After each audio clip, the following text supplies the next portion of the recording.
Hello and welcome to HBFT Gaming. I'm HBFT and we are back again. That's right, with Starsector. I realized that the last time that I ended that, well, when I ended the stream yesterday, I actually said we'd be playing more Necron today. But I admit I've been working on some things. I've been working on being a little more flexible and being aware of what it is that I want. And I felt like playing this, so I'm practicing. I'm practicing being more flexible, and honestly, after Monday, I've kind of been hooked. So you will see the result of it in just a moment. It's a little embarrassing, but you know, we're here to be embarrassed together. So all right, here we go. Hey, Anakitas, good to see ya.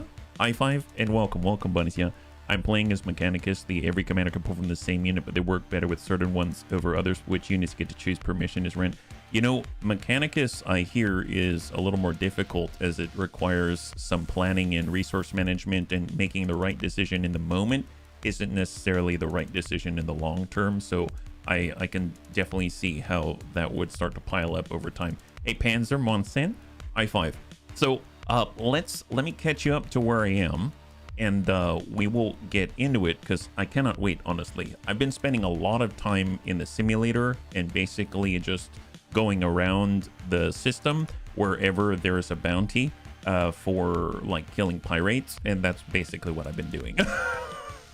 So you can see our fleet has improved and grown, and in fact we have another skill point to apply. That's right, our pilot is now level 9. So I don't know where to put it, honestly, so I've kind of procrastinated. You'll also notice I've gotten rid of a lot of story points because the bunny said that you get a number of them and you shouldn't worry about spending them. Well, so spend them I did, because if you recall, when we left the last time on Monday, our fleet had a bunch of demods on it, which are like weaknesses. As you can see now, I've been putting I've been putting points into a lot of stuff, and whenever I go back to refit, I found some new ships. So these ones looked really fancy, and I happened to find a lot of them. They're blue. So I've been finding blue ones, and I've been buying them with the money that I've gotten from killing pirates. I've been also spending that money on removing the demods, and I've gotten new bunnies. So I figured I kind of start. We've got 5 bunnies to name other than Anakitas. Anakitas is already max level. So if you want to be a bunny pilot, please let me know. We need more officers, and I'll take care of this because otherwise I'll forget, right? So we'll go top to bottom, 1, 2, 3, 4, and 5, and then we'll keep going over all the changes. I'm going to pull up the wheel right now just so I'm ready for it. Yeah, it's a good way to start. Need to go slow until you built up a few ships and built them properly. Yeah, I don't know if I built them properly, but let's put it this way. I have been relying heavily on our pilots, so I tried to set up a fleet that fights for itself. Does that make sense? Because then what I can do is attack a bunch of pirates, walk away, do something else, and then come back and we have loot. Does that make sense? So that's that's basically what I've been doing, and it's phenomenal. I don't know why that tickles me pink, but my god, that is so much fun. Being able to just enjoy the graphics and stuff like that is kind of commanding from the rear. That's right, yeah. You can unlock a 6th level for your... Oh, what? How do you... Okay, you know, there's so many nuances. I thought their bunnies were maxed out. I'm so glad to find out they're not. So on the wheel from yesterday, I had 3 volunteers. So I had Lord Cucumber, Panzer Bun, and Who's Kojo Bear. So I'm going to spin from there. We've got 5 bunnies to name, so if you want to be one, let me know. They're our pilots, and they're going to be the best, trust me. So I'm going to go in and spin for the first one. Actually, you know what? I've got 5 bunnies and 3 names. Never mind. We're going to... I will use all 3. So let me just go top to bottom. So welcome to Lord Cucumber. So bunny number 1 at level 5 is Lord Cucumber. I always knew that I would start this off correctly by getting bunnies into battle seats. After that, we got Panzer Bun. Well, actually, no. It's Who's Kojo Bear's next. So we got Who is Kojo Bear here. We've also got Panzer Bun. There we go. So we've got La Panzer Bun. There's our guy. And then we got 2 more down here. Jonathan wants to volunteer. Excellent. So we got Jonathan. Excellent. And some Gurk. Excellent. Some Gurk. that's perfect amount. Thank you so much. Yeah, I was about to say, what sense does that make? I don't. Nobody knows. Nobody knows. Sounds like the typical Elite Space game loop. Yes, yeah. Do you know how to use a Starsector map? Probably not. Hey, welcome ALV. Yeah, probably not. So if you're joining us right now, I've just named our bunnies. We've got new bunnies on the field. We have new officers, and they've got a lot of skills and growing to do. So here's our fleet after I've been going around in circles. So just to show you where we are right now, if I hit E, there's a bounty going on right now in Hybrasil. So far we started over in Galatia, and then there was Corvus, and there's an abandoned station there that I can use as storage. So I've been going there and tossing all our stuff in it. And then I came up here to Hybrasil, which is Tritachyon territory. And I also accepted, the reason why I have a lot of cash is because I've accepted a commission with the Hegemony. So you'll see that we are now at 100 out of 100 with the Hegemony, because let's be real, pirate bounties, very profitable. Very, very freaking profitable. So we're getting 1,500 sea bills per frigate. That's insane. That is insane. It's so much cash. You're just drinking it all in. It's amazing. So I haven't gone too far, but let me tell you, it's got a lot of levels up as well. And in the process, when you stop by to buy things on the market, I've also been going to the black market. You can buy more stuff, right? So our fleet currently looks as follows. Yeah. Hey, Thrake, good to see ya. High five. You'll be a bench warmer. Well, you know what? For the bunnies that are just joining us, please let me know. I will gladly get you in the line, because I need more officers, honestly. I'd like to have more. Yeah. And we'll just kind of get that one marked up for now. So thank you as well. You know what Tritachyon loves? It's yayo. What's yayo? So here's our fleet at the moment. We've got 2 hammerheads, and funnily enough, we have a third. I just don't ask how. I was going to a station, and I went to a bar, and there was someone who wanted to give me a shady deal, and I literally paid 19,000 credits. And I needed to get Marines, so I've actually have like 200 Marines right now. So I bought Marines at a local station. I think it was in Galatia. And I needed 20 Marines and 19,000 credits. And I walked out with a new hammerhead. It had no demods on it. I was like, that's a deal. So I don't have it with me because I was a little intimidated having so many hammerheads. It seemed like I was just gonna, I procrastinated and I put that one in a storage because I didn't know what to do with it. Let's be real. Yeah. So it's pretty darn awesome. Yeah. Put me in. Oh yeah. Thrake, thank you so much for the volunteer. Oh, Tritachyon loves drugs, but don't we all? Don't we all right now? Starsector is kind of my drug. So you know how that goes. Thank you, Thrake. Thank you. Big Brick. Good to see ya. High five. So then we've also got the Boom Boom Bun. So this is our enforcer. So that's right. I also renamed all of the ships. So we got the BLS Brutish Bun. Well, I guess I should probably take a look at them. So the BLS Brutish Bun has safety overrides. So that allows us to move around very quickly, as well as other things. Because otherwise the hammerheads I found were a little slow whenever I would run a simulation like this. And, oh, I did not mean to actually, I can come out like that, right? Yes, I can. Okay, there it is. So I found them a little slow. So the safety override lets them get into combat a little faster. And then we had the setup from the tutorial, basically. Double assault chain guns, double sabo in order to strip shields. And then we've got some Vulcan cannons for point defense. I didn't have enough space to cram stuff on the back there. So they've been doing pretty well, and the AI handles it flawlessly. So very, very nice. Yeah, dual assault guns. Yeah, get in their face, dump in the DACA. Hey, Goblin Crew, thank you so much. I absolutely will get you in. Thank you for the volunteer. Appreciate it. Yeah. And then, of course, we picked up an Enforcer P. Now, Panzerbun taught me some things. Not only did he send me a video, he sent me some guides and stuff like that. And we can press F2 and everything is looking good. Oh my goodness, did I miss the hype train? My goodness. Holy moly. I apologize. Thank you so much, bunnies. I appreciate it. High five. Thank you very much. So Panzer taught me if I select something, I hit F2, it takes me to the codex. One thing that I thought was we had an enforcer before, but it was an enforcer with a parenthetical D in it. I assumed that was because of the damage modifications to the ship. Once I paid to remove them, it was still technically an enforcer D. I didn't like the D on it. Yeah, that's right. I didn't like the D. So yeah, you get your laughs now. Let's. Oh, and Jonathan, thank you so much for the redemption, Hydrate. So I went to the fleet store and I sold off the D and I bought a non-D. So now we have a standard enforcer right here. So this thing's got a big old mauler in the front. I actually started with an auto fit to work off of. So it's got a big old mauler to crush armor. It's got 2 rail guns for range in order to drop out shields before we close with them. It came with 2 Reapers on the outfit.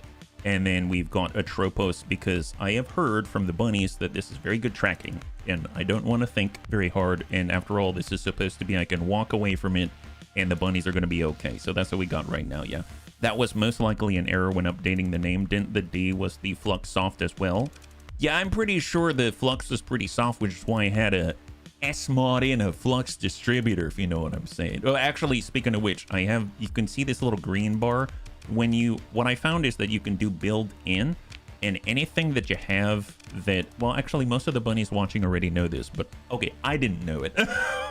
You could select something, apply the D-mod, and I watched the replay from Monday, and the bunnies had told me that if you've got, I guess, like an S-mod bonus on a ship, then you don't have to worry as much about you needing to spend story points to recover them after battle, because let's be real, when I would walk away and I'd come back, some of our ships were destroyed and that was not cool. And so I ended up deciding I'm going to choose something good, and my insurance policy, because I'm not very good at the game, is to S-mod something, and then I don't have to spend more S-mods on it. So that was the idea at first, and then it kind of went from there. So right now the BLS Boom Boom Bun has extra flux dissipation because it's got a lot of dock on it.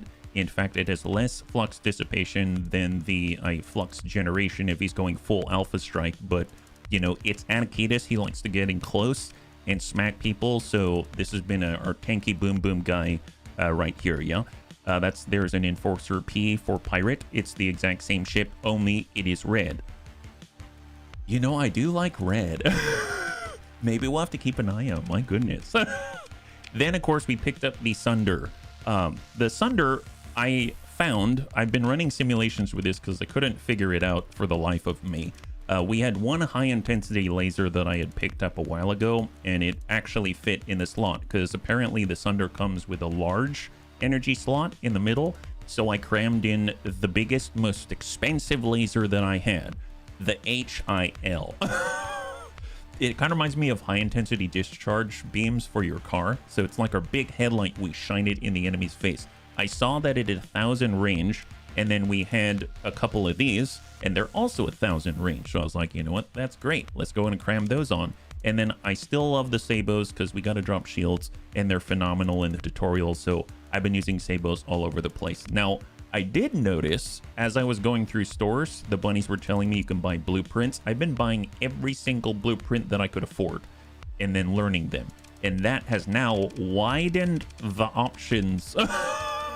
Widened the options of hull modifications that we could partake of. And when I look through all of them, I noticed this. Advanced optics. Look at that. Extend the range of your beams by 200. That's awesome. It reduces the turn rate, but I noticed the ship turns, so I guess it didn't really matter. And if we're super far away, it doesn't even really matter too much either way. So it seemed to work out well. So when I ran a simulation and put an escort next to it, it seemed to do just fine. So it shoots out like 1,200 meters or whatever the distance measurement is, pops people in the face with the Sabo, and it opens up the shields, and then the escort just kind of goes diddly dink, and there the guy goes down. It's awesome. So far it's working pretty well. It's not dying, and that's the key, yeah? The rotation speed refers to the weapons, not the ship. Oh, well, perfect. Then it's not even really a negative because this isn't exactly rotating anyway. The ship's rotating. You love the midline ships, a whole load of beams. Yeah, this got it's the only one with all the beams. So I have called this the BLS Lance Bun because it's shooting out lots of lances of light is the idea. After that, we also picked up the Condor. I've taken this and I finally had enough, I guess, equipment to outfit the attack variant, which came with double broadswords. But I went to the black market and I found some bombers. So now the broadswords seem to be doing pretty well when I put it in a sim. I actually paid attention to what it was doing on its own. Broadsword seems to be doing pretty well. I found blue bombers and they shoot the guided missile. Look at that on the bottom there. It says I can't move without losing it, but it says actually I can do F2, right? Yeah, I can. There we go. It shoots the Atropos, and that's the same type of missile that I don't need to worry about. It tracks, so I threw that on there. So, I mean, it's everything else is the same. It doesn't even have anything in the turrets because honestly, I don't want it to get too close. So there's that. So that one's been working pretty well. I just don't really need to think about it. It just launches fighters and stuff like that. Yeah. Hey, Crossbow, good to see ya. High five. Happy Wednesday. They work best in groups. They can burn through shields from a standoff distance. I unfortunately don't have groups of them, so that's what we got going on right now. Now, I just picked up a couple of these, and just a moment ago, I haven't even named this one yet. It's still what it was. It's the BLS placeholder for now, because I literally just picked it up from the store.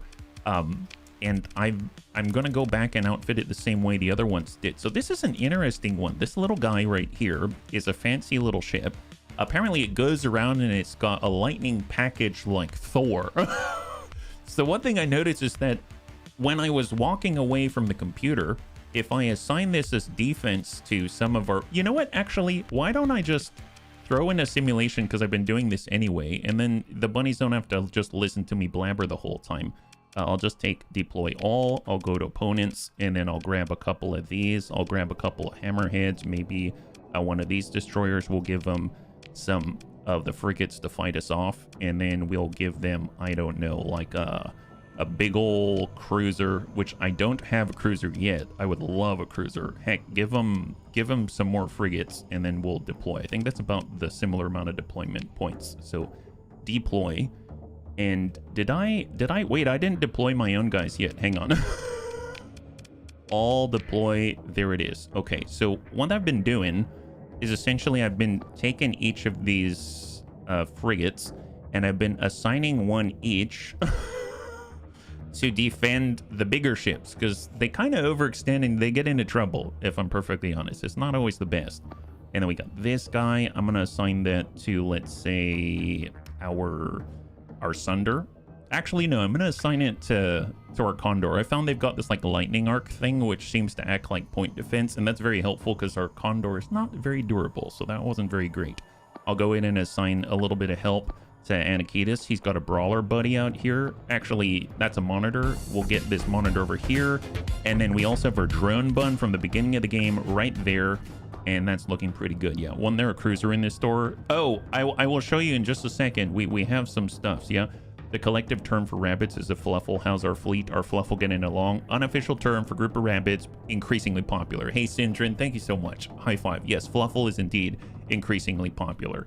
So if I go ahead and just autopilot, check this out. So you can see here's one of our hammerheads, and the moment the enemy starts shooting at us, you'll see these like arcs of lightning come out, and they seem to intercept missiles. It's just a simulation, right? It's just a sim, so I don't have to worry about damage or anything like that. And if we zoom out and take a look, you can see they've got quite a presence. They've got a nice arc on us, and they've got similar outputs. So there's the BLS Lance Bun, and it can't even really get close now, can you? You see what I'm talking about? This is not bad. Like I can walk away and I don't have to worry too much. It's kind of my type of fleet right now, yeah. So that does well at, you know, intercepting incoming frigates. Don't have to worry about that. See, there's another hammerhead, so kind of dangerous, but we'll see how it handles that. So off that goes. That's excellent. In the meantime, you can actually see, look at these. These are, it's a little hard to, can I do like a free look? I don't know the controls yet, but if I zoom in It's near where my cursor is at the top. You see those 3 little ships? Those are our bombers. So our Condor has launched bombers. Isn't that awesome? That's crazy. So even though it's fragile, it's still dishing out hurt. That's fantastic. Did you actually extend the monitor shields to 360? I did watch your guide. I have not outfitted myself to be an invincible beast. if that's what you're asking. That's on my to-do list, but I have not gotten there yet. But I did get some of the mods that are on there. I just don't have all of them, and I don't have a pilot in it, so it's still a little bit squishy, despite the fact that it's actually very tanky. So thank you again. I will keep that guide in mind. It looks really, really cool. Yeah. So if you can see, missiles are actually landing. They're applying pressure, and then here comes the DACA. Ooh. Now, obviously, some may say that's not impressive. We're in a destroyer. We got a lot of chain guns, and it's only a frigate. But my God, is it satisfying? That's that is so good. It's just like I don't know, it's like a shark just slowly closing in on the enemy, and it's like, negatory. Your pattern is full for the rest of your life, which is non-existent now. Which is pretty amazeballs. Now, we haven't even gone into the juicy stuff. We're just kind of thinning out the curd on the outside. So if we take a look at it from the tactical level, you can see enemies are just getting deleted. Deleted, and it's excellent, and I don't really have to think. Notice I have not taken manual control of anything so far. So on the screen, you see this like lightning of Thor right here? So where is that happening right now? Which guy's doing the lightning of Thor? Is it you, sir? It is you. Okay, excellent. So as things are coming in, it seems like this is arcing out and essentially eliminating threats on the spot just by existing, which is kind of ludicrous. The joys of sending the enemies of rabbit kind ventilated into vacuum never gets tiring. No, it doesn't. Yeah, check this out. So he's causing significant issues just by existing and by being in close proximity to his enemies. We are like anathema, kryptonite to pirates. And so there go more. They're currently scrambling. They're surrounded by bunnies everywhere.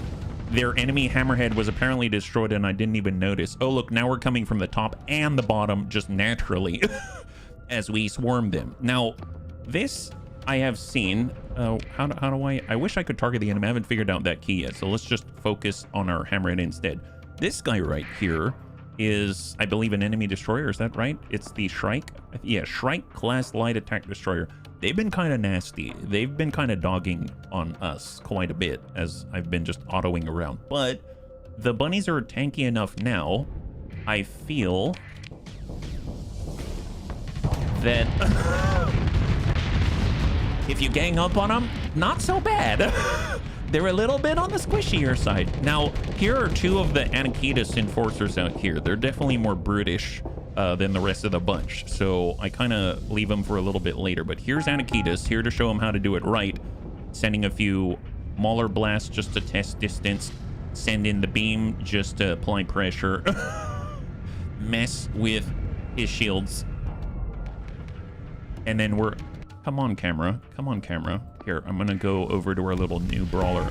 So I actually got this. I remember the bunnies telling me face lances were good. I only had the 2, so I crammed them on this guy. So take a look at that. He just he just bursted that guy. That's a lot of beams. Oh, that's a tanky guy, and he ain't so tanky anymore. It's so this is basically, if you're wondering what I've been doing since Monday, it's just enjoying the fireworks. That's what it is. So yes, this is, I realize it's a simulation, but it's a simulation that brings me much joy. Okay, you know, I'll end their suffering. There's plenty more where that came from, but let's do it in real life, because my God. So that's kind of how our fleet has been faring at the moment. They're all autopilot friendly, which is phenomenal. So for our Omen, Hanserbun told me antimatter blasters are fantastic. I had some. I popped one on. I have an ion cannon because it said that it was good at, look at this, hits on hull or armor have a 25% chance to arc to weapons and engines, dealing extra damage equal to the original hit. We already have that sort of like lightning thing coming out of our frigate, so I figured bring more lightning, That's all I thought. And then, of course, I didn't want to think about aiming, so the tracking torpedo. It's the same across the board except for the new one. I also bought one of these. So, again, the bunny said phase lenses were good. I only had 2. I slammed both of them on there. And then I love Sabo, so Sabo it is. Do you see a theme? This is our original Wolf, Pulse Laser, Sabo again. Point defense in the sides and the rear. I just picked this up. I don't know what to do with it. I might store this for later, but I did notice that we had our BLS Autobahn from the beginning of the game with the drones, and it did a pretty good job of point defense, kind of getting in the way and stuff like that. The nice thing about the Autobahn is that it's got the Savage gantry. My god, it's the most brutal gantry I've ever seen. But it's brutal to the enemy's pocketbooks because it helps us with all of our salvage. The thing is that it also, you know, deploys drones. So this is pretty cool because this is a frigate that deploys drones as well. So I thought it might serve a similar role, but I haven't figured this one out yet. I might store it for now because it's not as auto-friendly as I was hoping. And then, of course, I saw a monitor. Panzerbun said to get one of these. I haven't done very much with it. I apologize, Panzer, but at least we have one. So again, it's been nice because it comes with double flat cannons in order to try to intercept incoming enemy fire and stuff like that. We've got the 2 salvage rigs from before. I've called them the Agra Bun and the Handy Bun because I was thinking of Battletech, like the Agramex and stuff like that. So that gives us actually a boost. You can see, I love the fact they tell you the total resource recovery bonus for your whole fleet is 49%. That's been great. We get a lot of salvage, and I needed more juice, so I found one of these. So I bought more fuel capacity with this, so auxiliary fuel tanks to boost that even further. And at first I bought a Buffalo freighter, but since we are deemed cooperative with the hegemony, they sold this. So I've called it the BLS Hamster Bun. Why? Because hamsters store lots of things in their cheeks, and this can store a lot of stuff. So if we go do what Panzerbun told me, you can hit F2 on the codex and you'll see cargo capacity 3,354 and more with the mods. Now, the crazy thing is that the Buffalo had like a cargo capacity, I think it's like 400. Yeah, there it is, 400. So I had one of these, and then I kept finding that I couldn't pick up all the loot from killing pirates. So I thought about buying another Buffalo, did not do that, ended up replacing it with something that was worth many Buffaloes. So we got a whole Buffalo herd crammed into this liner that just has no weapons, follows us around, and I found that it actually slowed us down. So I put augmented drive fields on it so that now we can still maintain our maximum burn of 20. So this is the current thing. Oh, and then I just salvaged these. I literally killed some pirates right now and tried Tachyon territory, and this is a cruiser, and we don't even have one yet. So that's everything that we got. You're all caught up now, yeah? The funny thing is Google Translate turns it into Savage every single time. The bunny lake's real shaky. Yeah, yeah, it is. And just as a reminder, if any bunnies want to volunteer to be on the pilot list, we have a volunteer list. Just let me know. It's totally informal. It's just for fun, yeah? They really come up in the world since money. A bunnyfalo. Yes, a bunnyfalo for sure. So, as you can see, through all of our salvaging, look at our fuel. We have almost 3,000. I have not had to buy much fuel, actually. And because I haven't been going very far, look at our supply. I've just been ganking supply left and right. And then because of that one op that I did to get our third hammerhead, which is in storage right now, I have 200 freaking Marines. She said I need 20, so I just multiplied it by 10 and said, you know what? That's kind of the Bunny League approach. Just come in with more than we need. So I now have Marines. I don't know how useful they are, but we have Marines just to protect our ships, I suppose. And then these are all the weapons that have come off of the drop so far. Yeah. Throw my name in the hat. Absolutely. Thank you so much for volunteering. I always appreciate the bunnies. Yeah. And Falcons. Excellent. You should militarize your civilian ships. It's a huge bonus. Oh, what kind of bonus are we talking about, Thrake? Yeah. So let me get Falcons. Here, let me do this so the bunnies are aware of what I'm doing. Oh, we got Falcons. The Bunny League's now a wandering carnival collecting everything and anything that comes our way. That's right. So I don't know if this is entertaining to bunnies, but it's really entertaining to me. and when the bunny comes to town, we bring our own entertainment, and it's not for the locals. let's put it that way. It's like Cirque du Soleil, but with weapons. When they say they needed Marines, they were envisioning a light lance. We went Steiner Scout Lance style. Yeah, as always. So basically I go, every once in a while I stop by a place, I take a look at what we can purchase. Oh, what is this? Look, it matches the motif. So obviously I don't know the ships. I really don't. But what I do know is what is pretty. And what I do see is it is blue. And blue is a nice color. So I'm realizing there's probably a lot more nuance to this game, like so much subtlety, but I'm not a subtle person. So, you know, I see it, I want to buy it. Then again, we have 340,000. I did want to get bigger ships. So, God, I'm very tempted. It says gunship on it, advanced. That sounds so cool. We got the black market, the open market. Open market as a Buffalo, a Nebula. Who needs civilian transports? Yeah, I'm not interested in this stuff. I mean, there it is. That's fine, yeah. It has fluffy ear-like protrusions. Yeah, we're reavers with cute ears and teeth. Yeah. Brown coats, brown pants. It adds burn speed and a bunch of other stuff for the low cost of extra crew. It's a mod I put on all my civilian ships like fuel tankers and cargo ships. I had it before. So here's one thing that I had acquired. I found high-resolution sensors. Yeah, so I've heard good things about this. So apparently, if I were to S-mod this and spend points I don't have yet, I can actually get in-combat vision range extended by quite a lot based on the hull size. And then, you know, the civilian-grade hull, the max burn speed is offset by, I believe it is it not this one? This one right here, bulk transport. So you see that bottom line there? It says increases the burn level of all non-militarized civilian-grade ships by 2. So that's been really helpful to keep us at maximum burn. Now, obviously, our sensor signature is huge because we've got all of these civilian ships. But eventually, I would imagine we're going to be able to get away from more civilian ships and do the secret kind of stuff. But if I S-mod more things, I free up more OP, ordnance points? Is that what they stand for? The OP? They're basically the points you can use to refit your ships. It's this.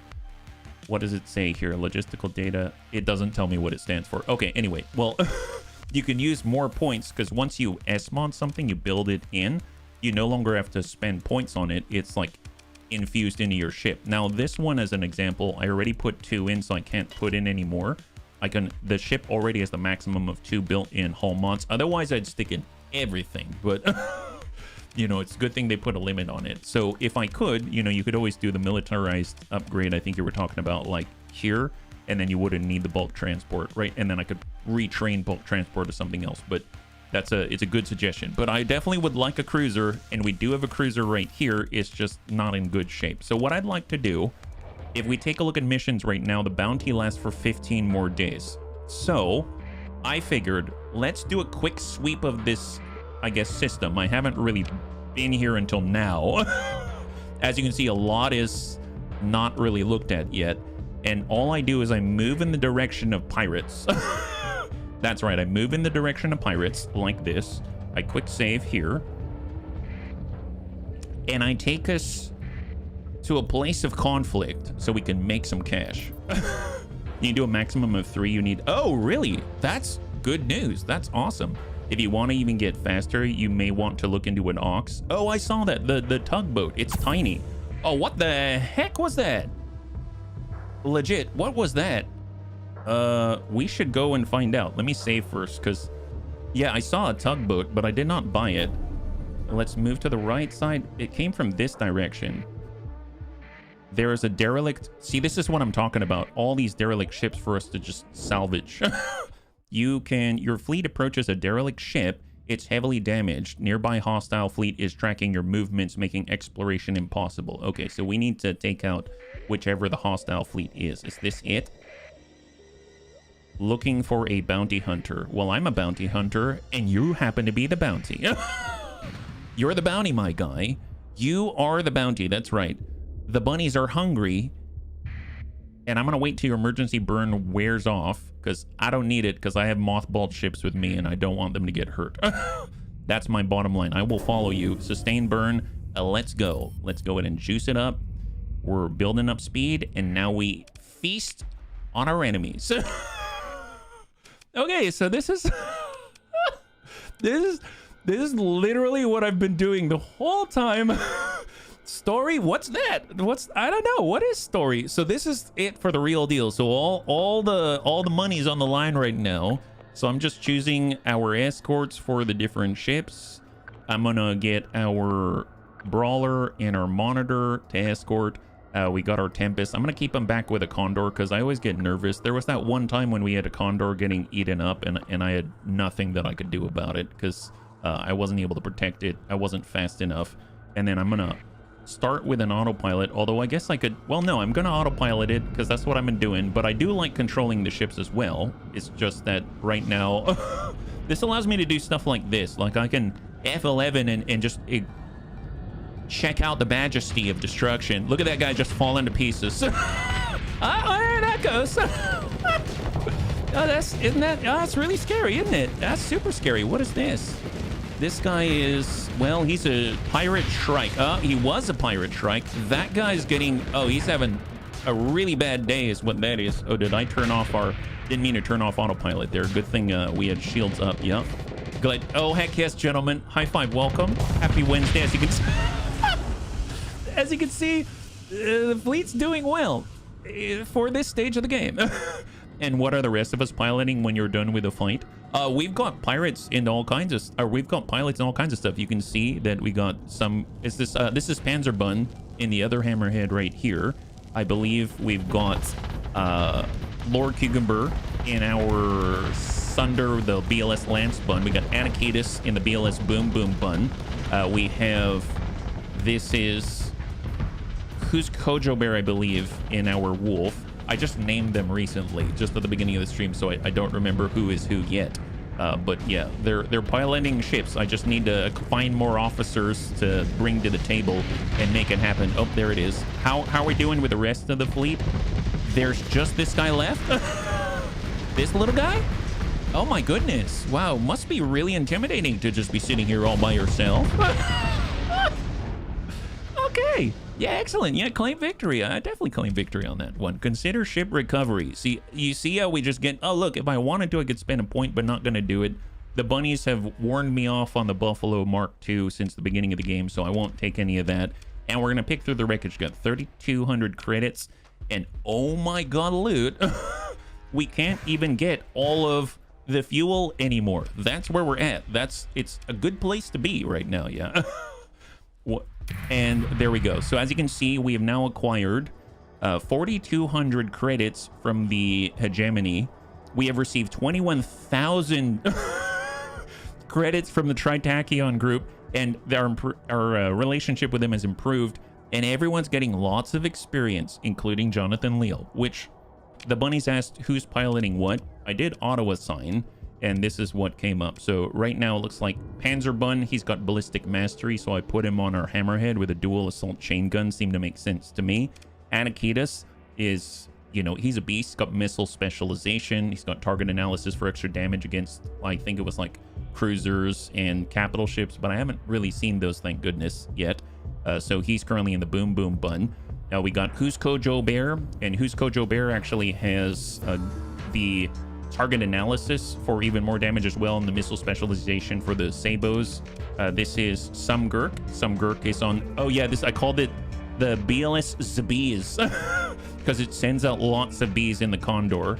And then we have the Spastic Bun with Lord Cucumber in it, our Wolf, and Jonathan Leal is currently in the BLS Beams. This is our double, is it phase lance? Yeah, double phase lance, short range, short duration beam causing heavy damage, and I don't have to worry about damage types because it's an energy weapon. That's awesome. Yeah. All right. So on that note, now that we've removed those guys from the field, we don't have to worry, and we can salvage a little more easily, right? Because we were being, I guess, prevented from salvaging some loot earlier. So let's go ahead and turn off. Actually, I'm going to turn back on our, what's it called again? The sustain burn. Yeah. And we're gonna just push back. That's friendly. No, don't want to kill friendlies because it'll cause a drop in rep. Here we go. I was trying to grab this and I couldn't because there were hostiles nearby, and now I can explore it and we can salvage it, take more stuff. Can't get any more fuel. And let's keep going. So I figured this will kind of prep us, because here's the thing.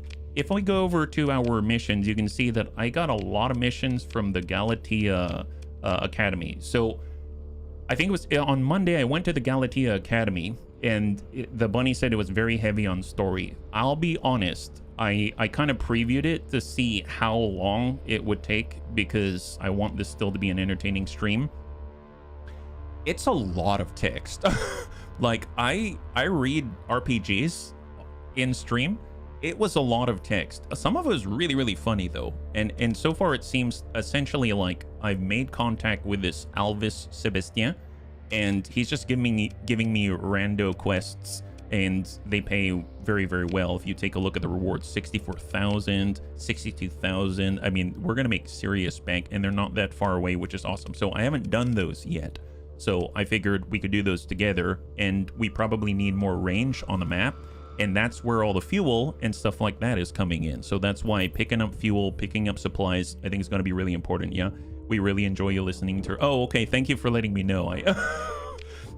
Sometimes I worry. It's like, do I want to listen to me read the whole time? Not all the time.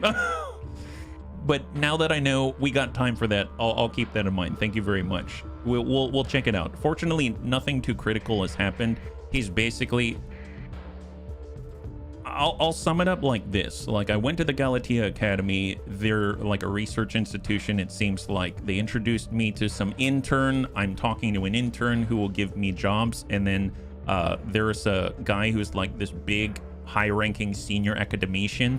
And when I was invited to talk to him, he essentially said, "Who are you? And why are you trying to talk to me again?" And I went, "Rude, what?"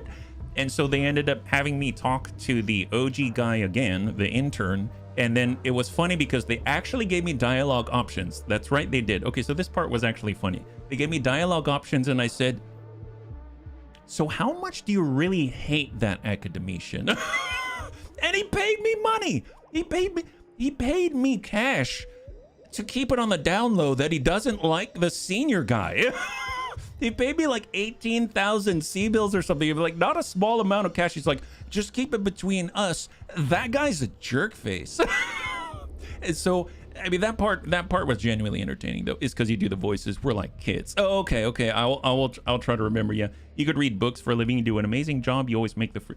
Thank you very much. I'm actually pretty excited on that note. Tomorrow, obviously, we get to try out the DLC with Trez and the Infinite for Rogue Ranger, or Rogue Ranger. Yeah, that sounds awesome. Can you imagine? They got Pink Ranger, Green Ranger, Blue Ranger, and Rogue Ranger.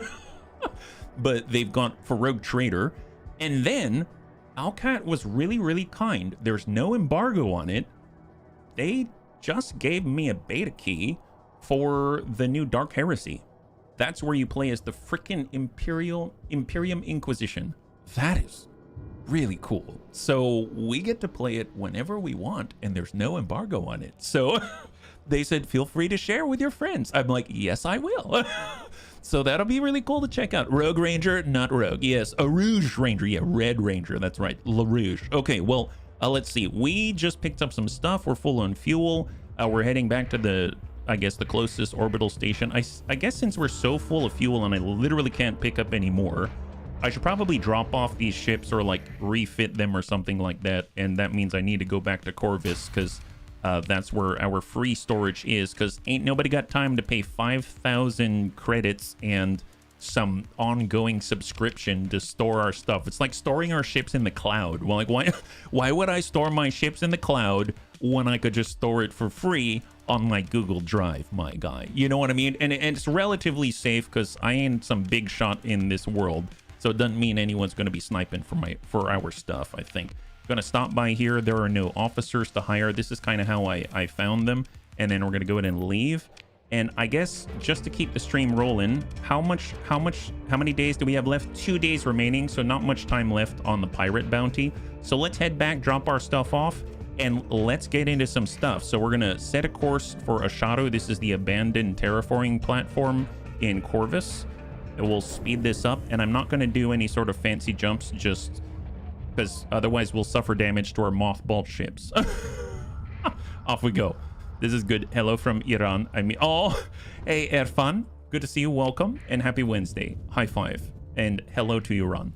All right, so we're on our way. We're maxed out on fuel. Look at that. We get a monthly income from the hegemony. Oh, though I think those were pirates. Oh, I still have my transponder on. Let me turn that off. We just passed by some pirates and they said, nope, don't want any of that carnival. And I said, you know what? That's probably a good idea because I will gladly introduce you to the Bunny League Carnival. It's just you probably don't want none of this. All right, let's hang tight, and we're on our way to Ashado, and we'll at least be able to drop off some equipment because let's be real, it's kind of expensive to drag it all around. Be a bit careful with the flashing clouds, they'll damage you. Yeah, I did notice that, and I was avoiding them, and I probably will, but when I'm not really paying attention, I found that I have enough supply right now. I can kind of brute force my way through stuff. I mean, let's be real, what's new? I brute force my way through a lot of stuff. So as you can see, I don't know, bunnies, do you know of an easier way to do this? Like, can I shift click or something? I'm doing control click right now. Like, can I just select them as a group and toss it all over? Because that would be really great. I mean, it's just like a small quality of life thing.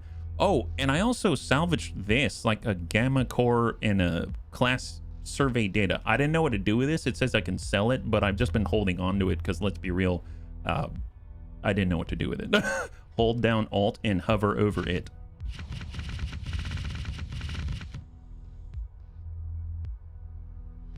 You beautiful bunny. You beautiful bunny. Wow, that is, oh, that's satisfying. Oh, that is so good. Wow, wow, wow. Très bien. You know what I'm saying? Bonjour. Bienvenue. Welcome to the magic. There it is, Tank being a legend again. That's right. Took me quite a while to learn that one. Well, you saved me a bunch. My goodness, that is amazeballs. So if we take a look at transfer ships right now, thank you again. There's the BSS Stolen Bun. That's right, I named it. It is the BSS Stolen Bun. Why? Because it was pretty much 19,000 credits and 20 Marines.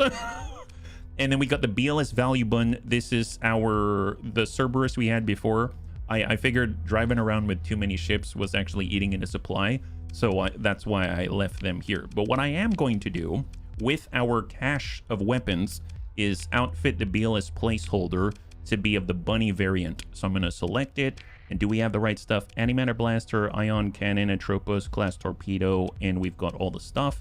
Excellent. Now it's just like the other one. So we have the BLS Zoomy Bun, the Zippy Bun, and this is going to be the BLS Thunder Bun right there. There it is. So we got our Thunder Bun. Excellent. BLS Beams. Awesome. Spastic Bun. Excellent. I might put the Drones Bun into storage.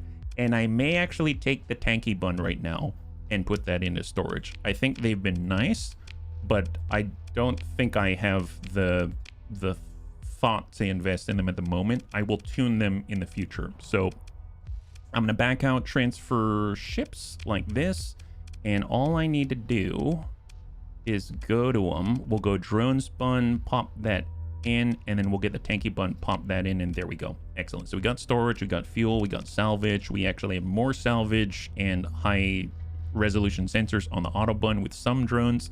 And then we've got our new stuff. What is it again? It's the Shrike Pirate class light attack destroyer. Maybe I'll just store this for now in its state, and then we've got ourselves a cruiser. Now this I'm interested in.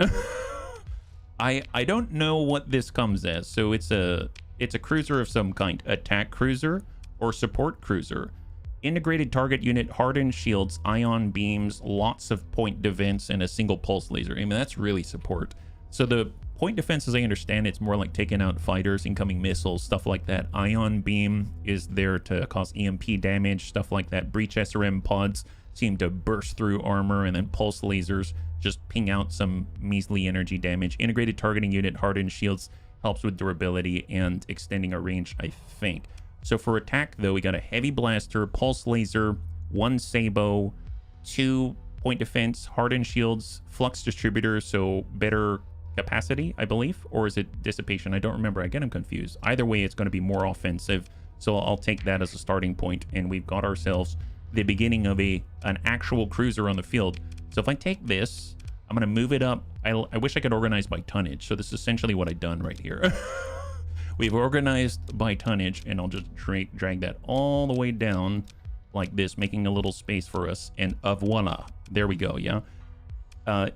It's the best tip in the game. The alt holding, it's amazing. I've got one more important thing regarding ship mods. If hull mods are already installed, you can use them without affecting the limit, S-modding it. Yes. I don't know. I haven't even messed with this one yet. I guess the nice thing is we do have a sim. I don't know what to call this. For now, it's just the BLS Big Bun because it's the biggest thing we got. And it's in its default state. Degraded shields. How much is it going to cost to restore this thing? 198,000. Oh my god. Well, tell you what, since we just dropped stuff off, right? Let's drop off the rest of the stuff. I will fly over to the local hegemony station. We'll take a look at what is there, because maybe there's something I want to use other than this right now, and then we can go from there. Yeah, the Fury is a ship actually designed for aggressive action. Well, it's a good thing we chose the default attack option as a basis then, I think. So thank you so much. Yeah.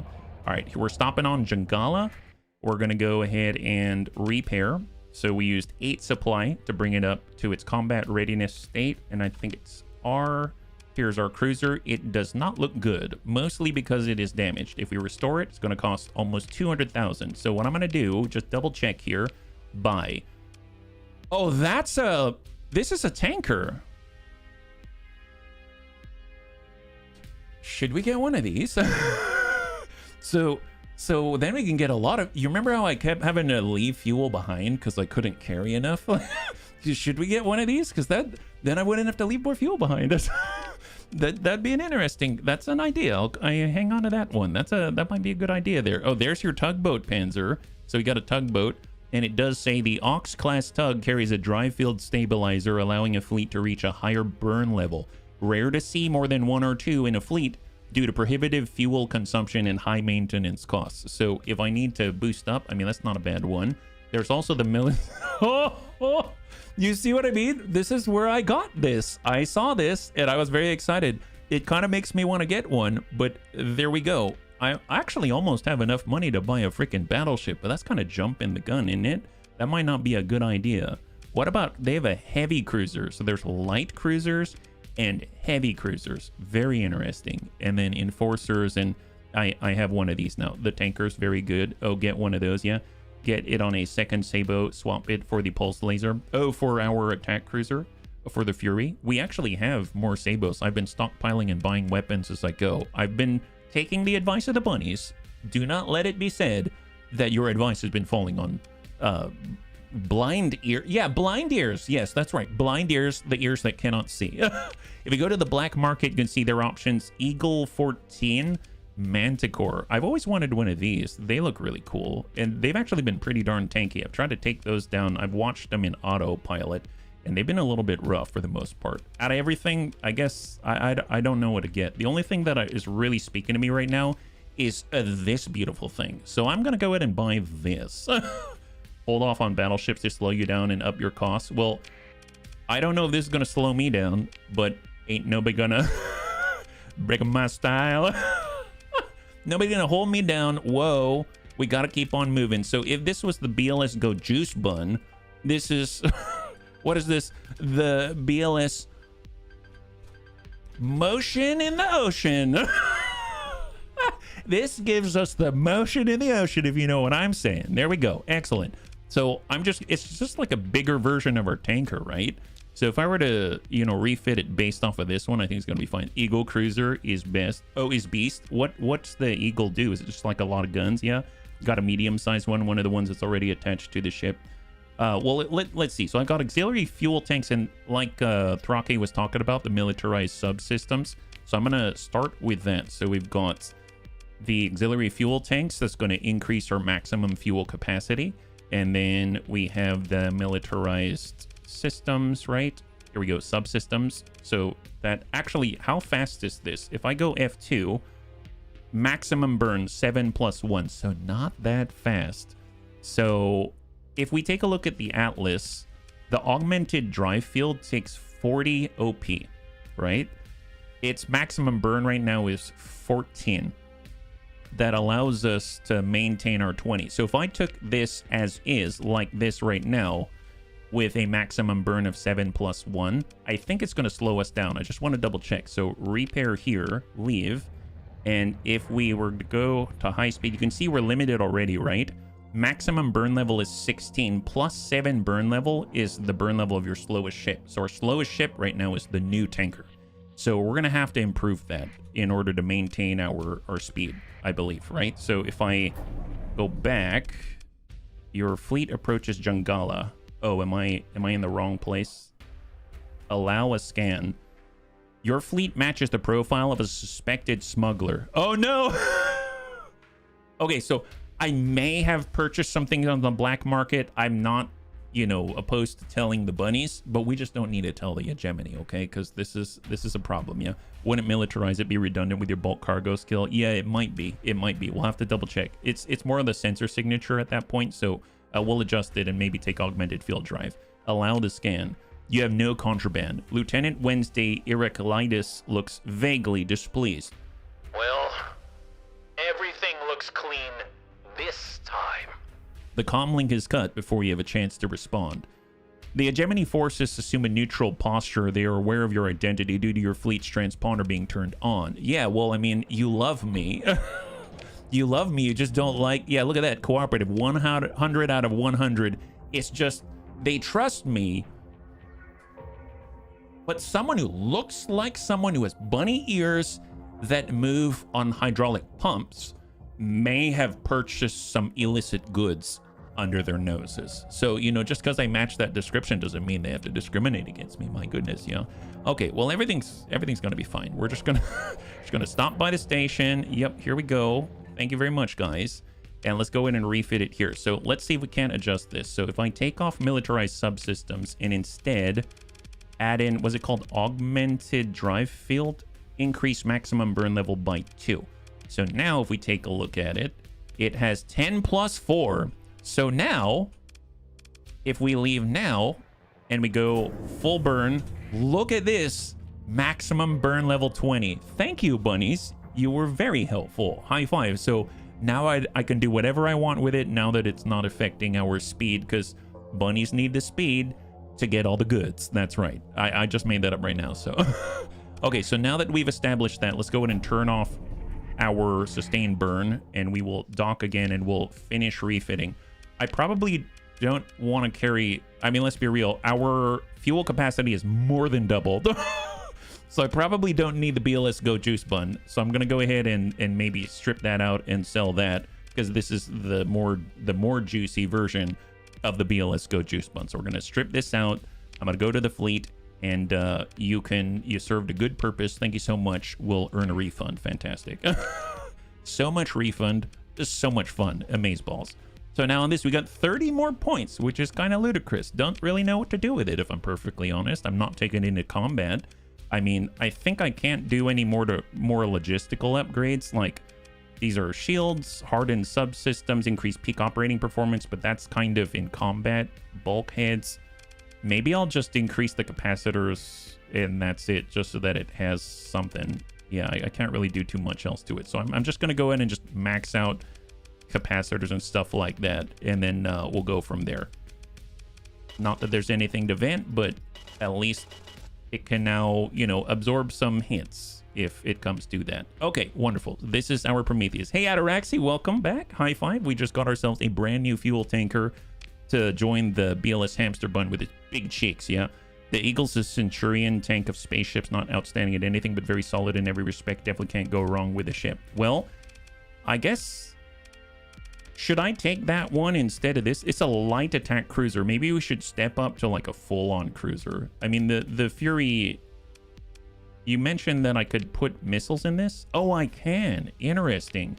Sabo SRM pod. I guess I could just buy one. I'll just... 3 available right now? Yeah, sure. You said to put a Sabo SRM pod? Why not? Why not? And we take a look at it. It's got burst PD lasers. Can I, like, match them across the board? Small energy turret. We got PD lasers back here. Do they have any more of those things? No, they don't here. Okay, well, it is what it is. We got a big old heavy blaster, Sabo SRM pods, and I guess we'll see how that goes. Hardened shields. That was all from the default. And we'll just make sure that they're all on auto fire like that. And these are turret and hard point. I'll just, I don't know. They're all on auto fire at this point. Don't really care. And if I restore it, it's going to cost us a lot. So let me just hang tight on that one. And the bunny said the Eagle as well. Go fleet. Where's the Eagle? Falcon, Eagle, Eagle Cruiser. Skipped one. I skipped which one? Eagle Cruiser is 166,000. Eagle class cruisers are often found at the core of military fleets headed for battle. It's not hard to see why a strong overall profile with a robust engine, the Eagle's deadly weapons package is a threat to all enemies. My god. Provide a maneuvering jets. Provide a brief boost to maneuverability and top speed. 2 times small missile, 3 medium ballistic, medium energy, small energy. If you take a look at like the Falcon in comparison, it has small missile, medium energy, 4 small energy, 2 medium ballistic. Yeah. On the other ship, the first Sabo, I skipped the first Sabo. Oh, did I? On the weapon groups? Oh, you're right. Thank you very much. Thank you very much. I appreciate it. And then I guess I should probably... I might actually put them in 3 groups anyway, just so that I can keep the missiles separate from all of that, and we'll confirm. Thank you very much. Okay, so let's just try what we have first, because otherwise I will not know. Are these things I can live without? Increase fuel use by 50%, decrease 0 flux boost. That kind of sucks. And increase the amount of damage taken by your shields by 10%. I mean, that doesn't sound great either. You know what? I think I'm just going to pay for it. I know that hurts, but it's okay. It's our first cruiser. I want it to be a good one. It's the BLS Big Bun after all, yeah? It's what I was about to suggest to you. Oh, to autopilot it right now? Okay, so we have a lot more room for fuel. So now if we go out, we can then gank people for fuel and just take it from them. So what I was thinking we can do now that we got our new ship, not only can we test it, we can also simultaneously do some of the Galatea Academy quests, because that'll take us a little further out from where I have been. And I think we've got enough supply and fuel that we should be able to get there relatively comfortably, I believe. I'm just going to stop by Asharu so that we can actually drop off some of our excess stuff, and then we'll move from there. As we can see, we can maintain our burn at the moment. Oh, what I did with the weapon groups. Oh, to separate it. And off we go. That way, if we jump into the ship, pirate raid has failed. The raid on Samara Star... What's with the raids? What is that all about? I haven't looked into that, but I do see them pop up and then they'll say they fail. I'm curious if that means like maybe they were defended against, or they were ambushed or something like that, or you know, they were... I don't know what happened there. Okay, are we doing good? Let's go ahead and leave. I will go to the fleet. And one thing I would like to do, though, is actually adjust the pilots a little bit. So I like having Panzerbun on the Daka Bun because it's got Daka, so it makes sense. He's got Ballistic Mastery, that makes sense. What I could do is take Lord Cucumber off of here and put him into our brand new cruiser. I think, since we do have Sabos, maybe Anakitas would be good in that spot, just because he's got missile specialization and it's going to give more ammo capacity for the Sabos, and we'll have a few more to fire. Target analysis, field modulation, combat endurance. I like having that. Although since we have turrets, maybe Lord Cucumber would be pretty good. And they've got polarized armor, so maximum damage reduction by armor increased to 90%. Okay, so Lord Cucumber can take that because it's like our big guy. I'd assume it's got decent armor. 600 versus 990 with... with Anakitas, that's Anakitas is ludicrous. I mean, that's a lot of armor. That's amazing. Yeah. You'll see the raids start too. There are notifications you can participate in. Oh, you can participate in the raids. Blaster's a bit heavy on flux. Missions where you kill pirate system are caused by raids. If you combine a weapon system with PD weapon, the system will keep firing regardless of whether the ship can afford it or not. Gotcha. Okay, so keep like with like is the idea. Well, let's save. We have spent a lot of cash, but we've got some new toys. We're a little bit trimmed down and bulked out at the same time. We're gonna take a look at our... Well, I guess they have bounties, right? There's this Asconia. That's not far at all. Oh my god. Okay, bunnies. I know I said I would go a little further, but every time I see these system bounties, I kind of gotta. It's a good way to test and make money at the same time and get a little rep. You know how that goes. And get some fuel because we've got more capacity now. I'm just going to swing by for maybe just a little bit and it'll all be fine. It'll all be fine. Let's just head over to the Syndrians. Actually, do they like us or are they going to kill us on sight? They welcome us. Wonderful. With open arms, it seems. Yeah, you just want to watch the fights. No. We'll try to control something, I swear. Insulated engine would help your logistics ship keep the fleet sensor profile down. One don't catch awareness from patrol fleets looking for shady bunnies. Well, you know what's kind of strange is I haven't really been smuggling anything. I know, that's the strange part, right? I haven't really been smuggling anything, so even if they find me, it's kind of okay, I think. Although, you know, eventually when I'm trying to be sneaky, yeah, for sure. U is the best screen in the combat screen. Oh, autopilot? Yes. Okay, so as Panzer was saying, you want to kind of stay out of these clouds because it'll cause damage. Although I guess because I kind of have to go through, I'm going to just slow down while I'm in it. So I'm holding down S, and then I can let go and I'll come back up to maximum burn of 20. We'll coming around, get inside pirate activity in Asconia. That's where we're going. It says so right there. Pirate activity right here, right? So if I click on this, pirate activity in Asconia. We're in Asconia. Pirates have been targeting colonies and shipping in the Asconia star system. The pirates are based out of Flagmine Depot in the Magmayland star system. Yeah, I have no idea where that is, but interesting. Colonies affected, -1 stability, -20% accessibility. Well, that shouldn't fly. We wouldn't want goods to be inaccessible to the bunnies, so we definitely need to help these guys out, that's for sure. So we'll swing by, see where if anyone needs our assistance. Oh, look, starvation in space. Hey, Spinies, high five. Only the flashing clouds will damage you, and even then, only if you're moving too fast. They won't hurt you. Non-flashing can suddenly turn into a flashing one. Yeah, I don't want to deal with it. So, okay, so as you can see, I don't understand the lack of accessibility part, but I assume it just means that there's not as much rare goods, and that just won't fly. We definitely need to help these people. Oh, look, more Marines. Wonderful. Okay, well, we'll come back to it. Stop by the comms. Oh, there's an officer. We can get a new officer. Target analysis, they're reckless. This officer is aggressive to a fault, often disregarding the safety of the entire ship in an effort to engage the enemy. Okay, maybe we'll come back to you later. Nice seeing you, but bunnies are aggressive. Maybe not reckless. Let's find out. Where could these pirates be? If I were a pirate, where would I be? There's a major faction. There's a major faction. I'd probably be over here in this independent world. So let's head out that way and we'll see if we come across any pirates. Yeah. Planet's always regarded as the gas station of the Persian sector. Oh, I'm flying to the gas station. Oh, is that where I went? Oh, what's this? Unidentified fleet is running from a mercantile convoy. Oh, that sounds very pirate. So if I just go closer, we might be able to see. Oh, that looks a lot like a pirate. Oh my god, it's a Colossus freighter. Can we explore? Consider ship recovery. Don't want it, but I will salvage it. And free loot. Excellent. Starting well already. Fantastic. Oh, look, it's a hound. Yes, explore and salvage all the stuff. So as you can see, I found the most important button, a salvage button. Let's go in and check these guys out. They're trying to go dark. Reckless, safety override, hammerhead, reckless officer, Starsector, tradition. Oh, pirate fleet. Yes, they've got a Shrike. They've got a Shepherd.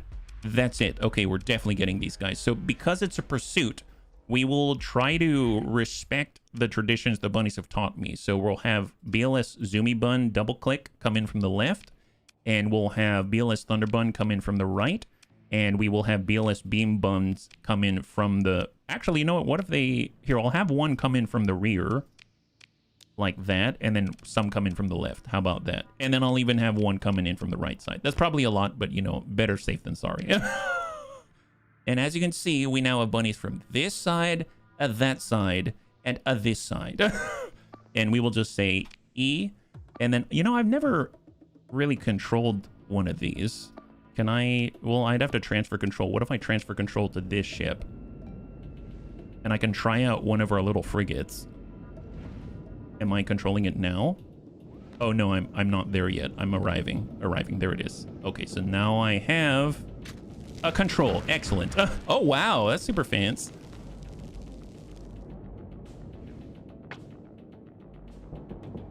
Shield that, and off we go. All right, let's get closer, guys. Let's get closer. That's a big guy. It's a big guy.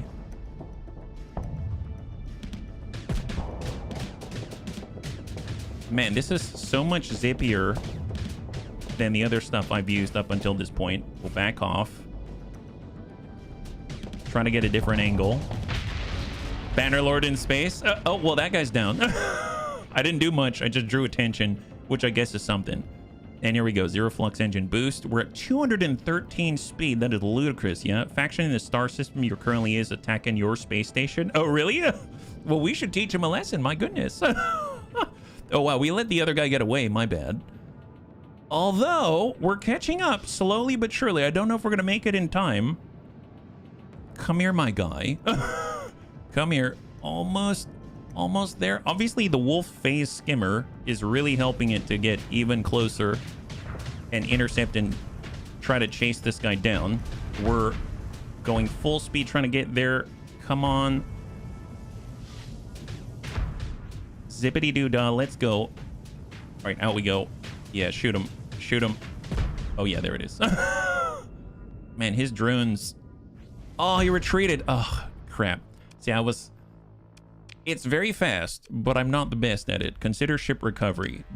No, I don't want to use story points on that. We're just going to pick through the wreckage, and that should get us some cash, I believe, right? Look at that. Jonathan Leal just gained 10,800 experience. That's crazy.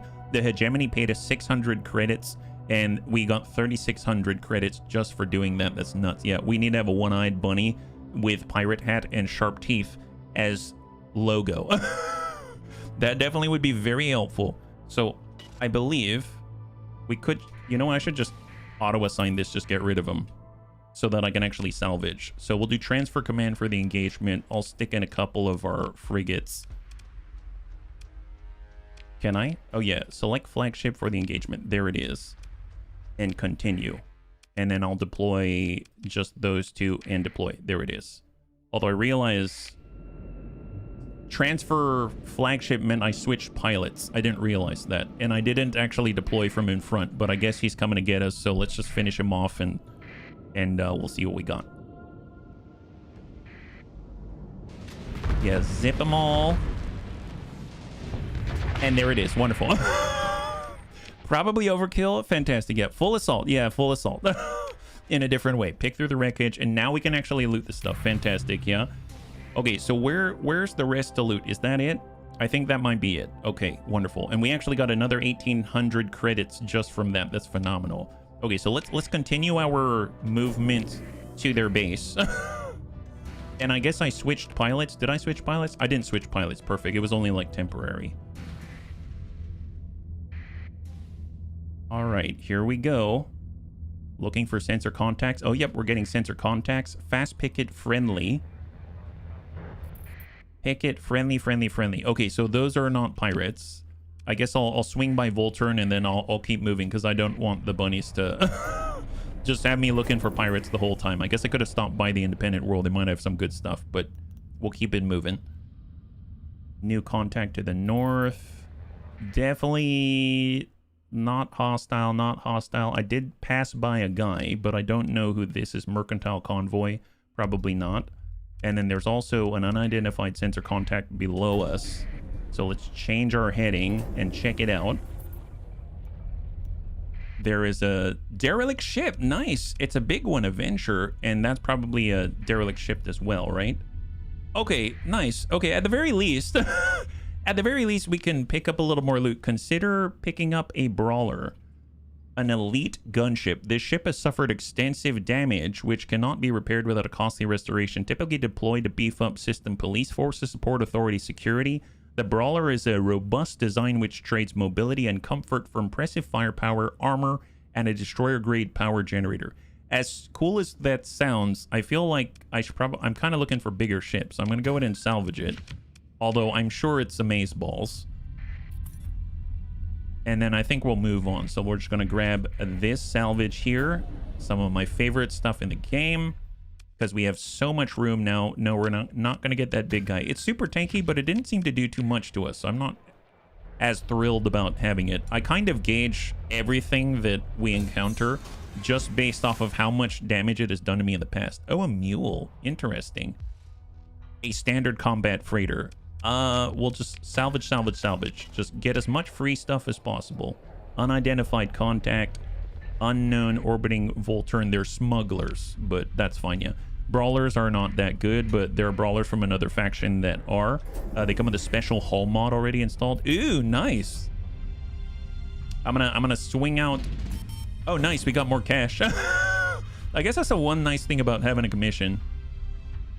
And apparently we've already seen this place, so I don't know how I saw it because I have not been here yet. That's a little odd. So I'm gonna stop by Volturn, sell off some rando stuff, pick up some supply. Maybe not actual supply, maybe like fuel if it's cheap, and then we're gonna keep moving. So it seems like even though there was a bounty here, it's already been taken care of for the most part. So what do we got? Get rid of the heavy metals, because let's be real, those things are very heavy. And they... What? They sell lobsters? Wait. Volturnian lobster, a mix of several old Earth species and a little imagination produced this creature, which grows wild in the crushing depths of Volturn's sea floor. The flavor is said to be exceptional. So if I hit F1, it will tell me the demand, the best places to sell it, the price you can sell in the hegemony, 7.8 light years away is 323 per unit, and it's 71 per unit here. They sell for good money about anywhere. Only Volturn sells. Oh my god, do they sell them on the black market? I realized that. Okay, are these considered they're not considered contraband, right? Like if they search me, which they definitely will. If they search me, then I can generally get away with it, I think, right? Okay, well, we might as... Look how cheap that is. I might as well get fuel as well. Here, I'm just going to do it really quickly. No one's going to know. There, we confirm all that, buy that. We're going to take a slight detour. How much is that? That's kind of expensive, yeah. Sea bugs are not contraband. Century does two things, gas and lobsters. Well, we got a whole bunch of lobsters now. Hopefully we don't need refrigeration units or anything like that. Quick detour. So they said that for the lobsters, if I hit F1, Nachiketa, Naraka. I don't know where Naraka is. Okay, let's go sectors Q. They kind of had arrows from where we are. There's Naraka. Okay, we're going in the other direction. I apologize. In Yama. That's where the highest unit price is. Let's go. Quick detour. The game is good. Yeah, it is. I admit it. I admit it. I said I would play something else and I flip-flopped. I'm trying to, for the bunnies that are just joining us, I'm trying to learn to be more flexible with myself. And one of the ways to do it is to, well, play what I want. So it's a promise that I'm trying to keep to, and I keep forgetting because I'm rather rigid with my schedule in order to respect the bunny's time. But man, this is so much fun. I'm super addicted to this game now. Intel screen has a search function. It does? Really? Control F? No, that's not it. I'm guessing, is it on planets? No. What about the map screen? Does that have it? Sector? Yeah, that's crazy. I mean, I'm sure it does. I just don't know how to use it yet. Yeah. Ventures are pretty good for logistical tasks, especially since they got a cruiser hull surveillance equipment installed beforehand. If you're looking for a colony or exploring planets, you should bring ships like that along. Well, they do want us to go pretty darn far, so I've just been trying to stockpile fuel. I haven't thought about making it efficient yet. Not about what game's playing, but who's doing the playing. Well, I'm glad that you feel that way. Were you satisfied with the one when I started? I know I got a number of mods. You did recommend mods. Thank you again, by the way. Thank you. I definitely want to try it in vanilla before we do it too much. Okay, so let's do the repairs and let's see. So are you ready for lobsters, my guys?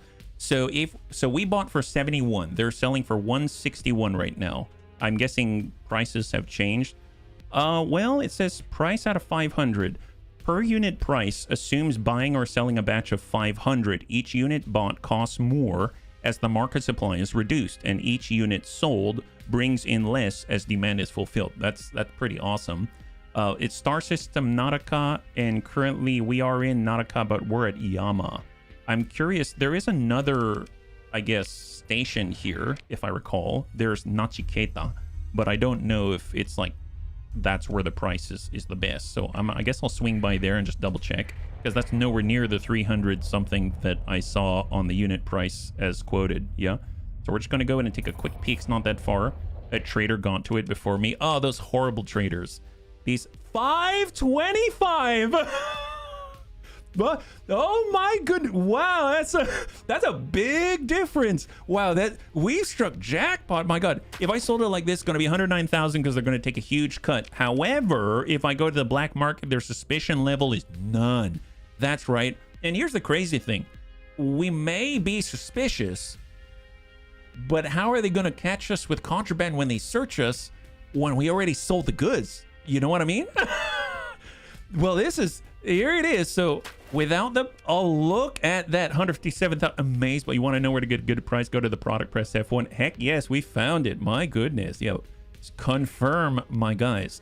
So what are they selling on the black market? Since our suspicion level is extreme now, we might... Since our suspicion level is extreme, you might as well go big or go home. You know what I'm saying? Ooh, face lenses. I already used the 2, and those have been awesome so far. So what are we low on? Reapers, IR pulse, laser, sabos. I always like sabos. They've got more longbows. I actually had some of those that I bought on the black market before. I'm gonna confirm that, and since our time is paused, we'll also look at the black market for ships. Because oh look, it's a Dominator. It's super cheap. It's super. Oh my goodness, look how cheap this is. 235,000, huh? I mean, how are they gonna know? Oh look, it's another one of these blue ships. Should I get a blue ship on the black market? Yeah, but that's like all of our cash, HB. Why would you buy that? Because it's got a lot of DACA. That's why. My God, look at this. Burn drive. It has large ballistic slots. I don't even have large ballistic slots. My goodness. Yeah. Okay, well, you know, as much as Dominator, Enforcer, yeah, I mean, none of them are as exciting as the black market, I'll be perfectly honest, but kind of nice to see what they have to offer. Man, and this doesn't have taxes, right? So if I bought that, that's like straight out the door prices here. How fast is this thing? Maximum burn is 8. We can totally augment that, make that a little bit better. It's okay. I should probably save the money. You can always find better stuff. Just save the money. And in Nachiketa local volume, you are now being tracked by the local hegemony. If you sell something on the black market, I recommend selling other products as it makes it less conspicuous. People don't look as closely. It's actually a game mechanic. Really? Well, I guess that's the thing is there a downside to people looking at me suspiciously? I mean, if the buddies don't care, I mean, that's the thing is we're pretty confident in who we are and our identity. We're all about war crimes, good fun, and good food, right? So, you know, if they're suspicious of us, then maybe it's not too bad, yeah? Always sell, you lose reputation. Oh, did I? Did I legit lose reputation? Maybe they haven't caught me yet. Is that why? Always sell legit cargo if you are selling illicit cargo. Oh, okay, well, I'll try to remember that next time. Maybe I'll go buy and sell them some metal. When they catch you, they do. Okay, well, we got a lot of reps, so I think it'll be fine. After all, look at this max burn. We're faster than their pickets. Oh, no, we're not faster than their pickets. It's because I changed... There, let's choose a new path and we'll just eat that one. That's fine. So if I want to do our important, what about our accepted quests? Here we go. We've got accepted quests out here. I like this system because when I click on accepted quests, they appear on the left side on the intel screen and they'll show on the map in these little icons. And if I zoom all the way out, I think I can, yep, I can see where I am. So you can see this is super far away. So what do we do the closest one? This one right here is Ransom a Researcher. Mission given by academician Alvis Sebastien. Go to Asperis and ransom the imprisoned researcher from Hakim Ners. So we're gonna head out that way. I just need to select this location. Yep, the Luddic Church, and we are on our way. All right, let's see if we can't. If I emergency burn it, let's emergency burn. Oh no, not fast enough. Allow the scan. Go ahead. Attention. Your fleet matches the profile of a suspected smuggler posted by Nachiketa authorities. You are hereby ordered to submit to a cargo scan. The scan finds no overt contraband. Yeah, your relationship with the hegemony has been reduced by 5, and your relationship with that specific lady has been reduced by 10. The scan finds no overt contraband, but there's enough suspicion of your involvement in black market activities. The patrol commander is not appeased. Prepare to receive a boarding party. We will be conducting a very thorough, hands-on inspection. Oh, what? You consider it very likely the inspectors will do some small but just borderline excusable damage to the combat worthiness of your ships during the course of this thorough inspection. Are you serious? Oh my god, really? Well, I can repair that, right? As you'd half expected, several of your ships report minor but painful losses of operational capability. Fortunately, the inspector seemed to be more interested in causing accidental damage than looking for actual contraband, so no objectionable cargo was found. We didn't have any objectionable cargo. Your BLS Dakabun has lost 15% combat readiness. They assume a neutral posture. Oh, we totally could have killed them, but we'd have been in serious trouble. So if I leave and take a look at our fleet, this is the Dakabun. Yep, but at least we can repair it. Yeah, hands-on, thorough. Oh no. You should do Abyssal Odyssey through the, you get one of the best ships. Okay, well, you know, it's probably on the way. I guess let's just go to where we were going first, because it's on the way there anyway. We just keep going to the west, right? So we're just going to the closest location and we're heading west. Oh, I should actually get up to burn speed. We're doing our repairs, costing us supplies, but we have a decent amount. And off we go. So personal inspection from the hegemony, lose some rep, but overall come out on top because we got a lot of cash from selling blue illicit lobsters. Did I ever think? Yeah, I woke up today and I thought, you know what? I think it's time to sell us some blue illicit lobsters. That's really reminds me of the Rock Lobster song or something like that. Personal bounty, dollar venison. Ooh, 40,000 Persian League. Where are they? Are they close?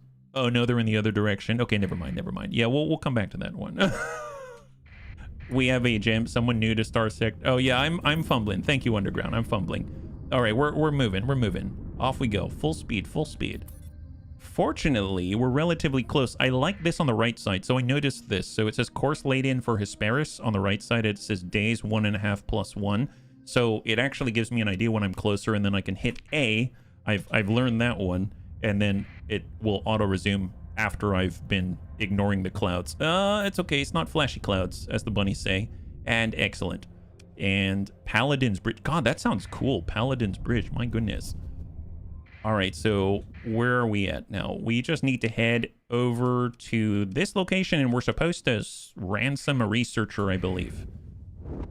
If I recall, in the Galatea Academy, they did mention something about, like, you can... What happened? We gave you, like, 64,000 credits to get the ransom or something like that, I think. Okay, so what do we have going on here? Your fleet approaches Hesperus. Monasteries cling to particularly sublime rifts. Promontories of volcanic shields, or the occasional Pluton that has forced its way through the world-wrapping crust of ice. These forbid outside visitors, particularly the unfaithful. Well, I mean, how am I unfaithful if I don't even know what I'm supposed to believe in this society? It's an interesting one. Without dispensation from the knights. However, by authority of the reigning presbyter Orbis, a number of special economic zones built on the shifting flows transmit civilian landing beacons to call outside traders to port. Your fleet transmits ident codes via the transponder, and you are soon granted docking clearance. Well, let's get our repairs out there. For supply, that's nothing. We can stop by the comm directory, and we need to talk to the Knight Commander to try to seal the deal here. So what do we got? The comms open on a Knight of Lud, bearing the hand weave and wooden sigil of a Knight Captain. Blessings of Lud be upon you, he says, looking you over with obvious suspicion. He nonetheless maintains a civil tone. How may I serve you, brother? Ask about a certain prisoner associated with the Galatea Academy. Ah, you're from the Academy. Or not quite. They hired you. Is that right? He gives you just a glance. It is. First, I would like to assure you that the individual on whose behalf you are petitioning the Knights has been treated well, though considering their crimes has been confined to a guest dormitory and a technological privileges limited. Oh, he's been grounded. Oh, there. I'm very familiar with that. No TV, no phone until someone comes to rescue you. The Knight flips a page in some kind of real paper notebook reading. Oh, wow. So I like that detail. They actually note that he's using real paper, something tactile in this, technological society. I guess that's pretty rare. I see here that this academician was caught with a number of devices. Research equipment, they say. these devices have been destroyed. He looks up to see how you react, and then nods to himself. Oh, he's testing us. We understand the need for stable relations between our respective institutions, he says. and the Mother Church has emphasized this point very precisely to your order. Excubitor Orbis Oak has agreed to waive the usual procedures in place of a generous donation to the Church. I trust you have brought the Academy's silver? He gives just the hint of a wry smile. Hey, 66,000 or negotiate to avoid paying at all. Yes, no, I'm not going to pay you. It's our only point, but I don't care. No bueno, not going to pay you. Not at all. Brother, you begin a touch of the cadence of a concourse preacher you once heard coming to you as if from nowhere. I feel like you don't fully approve of what is happening here. Before the knight can object to you prying into business not your own, you raise a hand to gently stop him. You explain that you understand that it is not your place to ask why they are in this position, but as a fellow member of the faith, you empathize with the moral struggle of having to answer to both the institution and one's own God-given conscience. You speak softly, building rapport with Knight Neres, who is nodding now. Truly, you explain, it is tragic that tawdry, worldly affairs tarnish the beautiful spiritual journey mapped out by the Prophet Lud, but such is this fallen world. That's just the thing, HB. That is, anyone really is caught between higher ideals, the transcendent glory that drives us to rise above all of the... A violent hand motion. This! And the spiritual compromise required to exercise even a measure of power in this world. With the office comes power to do some good, I realize, but... He sighs deeply, looking off to the side. But with that good also comes evil. And each time this... I feel it eats away at my soul. Just a bite. But after years and years, who have I become? When it is my day to join the stars, will I be the man who once was filled with the light of creation, or who was so inspired to swear to serve as a knight of Lud, or will I hold an accounting book filled with my own cowardly compromises at the end? Hey, there ain't nothing wrong with accounting, my guy. Heavy enough to weigh down on my soul. His face hardens as he comes to some decision. My God, we're talking this guy into an existential crisis. I hope he's going to be okay afterwards. There should be a hotline for this. My goodness, we're good. This is so bad. That's With a sweep of the arm, the knight throws his paper notebook from his desk, and we've already established that thing's probably really valuable. You wince at this treatment of a genuinely handcrafted object. Hear this, bunnies. I will not allow myself to sink in slow spiritual death by these whispering wormwood corruptions. Was not Lud a martyr? Knight Neres looks directly at you with fire in his eyes.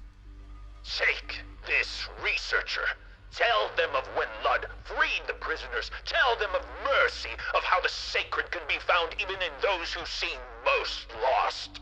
He stands and jabs a key on a battered console that was spared his burst of wrath. Blessings of Lud be upon you, HB and the Bunny League. Now, I have work to do. The comms shut off. You're left unsure of how you feel about inspiring this newfound conviction by way of your admittedly modest deception. Dude, this is where your logistics officer clears their throat and motions to the main display. A passenger request pickup has been received from a small shuttle bay. Your wayward researcher. A shuttle's dispatch returning with a flustered academician. All that remains is to return them to the Galatea Academy. Wow, something tells me we messed that guy up. We did not. Okay, so we did not just get a researcher.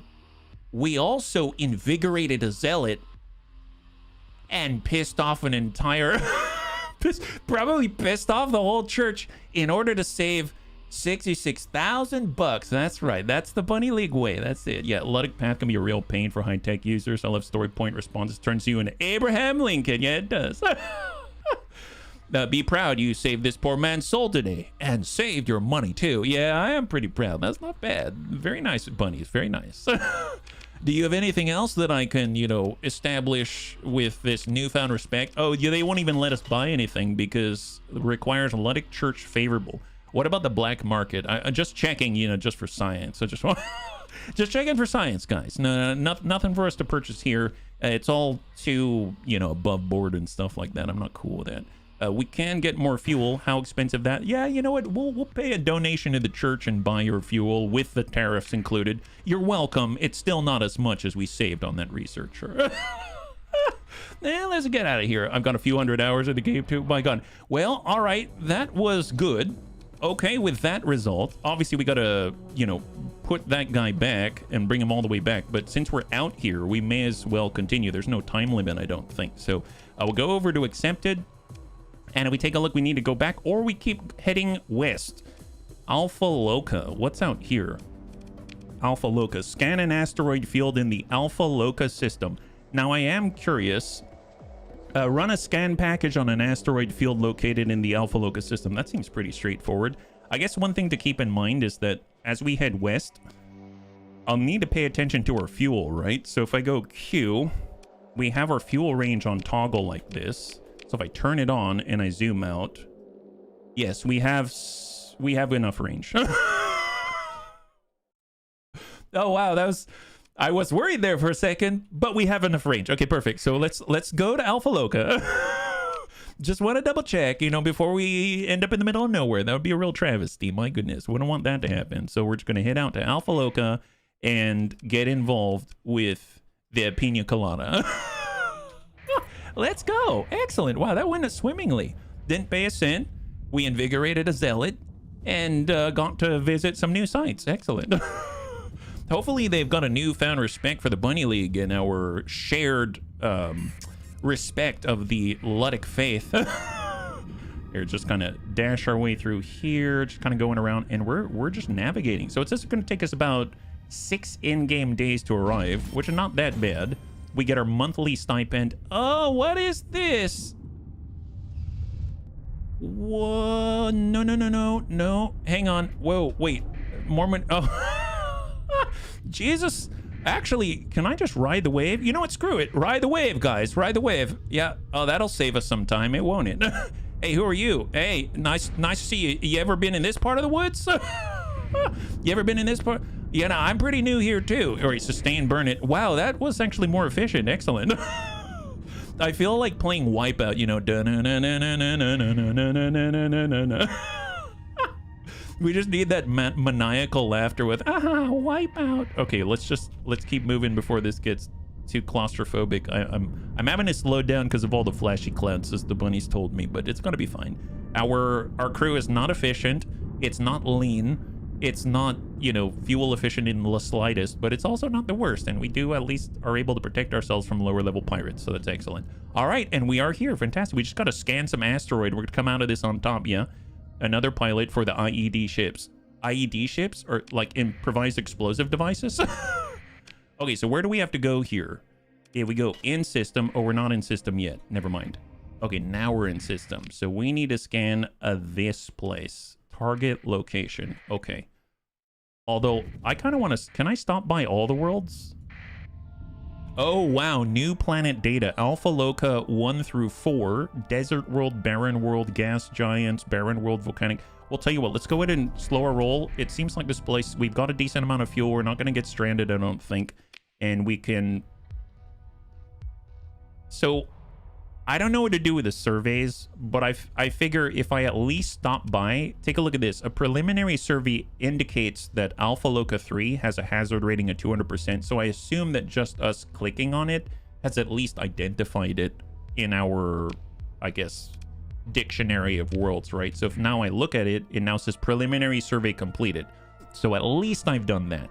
So just by clicking on unsurveyed, I'm assuming at least when I'm looking at stuff on the map, then I can just, you know, it's not, no skin off my back to at least click on the place. You know what I mean? Yeah. surveys our vendor trash. Oh, to sell at... Or is there like a place where you really want to sell that kind of stuff? The Ludic Path bomb ships are not vanilla. Oh, thank goodness, I guess. All right, sustain burn, and we are arriving. We got to go right here. Target location. What is this? Your nav officer reports that your fleet has arrived at the coordinates provided by the nanorobotics team. It is time to activate your instrument package. Your nav officer nods as you confirm that their subsystem is indeed ready for input. The operations chief gives a thumbs up to indicate the instruments are deployed according to instructions, and the go button flashes softly on your command interface.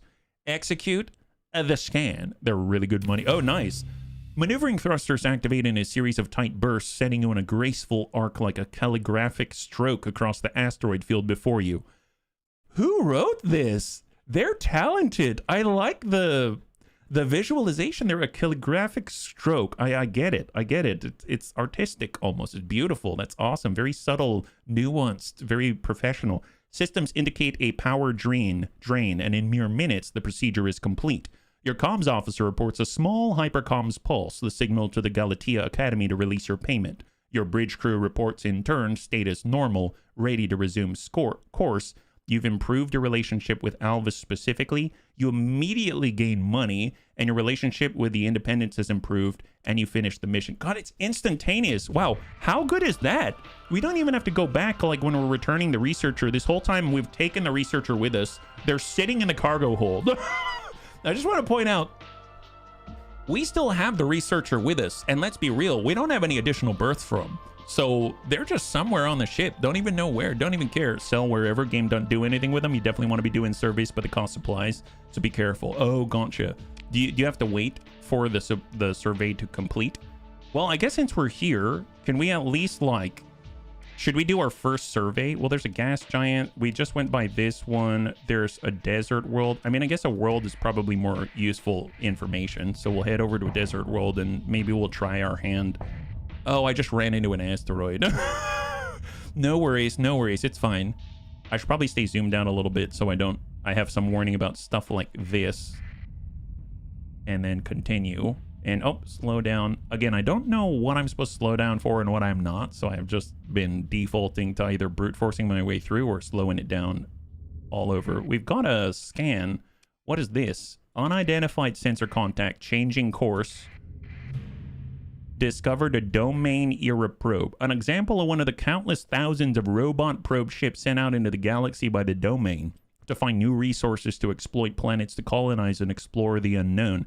This probe's manufacture could well date to 1,000 cycles ago. Ooh, nice treasure. Super valuable. Break it down. It's like this, it's this super rare and valuable old artifact of the before times in the Perseus sector. And we're like, oh my goodness, I see lots of cash in the sky. Me, go do surveys. Let's survey a gas giant. No, don't do gas giants till you're ready. Oh, I don't know what that means, but there it is. Your fleet approaches a domain-era probe left from the initial domain exploration of the sector. Pitted by small impacts, the probe's hull displays iridescence, typical of fearsome radiation scarring. Though this probe's manufacture could well date to 1,000 cycles ago, some systems are still nominally active. As your fleet moves closer, several energy signatures are detected coming online inside the probe's hold. You must fight point defense drones. Wow, these are ancient. This is like meeting the Star League in space, and they decided to have a bunch of busted drones in order to attack us. Well, I don't know how dangerous there are, so we'll send... No, I'm kidding. Want to send everything we got? No. You know what? You know what's really good at popping drones so far? The beams. That's what. So if I actually cool this off, we can try out our Fury for the first time. We can try out La Beams, and then I'm going to go ahead and maybe get BLS the Brawler nearby to get a little experience, and let's do that. Hopefully that's going to be enough. So I'm just going to say protect the more fragile Lance Bun, and then we'll have the Lance Bun protect in sequence the big bun, and then we'll just watch this one and see how it roams. Actually, am I even looking at it? No, I'm not.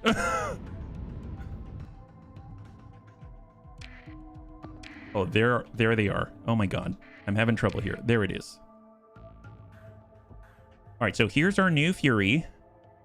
Oh, did I? No, I didn't unpause. Oh, thank gosh, having a little trouble here. All right. And we got our beams bun, and we got the BLS beams with the phase lenses. We're already engaging somebody. Oh, he's getting some flux. There it is. The Fury is ready to dish out the... Lots of Fury. Yeah, that'll... Okay, nice. Nice. Good job, guys. Oh, little brutish there. Careful. Watch your six. Oh, just ram right into him, huh? Is that what we're doing? Decent style here. Fantastic. Yeah, keep up the good work. Yeah, blast that drone. Excellent. The enemy fleet has now been defeated. All right, no better safe than sorry. Fantastic. Let's pick through the wreckage. What do we got here? We've got an Arbalest autocannon, hammer-class torpedoes, light machine guns, salamanders, Vulcans, and some supplies. All right, fair enough. As your fleet finishes mopping up the automated defenses, a weak hyperwave ping is detected coming from the probe. It is unclear if this is random noise from a dying subsystem or some kind of encrypted signal. Your fleet finishes its approach to the domain-era probe without further incident. The probe's memory banks are partially accessible and contain information pointing to the location of a domain-era survey ship. Oh, it's like a treasure hunt. You find the probe, and then you find the ship that it probably came from. Oh, this is going to be profitable. It was last seen by this probe located some distance away from the center of the Esin star system. You receive a preliminary assessment of potential salvage. Okay, all right, so we apparently have info on the Esin system. So if where is that? If I go new, location domain era survey ship is way out here. Where are we? Oh my God. 28 days, huh? What's the... hang on. Show fuel range. Okay, so I can technically do it, but it's gonna burn up all our fuel. Is there a... Bunnies, do any of the bunnies know if there's a time limit on this? Because maybe I'm not, as much as I want to do that, I don't know if I'm ready yet. It's definitely an uninteresting Easter egg hunt. After all, we're bunnies here. We love hunting for Easter eggs. Unlimited, there is not. Okay, so I'm going to continue with the original plan. We're going to continue to head west, and we'll just keep note of this. I just need to be aware, where does this show up in all of the filters? So if we go to important, not there, story... Exploration, it shows up on exploration. Actually, I think I saw additional options, right? So I definitely want to do this. So if I hold down, can I mark it? Can I right click on it? Nope, that sets a path. Can I like mark it in any way? No, I can't. I don't know how. Anyway, we'll remember it's under exploration. We'll come back to it at some point. So let's go over to important. We'll go ahead and zoom out, see what's out here. And what's the next closest? Beta Loca. Go to the Beta Loca system this time. And we need to retrieve an advanced field conversion prototype from a derelict ship. I like derelict ships. That's awesome. Let's definitely go there. And we are very close by. We're in Alpha Loca, and we're going to Beta Loca. And apparently, oops, I forgot. I see that there is a salvage button lighting up. So let's click on that. Assess. I forgot to salvage again. And a little bit more. Don't let us skim off the top, please. And off we go. Yeah. Left side tab, you can click the exclamation mark and pin it to your important tab. Oh, nice. Really? So I go exploration, location, domain era, and here's this toggle whether this is tagged important. You click on it and nice. High five. Thank you. That's awesome. Thank you, Panzer. Thank you, Ataraxi. I really appreciate it. Like, unlike some modded content, domain era survey ships cannot get looted by NPCs. Oh, nice. Okay, so I'm very, very glad of it. Thank you very much. That's a real weight off of my bunny looting soul. Okay, so we're on our way. Let's do a quick save here. Where do we go? To La Vida Loca. Well, apparently we are. You got to enjoy the journey, Thrake. It's our Loco Vida that we are enjoying. Yeah. Gate systems outside the core world have ship graveyards. The crew starved to death when the gate system went down oh so long ago. Oh, well, I mean, I love that because that probably means there's loot there, right? Okay, we zoom all the way out. Take a look. I am seeing an unidentified sensor contact. Let's head this way. I feel like there's far less active presence out here, if you know what I mean. So if we go, we're probably going to find more ships. Derelict Prometheus tanker. Wait, don't we have a Prometheus? Isn't this a How much fuel can one bunny absolutely have? Let's see what condition it is in. Oh my goodness. Wow. It's a Prometheus tanker. Well, there it is. You have a Prometheus. That's a huge tanker. Yeah, it is. Should we get two? As you approach the derelict, your sensors officer points out signs that you are not the first to visit. Aw, serious? Oh, outgassing and debris around the target's hull match the profile of a recent salvage operation. The answer to how much fuel is never enough.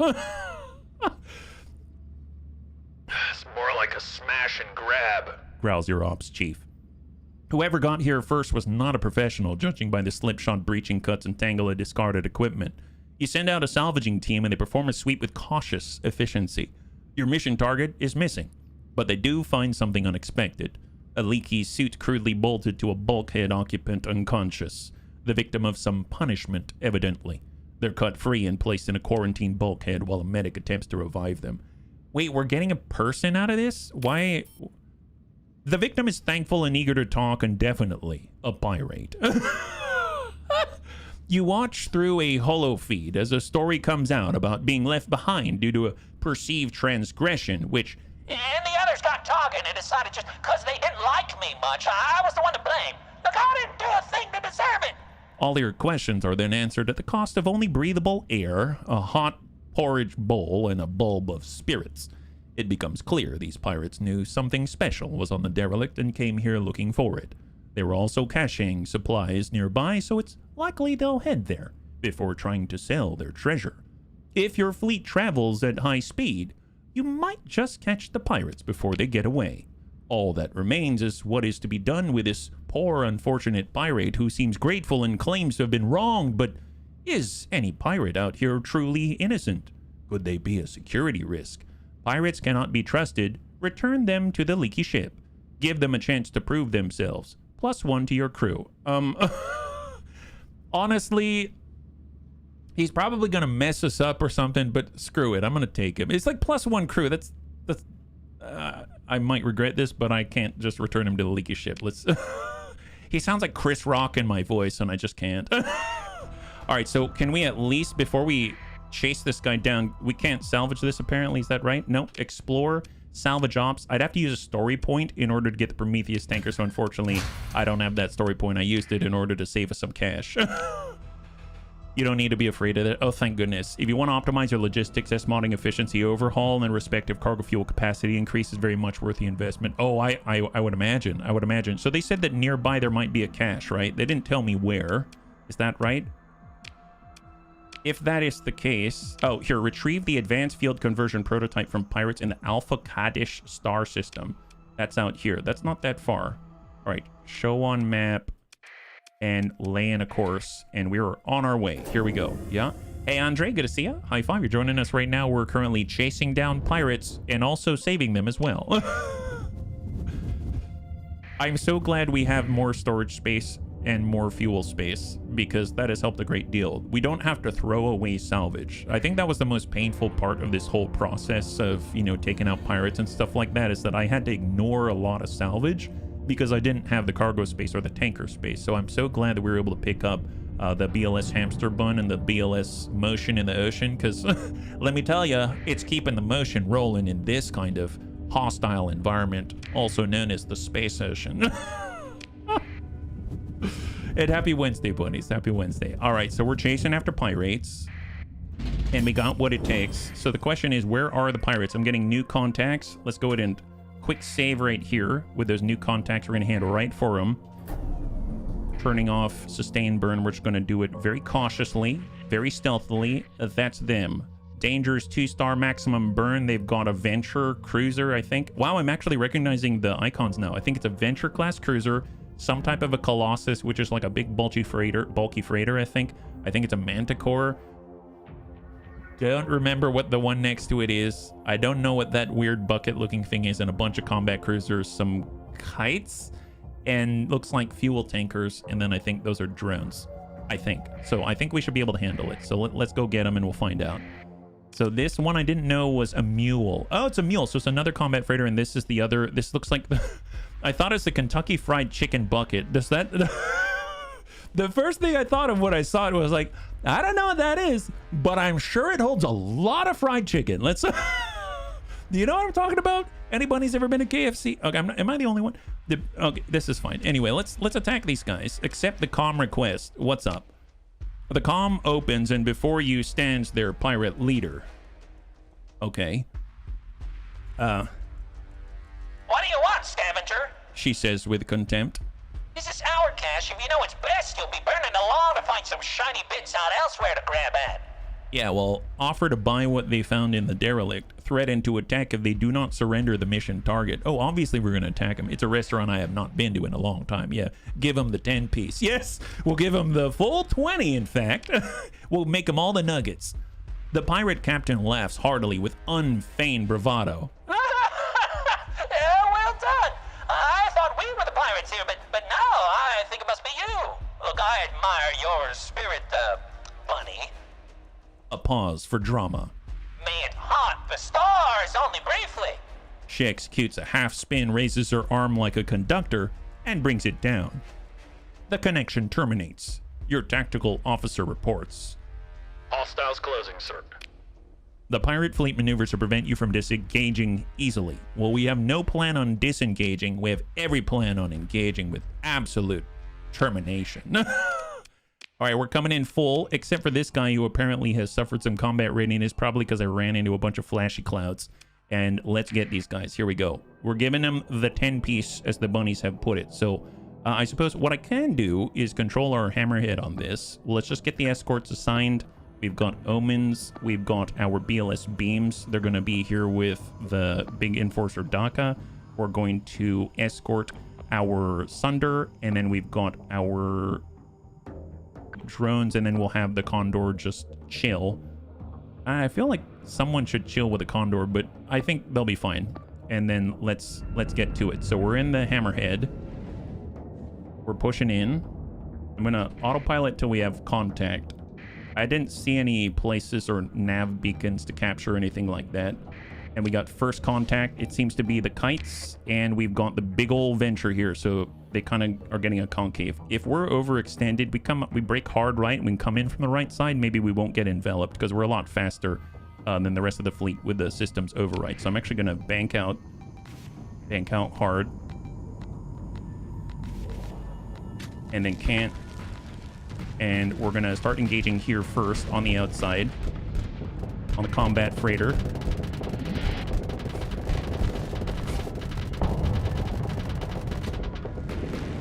Oh, wait a minute. There it is.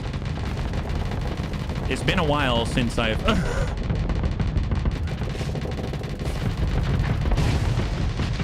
Stay on him. Stay on him.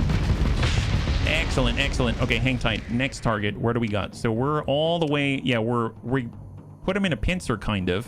I guess if I just start sweeping in, I can select the venture as I come in, take targets of opportunity, come from the northeast, and naturally we'll get them. We've got Anakitas here holding the front right here. Yeah, it's very flux efficient. No kidding, it's giving him lots of Daka. Lots and lots of Daka. All right, let's come on in. So I'm on strafe lock right now, and unpause. Here we go. We got our top speed set, looking good. The beams, so let's come in from the flank on the frigates. Like a shark.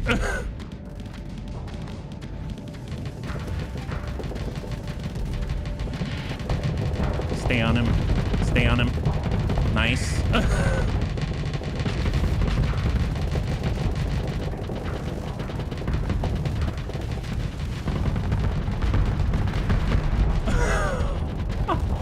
I kind of overextended, but the bunnies are keeping me safe. All right, let's recover. Oh.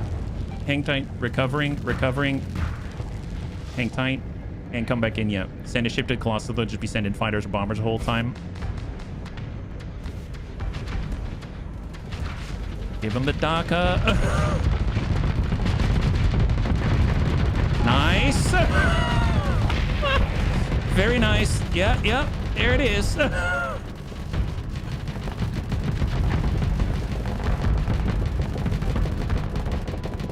Stay on it. Stay on it. Nice. Just bully him. Bully him. Bully our way to victory. Don't get in front of each other. Your combat readiness is decreasing because you've been in the fight for too long. That guy's out. That guy's out.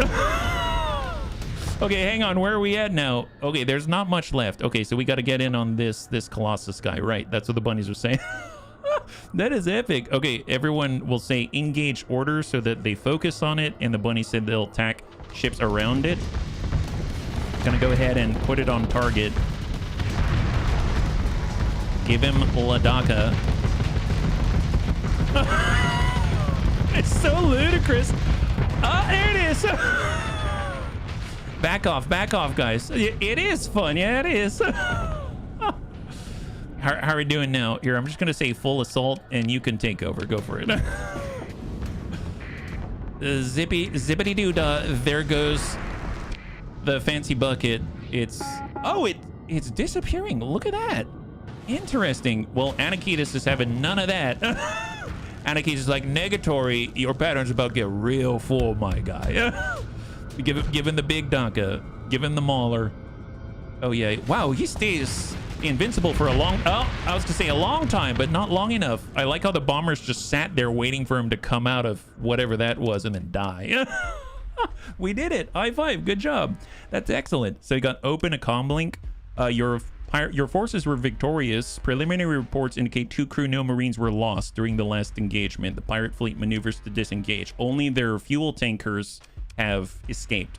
Well, we might get more fuel out of them. Open a comm link.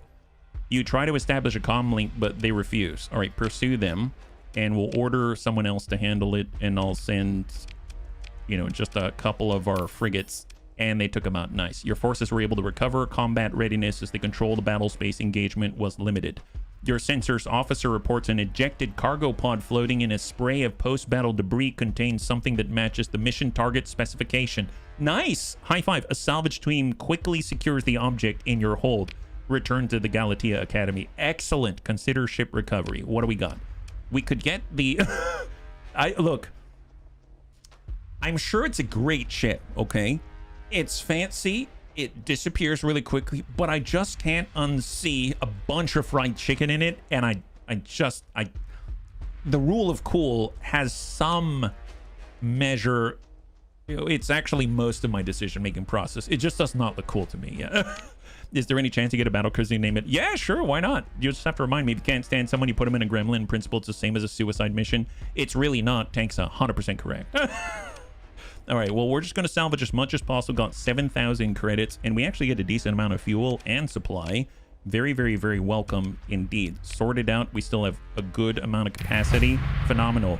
Some Gurk is ready to level up. Jonathan is ready to level up. You now have another story point. You've just gained 6,000 credits with the hegemony, and now you've recovered 3 of your lost reputation to, you know, selling lobsters on the black market. That's excellent. Very, very nice. So we got some levels up right now. Excellent. So we have level up for Jonathan Leal, currently in our double phase lance brawler. Here we got damage control. We have target analysis for more damage to cruisers and capital ships. We've got ballistic mastery, field modulation, helmsmanship. I kind of want helmsmanship just because I feel like it's the slower of our frigates, and it would be nice to get them in a little bit closer and dish out more hurt more readily and increase the top speed as well. So let's go in and level that up for Jonathan. Yeah, bit toasty today. Drink some dihydrogen monoxide. Space is empty and big. Fill it with good posture. Thank you, Archelon. Much appreciated. High five. Manticores with a Gauss cannon are great harassers. Oh, I would love to get a Manticore. I did see that they had one. I'd have to use the story point for it, yeah? Hyperion is a super ship. Oops, I just kicked.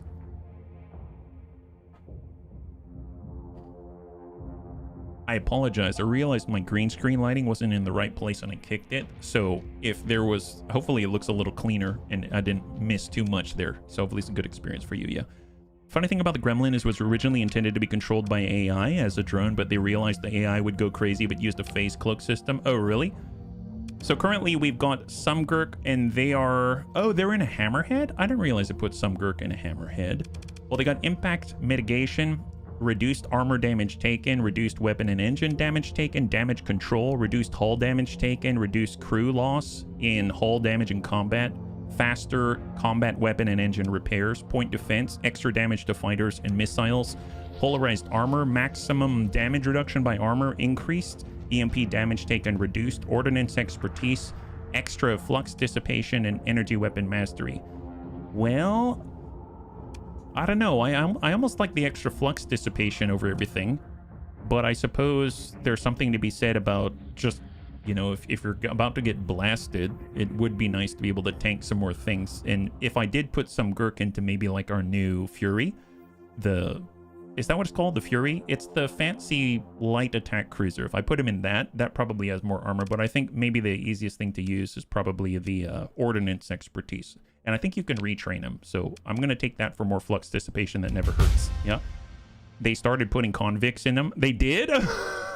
And then making them fight in them because the ships are junk. And if you managed to survive a few times in the Gremlin, you were the lucky one. Your sentence was considered served. That started to sound a lot like the Hunchy 2C with all the dock up, but like no armor. Does that make sense?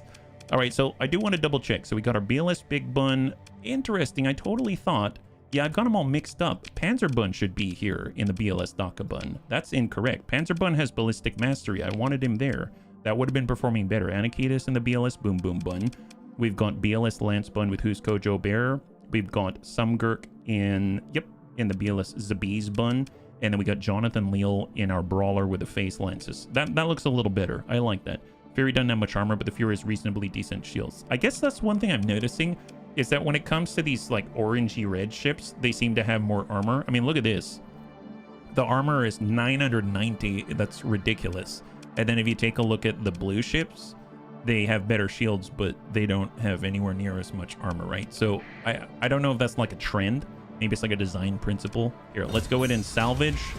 This is just after our initial engagement. I don't want any tankers, so I'm not going to take it. And we're just going to try to get some more out of that engagement. Nice.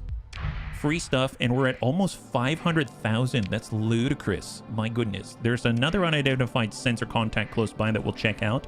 And then we shall continue to clean up the quests because we're making some significant progress to our bottom line. Oh, I got another point I forgot. So I've been flying around without spending my points. One thing I've been looking at is actually Wolfpack tactics. So take a look at this. This affects all your frigates and your destroyers with officers. Every single one of our destroyers has an officer. Our frigates not yet. But you'll get increased damage to ships larger than frigates. You'll get increased damage to capital ships and more peak efficiency time. So I was kind of thinking that might be nice, but I guess it says all frigates and destroyers with officers, and they don't all have officers yet. So maybe I'll get more benefit out of like coordinated maneuvers, just because it'll give us more nav rating. And all ships with officers, including the flagship. So that actually will give us a bigger effect overall. So I think I'll take that right now. We can always retrain, which is kind of awesome. Yeah. Has to do with technology for balancing reasons. You discovered a supply cache. Oh, nice. High tech have low structural integrity. The light armor usually possess strong shields. Your fleet approaches a supply cache. A cache of supplies, weapons, or other equipment drifting and forgotten until now. Nice! Dude, we're getting lucky. Holy crap. Is it always this profitable? Begin salvage operations. Nice. Wow. That's a lot of... Wow, that's a lot. That's a lot of supply. Holy moly, man. We're making out like bunnies. Speaking to the Hunchy 2C, I got you in a fun piece. You're rocking a Xerxes with 4 times L. Oh, I'm in a super heavy? That's awesome. Thank you, Archelon. That's crazy. Oh, I'm running into stuff now. Is that what's happening? Was that our sensor contact, the supply cache? Wow, we've got a good sensor range. That's kind of ludicrous. All right, well, let's just go to this. Oh, I hit something. Hamster Bun's hurt. Hamster Bun is hurt. I thought there was a contact there, but I don't see it anymore. Okay, well, let's just repair on the go. So what's the next closest? So if we go to important tasks, this is return to the academy. So the last one is this one, ruins data recovery out this way, and it's very close. That's excellent. They've got a lot of discovery in this small area, which is kind of amazing. And then I guess there is one more, but it's much, much further. But fortunately, we have 3,600 fuel. The total fuel capacity of your fleet, 5,815. Yeah. Well, I don't know. Maybe I don't need another tanker right now. But I mean, it would just like be one of those nice security blankets to have, you know? Oh, wait, I'm not paying attention to the flash bits now, am I? Yeah, I took more damage in the motion in the ocean there. Hang in there. Yep. Man, I can't wait till we return. We're going to get so much cash. Everyone's going to love us. Okay, so holy crap. A lot of systems, or a lot of worlds in this system. And we got to go all the way in the northeast. Holy moly, this is a very large area. I mean, space is very large, I suppose. So there's that. And at least we get an opportunity to refit ourselves as we go. So we're repairing with our supply. Bringing our combat readiness up to snuff. And we are now in a volcanic world. A scan of the coordinates provided by Academician Sebastien shows the location is long deserted. Your sensors officer tentatively identifies the library on the readout. It appears to be in relatively good shape. Send a team down to retrieve the data. Oh, that does not sound safe. We're going down to a hot pile of magma in order to get some library of data. You send down a small salvage team and they access the library and extract the specified data cores without undue difficulty. Oh, okay. Get within comms range to complete the mission. Okay, fair enough. And we can perform a scan. So how do I read this? Resources required and available. I guess this means I need to use up 240 of my crew and then they're gone? Is that how I read that? I need to use up 20 heavy machinery, which I have plenty of, and 35 of my supply, which is not that bad. It's the crew that I'm worried about. Maybe they're just used up for now. I guess I could... Skilled personnel experience in the maintenance. Do I have enough crew? Not used up, but more crew available required. Okay, so I have to have at least this much. Okay, I'll try it. Perform the survey.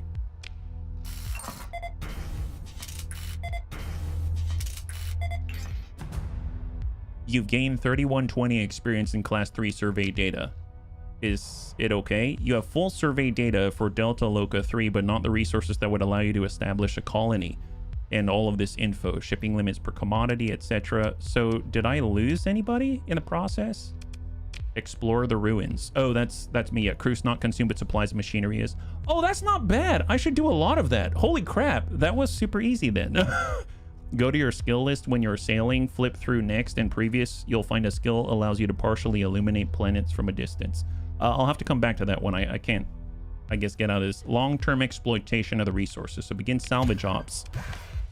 We get, oh wow, a missile blueprint package enables heavy industry to construct a range of the more common missile weapons. That's awesome. I'm assuming eventually, oh, see, now I can establish a colony if I want. Well, I'm not going to do that, but that's awesome. So you said go to your skill list when you're sailing your ships and flip through the next and previous sections. Oh, down here, you'll find a skill allows you to partially illuminate planets from a distance. Well, there is this. You mean the neutrino detector? I know that was a thing, but I haven't used it yet. Reconfigures the fleet's drive field to act as a neutrino detector, allowing detection of human-made artifacts and occasionally fleets at extreme ranges. High emission sources. You have to add it to your bar. Okay. Distress call, transverse, neutrino, interdiction. These are all things I have on the bar. Sustain burn, emergency burn. Yeah, I have all of those on the bar right now, I believe. There's also hyperspace. Nope. Default, negative. Yeah, no, I think it is. Yeah. Sorry, skill, not skin. You can switch buttons around. You haven't received the skin. The skin? I unfortunately don't know what you're talking about. I apologize, yeah. Exploring's always how I get through the early game. Surveying ship added makes it cheaper to survey, and there's a skill for that too. Surveying ship. I don't have a survey ship, I don't think. Although I do have a drone, yeah. When you're ready for a colony, establishing it not too far from the core worlds would be a major help. Oh yeah, no, for sure. I would imagine. I need to go back there right now, actually. So how are we doing on this mission? Get within comms range to complete the mission. Comms range of the planet? Or are we talking about something in particular? Ruins data recovery. I mean, we did find the ruins here, right? Stable location. Maybe if I go here.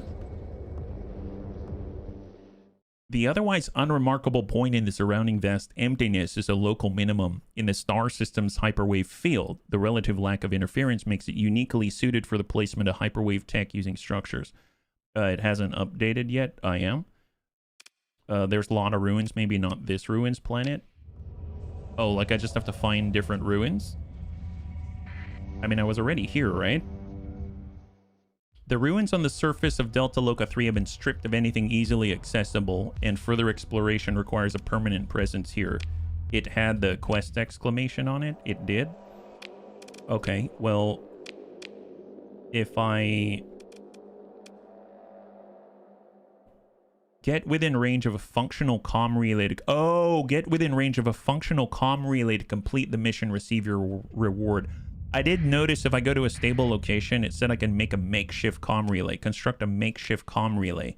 An imitation of the domain era counterpart. +1 stability for same faction. It's going to cost heavy machinery, metals, and some transplutonics. Proceed. And there it is. High five. That was it. We just needed to make a comm relay. That's awesome. So in a way, we've been able to return the quest and get the reward. So now we're at over 500,000 C-bills. We've got a... Oh, they got another system bounty in Asconia? That's where we were killing pirates earlier. That's crazy. Well, we've completed all of the quests except for this one. This one's even further. Install the modification package on the sensor array located in the Alpha Zabala system. I guess we're heading there. It's only 13 days away, and we're going to be coming on back. We actually have enough fuel, it seems. So excellent. Let's just go ahead and do a hard save before we do anything, because I think we made serious progress. At least we have some good storage capacity, which is great news. And set a course, and let us go. The quest will kick your butt. You better save. Wait, why am I going there if it's going to kick my butt? If I'm not ready for it, should I return to this another time?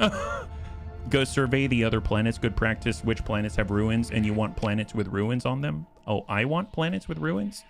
Well, I surveyed this one. There is this rocky metallic world. That seems useful, yeah. I want the next update. Oh, do they have a... What's the next one come with, Valenius? Is that like... I mean, we're at 0.98, so I assume that the next one's so close to 1.0, which is usually a big thing, right? So, perform a survey. Resources required available. Hazard rating 225. We actually have enough stuff, but can we perform it if it's grayed out like this? Oh, we can. Interesting. It's just a different color. Gain 242 experience, class 1 survey data. Establish a colony, leave, consider other factors. What's that? You're not aware of any other major factors. Okay, then we'll just leave, and now we've got some data. So does that appear in our inventory? Oh yeah, there's the missile blueprint package. I could right click to learn it, and then I suppose when I have the opportunity I can actually... Oh, and you can sell these. When I've got the opportunity I can actually make missiles, which is kind of cool, yeah. 0.985, doing a lot of storyline for one of the factions, a lot of balance changes. Oh, that sounds excellent. That sounds awesome. Man, the survey thing is super profitable. I thought we'd have to carry like thousands of people with us because we're going to consume it. I didn't think that they would just be a threshold that we had to maintain. So that's not too bad yet. Hey, Reorgs, good to see ya. High five. We're just performing surveys. It's like kind of rolling on the gachapon of planets. Rich, rare ore deposits, and rich ore deposits. Wow, that sounds awesome. I like rich and rare. Everybody loves rich and rare, let me tell you. Oh, and then you said don't do the gas giants. Is that right? If you use sensor burst, you get hyperspace data. Hyperspace data. Gas giant. Found abundant volatiles. Okay, well, that's not bad. If I AoE ping, maybe we'll find something. And then we're going to head to the next world. You have scanned a gas giant, +5 magnetic field scan, +5 to what? I'm not entirely sure. Irradiated world.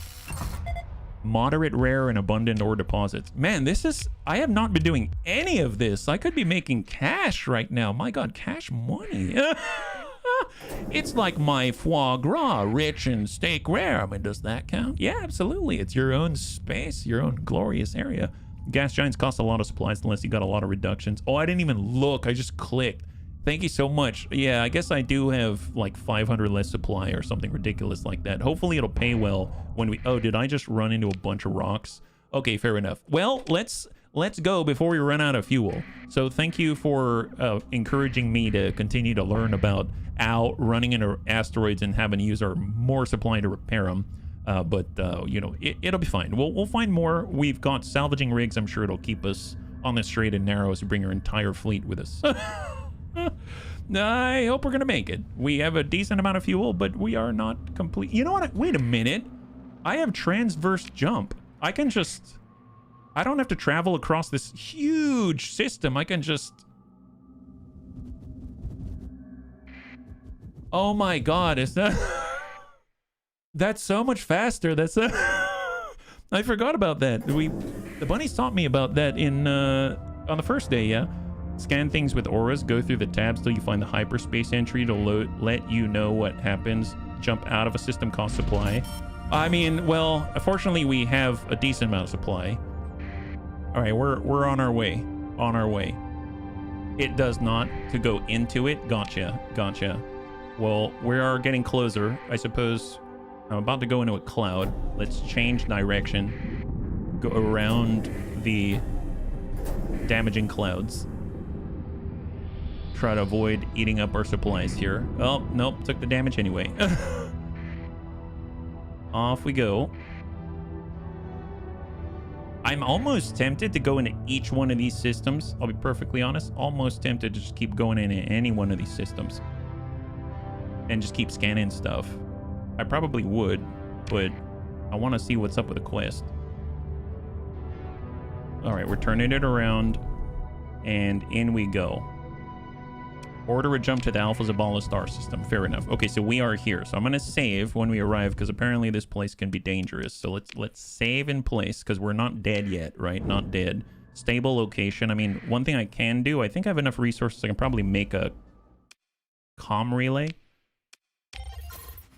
You have info on personal bounties. Okay, that was not as useful as I thought. And there's our fleet, our makeshift relay, and an unidentified sensor contact. I want to check out the sensor contact first. That looks small enough that it could be a derelict ship. And derelict ships are free. So I like free, and we're out here. It is a derelict ship. It's a pirate wolf. Very nice. I'll take it. Begin salvage ops. I get a little on top. Why not? Why not? Continue. Beautiful. Okay, quick save. And... now we head down here to a different sensor array. All right, here we go. Full speed, on our way. Make it happen.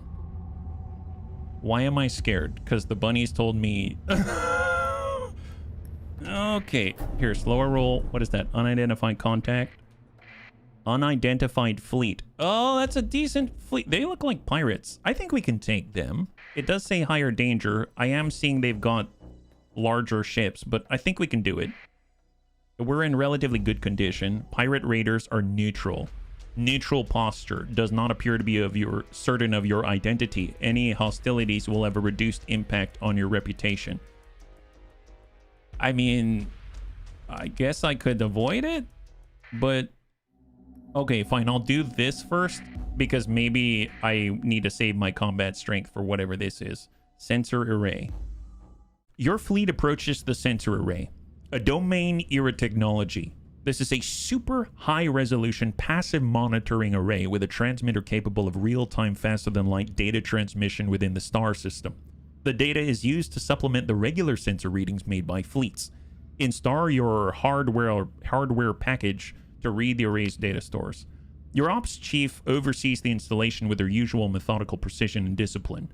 The hardware is interfaced with a secure computing environment on your flagship, and your technologies team stands by to oversee the results.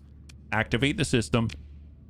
The telemetry streams across space to your flagship by the flicker of the discrete little comms laser your ops team installed. Your technology officer confirms that while the data is not perfect, it has a vastly lower corruption rate than Elix's copy from the Galatea Academy archive. What are we even looking at? We have a fix on where they were looking. The tech says proudly as they transfer you the coordinates. It appeared to be a minor planet in the abyss. No star, no nebula, no primary but itself. I mean, what's so interesting about a nameless rock? Well, sir, nothing about the rock itself. The Domain Explorarium ordered a non-routine survey of the volume. We don't know what they were looking for, but the survey program found... it appears as though something happened, something, well, violent. A series of high-energy events over a short period of time, a little over 200 cycles ago. It's a starless rock. It's very unlikely to produce such effects naturally. They pause and then speak tentatively. A battle, maybe? We can't say for sure. I just don't know what would be worth fighting over out there, or even looking for. You've acquired the coordinates for Nameless Rock. Oh, this does not sound good. There is only one way to find out, and it is best done with plenty of extra supplies and fuel. Every spacer knows that the Abyss is not to be trifled with. Of these foolish captains who attempt to find their fortune there, the few who return are often starving, having to mothball ships for fuel and supplies during the long crawl back to the core worlds. Go to the location deep in the Abyss and discover what the sensor array found. Okay, that's not... that sounds terrifying. They're saying out in the black, in an unknown area with no reason to fight, there's for sure, over 200 years ago, a lot of signs of fighting. Nameless Rock and the Abyss, I mean, what could go wrong? Domain error tech, you say Tritakian wants to know your coordinates. Abyss is uninhabited part of space where you can go to, but it's filled with unexplainable phenomena and entities. Well, I don't like the sound of entities. Can we... Well, you know what? Since we're here, we might as well take some supplies and fuel from these pirates. Let's... All right, just saved. Let's make it happen, bunnies. They don't know who we are. Moving to engage. Engage them. All right.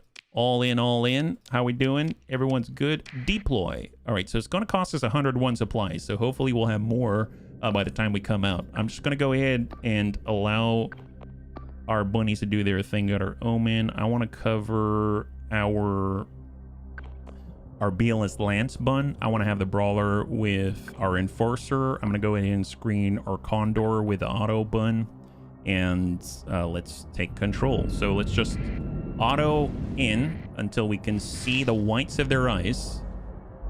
You got 3 omens. Yeah, we had the opportunity to get another one. They do this a little electrical thing. It's pretty awesome. Okay, so if we take a look at the spread right now, we are seeing that they've got a Falcon Light Strike Cruiser.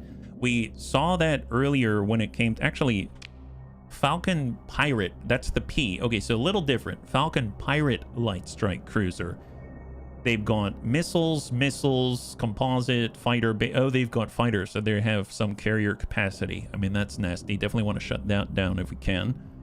They've also got... We know this, the Enforcer. That's what Anakitis is driving. And then this horrible Eradicator. I think this is probably the scariest thing here, but they're awfully durable. So I'm thinking let's swing out to the west side, swing in from the west, clear that cruiser, sweep and clear the other cruiser, and then collapse on the Eradicator. Maybe that's the way we'll do it. So we need to cut left now in order to be ready later. Eradicator is a heavy brawler cruiser, especially pirate config. Salvaging it is very, very useful. Oh, well, it'll cost us a lot of supply. Here's my... I guess we'll talk about that later, but... I am, at least as a preview, my mind immediately worries about if we salvage it, we spend salvage in order to repair it, or, you know, we mothball it, etc. And we need the supply, we're trying to gain it so we can go out into the black and find out what happened. And apparently we need a lot of fuel and supplies. So that's kind of the balance, I suppose, that we have to worry about. Haven't encountered any teleporting ships. Yeah, like that, what was it called? The gremlin, the Kentucky Fried Chicken bucket, that one definitely was teleporting, and our wolf teleported as well. So, yes, the gremlin. Thank you very much. Well, we're going to head off to the west side and start chewing on the drone and then trying to clear out some frigates. Let's start there, and then we'll move. So I just need to... don't have shields up for top. We will do auto fire for one. We're going to switch over to Sabo. It's on linked auto fire. We need to save those because we only have 2 salvos. And then I'm going to toggle lock, flip left, and then bank hard, and then come around. Okay, let's go. Coming around wide. Going wide. Shields up. I guess we'll engage who's in front of us.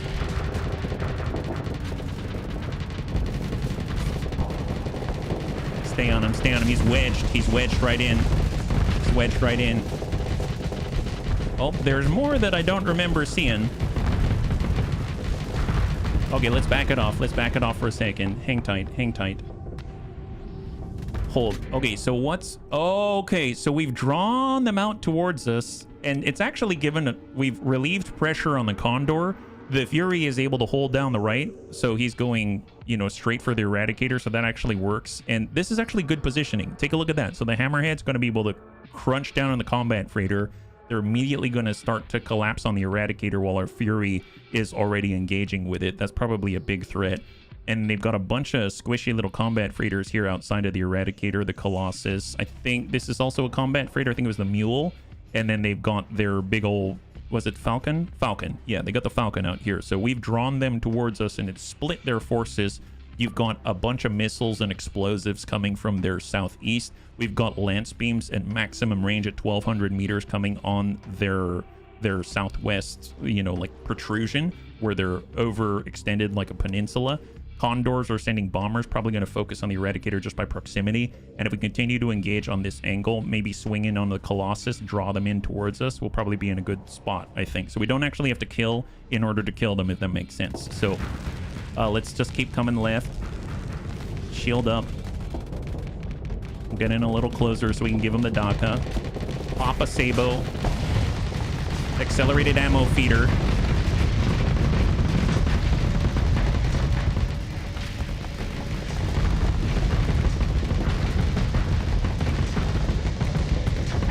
Back out, back out. Okay, I didn't have the presence of mind to finish the job, but at least he's not in a good spot. All right, the wolf can only do that skim so much. That's a clear. Try to clear out the frigates. Oops, I'm cutting off the beam. That was my fault. I'll try to stay on the left side here. Oh, I'm bumping into things.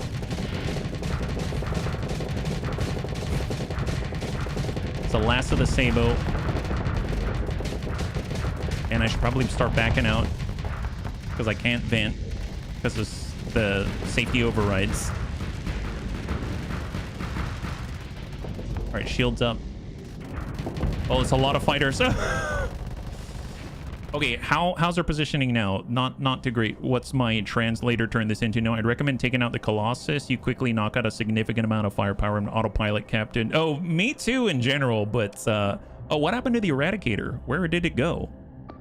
Oh, it's still here. Oh, wow. How did they get way out there? They're probably chasing down a bunch of little frigates and stuff. This is...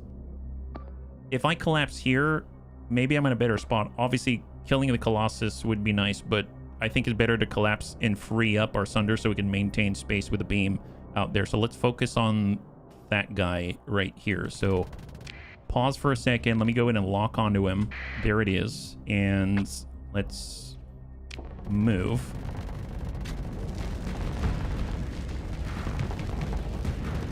Bring in the Daka.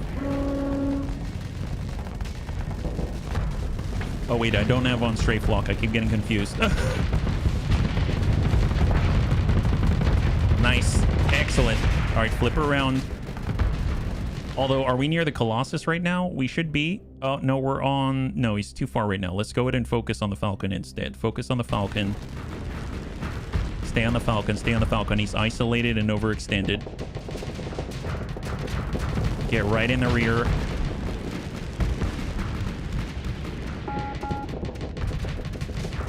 Come on. Come on. We're giving the rear to our enemies, our allies. Nice. Stick with it. Beautiful. All right, let's back off. There's the Eradicator. Okay, so who's left now? They got the Colossus, I think, and all that's left is this little guy. I may just full assault. Let's go in and full assault and let them clean it up, because... Let's do it. Very nice. Very nice. Watch out for your engines. Fighter keeps targeting them. Well, I'm glad we have... That's the thing I like about the Hammerhead. It's very forgiving, it seems. We can take blasts a little bit, and we're not going to die right away. Excellent. Eradicator out. Fantastic. And then that leaves the one guy who has retreated. And is that it? I think that is it. Okay, there it is. Claim victory. Fantastic. And those held in reserve. Pursue.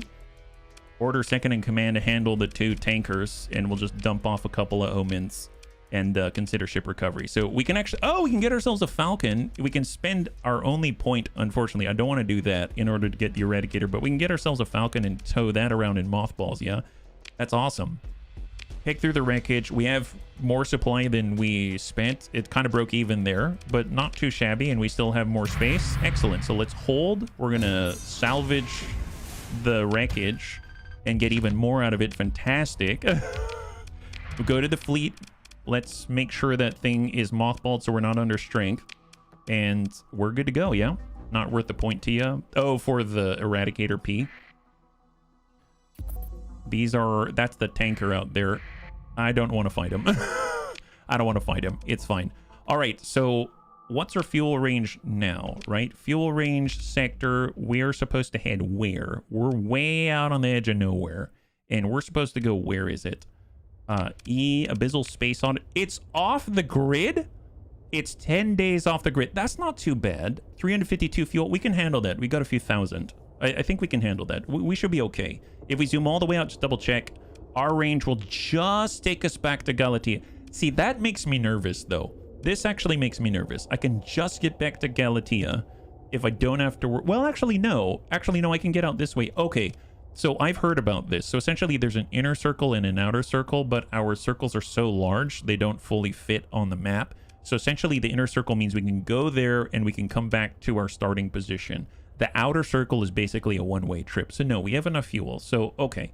I have no intent on going to Galatea and coming back. I'm starting out here, so I do have enough range. So let's just do a hard save before we do anything else. Yeah, it's slightly wider than the grid. Yeah, I didn't know that you can drop out of the grid. It's just for coordination purposes. Well, my God, there's a lot to coordinate in this game. Okay, let's check out what's in the deep abyss. And God help us. God help us. All right, off we go. All right, talk to you later, pirates. You didn't know our name before, and you were neutral.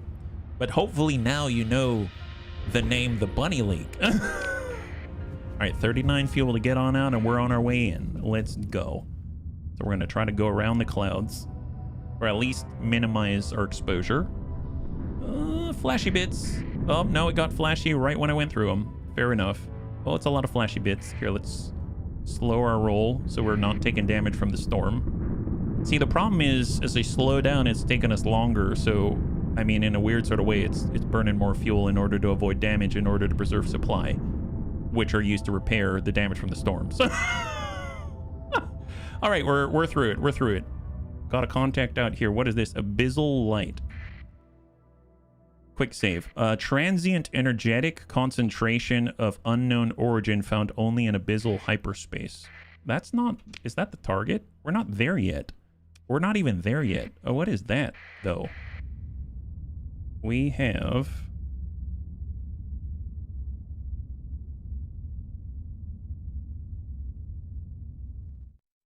A cold light fills the view screen, stark against the utter darkness of the hyperspace abyss. It seems to pulse, shifting dimmer and then brighter, following no discernible pattern. It does not flicker like a flame nor like a failing comm signal, but like something at the edge of your consciousness. It is. You find you're able to anticipate the rhythm, more seen than heard, the dancing light filling your vision. A polite cough from your sensors officer brings you back to the present. Sir? Sensors, what are we looking at? It's an abyssal light, sir. Your sensors officer quickly realizes that this statement is as obvious as it is unilluminating. And we don't know exactly what it is. There's fragmentary pre-collapse data. Some academicians speculated maybe a spontaneous buildup of dark energy, maybe around a temporary hyperspace quasi-structure, a sort of knot in higher dimensions that alter the physical effects of, well, whatever it is. You catch your ops chief making the spacer hand sign for all seals confirmed safe, a sort of ward against evil. Look, they're not known to be dangerous. Your sensors officer continues tapping at the console. The drive field should keep us safe. It does appear to be highly unstable, though. They always are, and they're difficult to properly scan. I think if we tried an active scan or fired off an interdiction pulse, it would collapse. Resulting discharge might allow us to chart local hyperspace topography. You can use an active sensor burst to increase your sensor range. You can use an interdiction pulse to increase your burn level. It will last for a certain number of light years traveled. Larger increase when used near the abyssal light. Oh, that's nice. It gives a buff. That's excellent. You'd leave those lights alone and the unmarked gravitational fields can go horribly wrong. I don't know. It seems like a buff. Is there a problem? Your ops chief, normally unflappable, almost flinches. Sir? No, sir. You let the silence linger, letting Ops know that denial is not enough of an answer. Captain? Ops looks at you directly. It's said to be bad luck to meddle with things this deep in hyperspace. Ops stands up straighter. I have no technical opinion. I raised the point only as a matter of crew morale. Mere dockside superstition, I'm sure. Understood. I will be mindful. Thank you very much, Chief. Sir. Your Ops Chief says, and then turns back to the main display, determined to make nothing more of it. Well, if anything, I suppose out here sensor range would be useful. I can't go any faster, I don't think. So if I use an active sensor burst, I'll get a buff since we're right next to it. So if I go ahead and turn this off on sustained burn and ping out on active sensor burst, increase your sensor range for plus 2.4 light years for a time, right? Disrupted abyssal light plus 6. So let's go ahead and quick save. We've got the buff. We're going to continue on course. And let us... God, it's so silent out here. They make this really scary. Like, everywhere else, there's some kind of ambient pickup or ambient noise. So we got another sensor contact. Southwest. Unknown, unidentified entity. If it is a fleet, it's running with its transponder turned off. I mean, golly. I mean, I want to find out. I mean, we do have a wider sensor range, right? Hang tight. Transponder off. I mean, our transponder's off. All right. Okay, speed it up. They're trying to get away. Huh. You won't catch them. They're ghosts. They're ghosts? Okay, never mind. I noticed I was going as fast as I could. I wasn't able to gain ground on them. So apparently we're like hallucinating in space, it seems. Speed up time. I noticed it doesn't even tell us course laid in for Nameless Rock. Doesn't even tell us if we're making progress. There's another light. I'll just give it a rest here. Oh, it's making sounds. The days are passing. Look at this. January 30 now. Cycle 209. I feel like... Captain's log. We've been traveling a gosh darn long time. I've lost complete track of how long we've been doing this, but it seems like I'm picking up ghost sensor traces that I just cannot fathom or explain. I cannot. This is, I feel like we're starting to enter I need Tom Hanks and a volleyball territory right now. This is not good. If you don't possess corresponding fleet, should definitely be a cause for concern. I have no idea what you're talking about. I'll try not to think about it. Oh, there we go. There it is. Found it. Nascent gravity well, the hyperspace distortion from an in-system entity that is not massive enough to create a jump point. So if we double check, are we on top of it right now? We are. This is it right here. Go to the location deep in the abyss, discover what the sensor array found. Okay, well, apparently it found this. So set the course, Chief. Let's turn off sustained burn. Approach.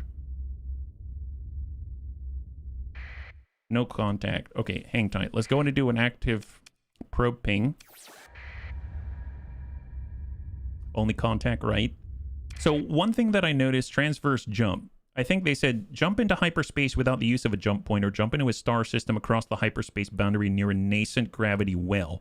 So if you take a look, this is a nascent gravity well. So I think as soon as we get access to it again, in theory, we could use this, right?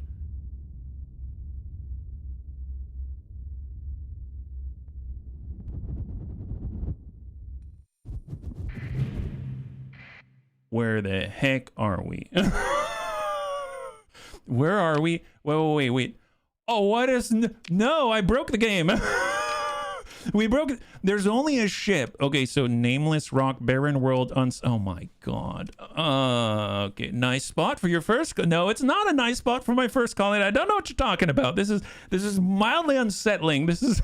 I was so happy in my little world just destroying pirates and collecting bounties, and now I'm on the middle of Nameless Rock where there was a old battle over 200 years old.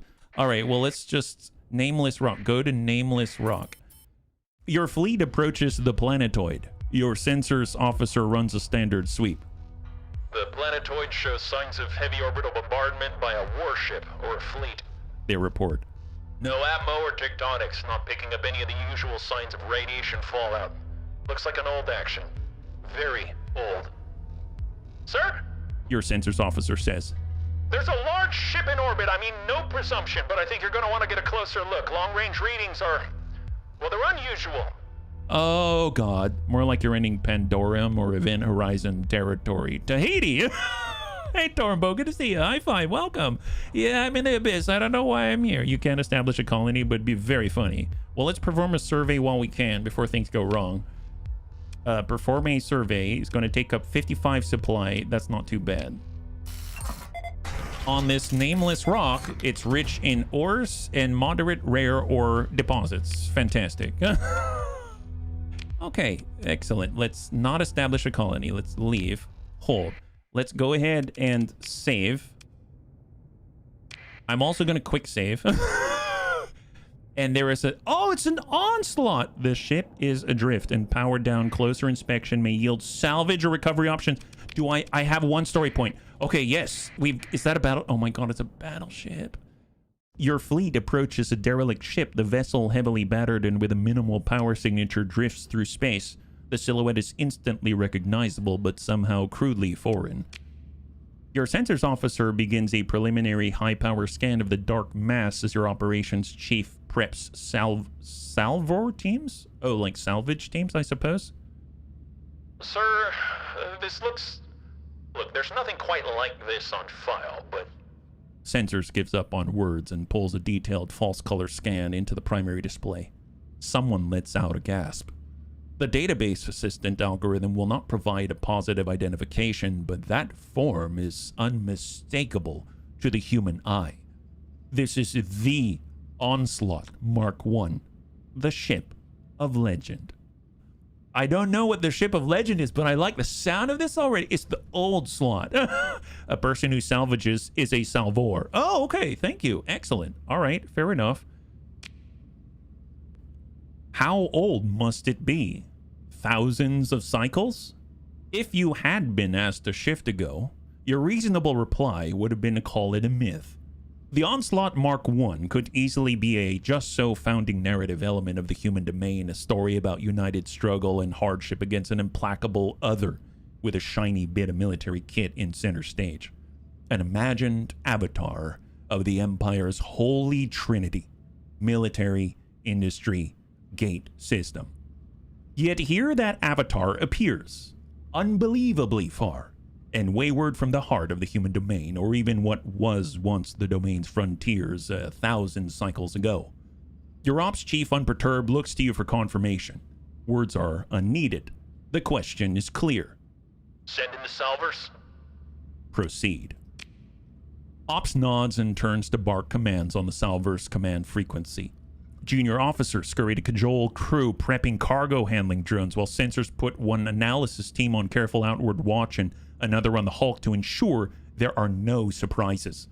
Within short minutes, the first salvors dock their open vacuum shuttle frames and utility drones at various entry points identified along the vessel's massive hull. Ops gives the go order.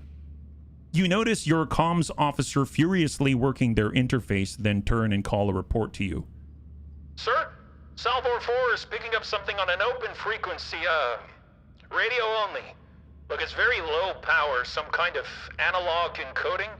Look, we did this in training. A few more taps, and a message is formed from noise, letter by letter, across your display. Threat detected. Oh, no, no, no, no, no, no, no, no, no, no. No, no. I don't think so. We're too far away from civilization. This sucks. This is ship of legend, and how did it get taken down? But all of a sudden, threat detected. Gosh darn it. This gives your officers pause. Yes, it should. Ops calls a hold order while the situation is assessed. Internal self-defense systems activating? War drone deployment? Only silence. Then acoustics picks up a few taps as salvors secure themselves to bulkheads, powering down their tools, and no doubt reaching for what small arms that they do carry. Still, no movement. Low, steady EM activity, just the repeater, a chorus of them in fact, mechanically intoning the exact same message to one another. Threat detected. Fevered analysis proceeds.